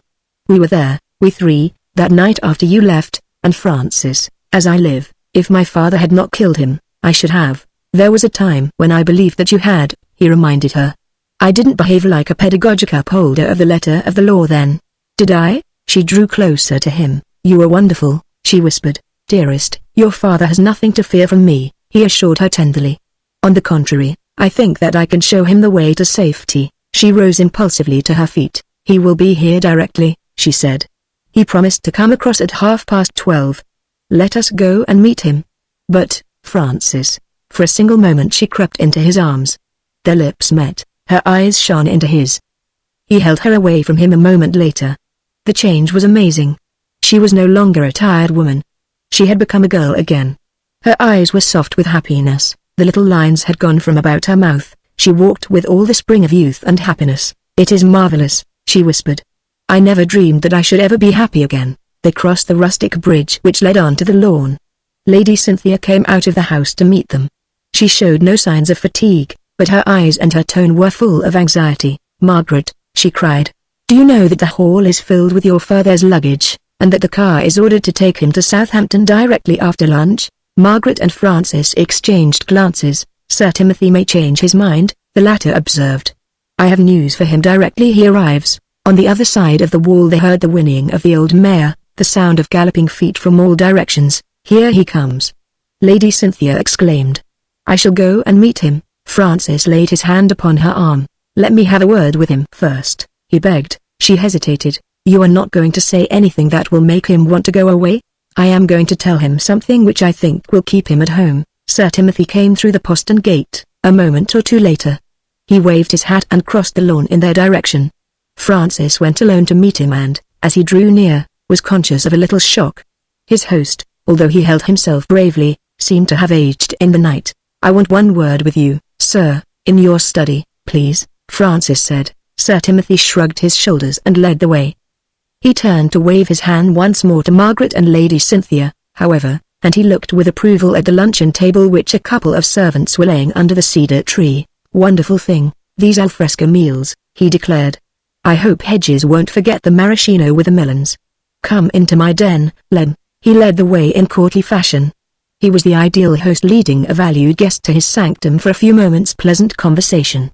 But when they arrived in the little beamed room and the door was closed, his manner changed. He looked searchingly, almost challengingly at Francis. You have news for me? He asked. Yes. Francis answered. Sir Timothy shrugged his shoulders. He threw himself a little wearily into an easy chair. His hand strayed out towards a cigarette box. He selected one and lit it. I expected your friend, Mr. Chopland, he murmured. I hope he is none the worse for his ducking. Chopland is a fool, Francis replied. He has nothing to do with this affair, anyway. I have something to give you, Sir Timothy. He took the two papers from his pocket and handed them over. I bought these from John Walter the day before yesterday, he continued. I gave him £200 for them. The money was just in time. He caught a steamer for Australia late in the afternoon. I had this wireless from him this morning. Sir Timothy studied the two documents. Read the wireless. There was little change in his face. Only for a single moment his lips quivered. What does this mean? He asked, rising to his feet with the documents in his hand. It means that those papers are yours to do what you like with. I drafted the second one so that you should be absolutely secure against any further attempt at blackmail. As a matter of fact, though, Walter is on his last legs. I doubt whether he will live to land in Australia. You know that I killed Oliver Hilditch? Sir Timothy said, his eyes fixed upon the others. I know that you killed Oliver Hilditch, Francis repeated. If I had been Margaret's father, I think that I should have done the same. Sir Timothy seemed suddenly very much younger. The droop of his lips was no longer pathetic. There was a little humorous twitch there. You, the great upholder of the law? He murmured. I have heard the story of Oliver Hilditch's life, Francis replied. I was partially responsible for saving him from the gallows. I repeat what I have said. And if you will. He held out his hand. Sir Timothy hesitated for one moment. Instead of taking it, he laid his hand upon Francis' shoulder. Lem, he said, we have thought wrong things of one another. I thought you a prig, moral to your fingertips with the morality of the law and the small places. Perhaps I was tempted for that reason to give you a wrong impression of myself. But you must understand this. Though I have had my standard and lived up to it all my life, I am something of a black sheep. A man stole my wife. I did not trouble the law courts. I killed him. I have the blood of generations of lawyers in my veins, Francis declared, but I have read many a divorce case in which I think it would have been better and finer if the two men had met as you and that man met. I was born with the love of fighting in my bones, Sir Timothy went on. In my younger days, I fought in every small war in the southern hemisphere. I fought, as you know, in our own war. I have loved to see men fight honestly and fairly. It is a man's hobby, Francis pronounced. I encouraged you deliberately to think, Sir Timothy went on, what half the world thinks that my parties at the Walled House were mysterious orgies of vice. They have, as a matter of fact, never been anything of the sort. The tragedies which are supposed to have taken place on my launch have been just as much mock tragedies as last night's, only I have not previously chosen to take the audiences into my confidence. The greatest pugilists in the world have fought in my gymnasium, often, if you will, under illegal conditions, but there has never been a fight that was not fair. I believe that, Francis said. And there is another matter for which I take some blame, Sir Timothy went on, the matter of Fairfax and Victor Bidlake. They were neither of them young men for whose loss the world is any the worse. Fairfax to some extent imposed upon me. He was brought to the Walled House by a friend who should have known better. He sought my confidence. The story he told was exactly that of the mock drama upon the launch. Bidlake had taken his wife. He had no wish to appeal to the courts. He wished to fight, a point of view with which I entirely sympathized. I arranged a fight between the two. Bidlake funked it and never turned up. My advice to Fairfax was, whenever he met Bidlake, to give him the soundest thrashing he could. That night at Soto's I caught sight of Fairfax some time before dinner. He was talking to the woman who had been his wife, and he had evidently been drinking. He drew me on one side. Tonight, he told me, I am going to settle accounts with Bidlake. Where? I asked. Here, he answered. He went out to the theatre, I upstairs to dine. That was the extent of the knowledge I possessed which enabled me to predict some unwanted happening that night. Fairfax was a bed-drugged and bed-drunken decadent who had not the courage afterwards to face what he had done. That is all. The hand slipped from Francis' shoulder. Francis, with a smile, held out his own. They stood there for a moment with clasped hands, a queer, detached moment, as it seemed to Francis, in a life which during the last few months had been full of vivid sensations. From outside came the lazy sounds of the drowsy summer morning, the distant humming of a mowing machine, the drone of a reaper in the field beyond, the twittering of birds in the trees, even the soft lapping of the stream against the stone steps. The man whose hand he was holding seemed to Francis to have become somehow transformed.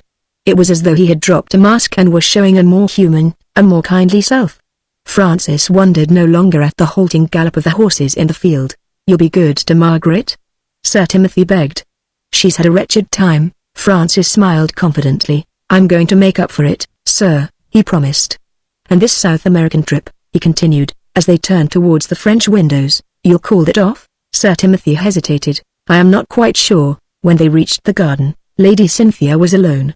She scarcely glanced at Francis. Her eyes were anxiously fixed upon his companion. Margaret has gone in to make the cocktails herself, she explained. We have both sworn off absinthe for the rest of our lives, and we know Hedges can't be trusted to make one without. I'll go and help her, Francis declared. Lady Cynthia passed her arm through Sir Timothy's. I want to know about South America, she begged. The sight of those trunks worries me. Sir Timothy's casual reply was obviously a subterfuge. They crossed the lawn and the rustic bridge, almost in silence, passing underneath the pergola of roses to the sheltered garden at the further end. Then Lady Cynthia paused. You are not going to South America, she pleaded, alone. Sir Timothy took her hands. My dear, he said, listen, please, to my confession. I am a fraud. I am not a purveyor of new sensations for a decadent troop of weary, fashionable people. I am a fraud sometimes even to myself. I have had good luck in material things. I have had bad luck in the precious, the sentimental side of life. It has made something of an artificial character of me, on the surface at any rate. I am really a simple, elderly man who loves fresh air, clean, honest things, games, and a healthy life. I have no ambitions except those connected with sport. I don't even want to climb to the topmost niches in the world of finance. I think you have looked at me through the wrong-colored spectacles. You have had a whimsical fancy for a character which does not exist. What I have seen, Lady Cynthia answered, I have seen through no spectacles at all with my own eyes. But what I have seen, even, does not count. There is something else. I'm within a few weeks of my 50th birthday, Sir Timothy reminded her, and you, I believe, are 29, my dear man, Lady Cynthia assured him fervently. You are the only person in the world who can keep me from feeling 49, and your people, heavens. My people, for the first time in their lives, will count me a brilliant success, Lady Cynthia declared. You'll probably have to lend Dad money, and I shall be looked upon as the fairy child who has restored the family fortunes.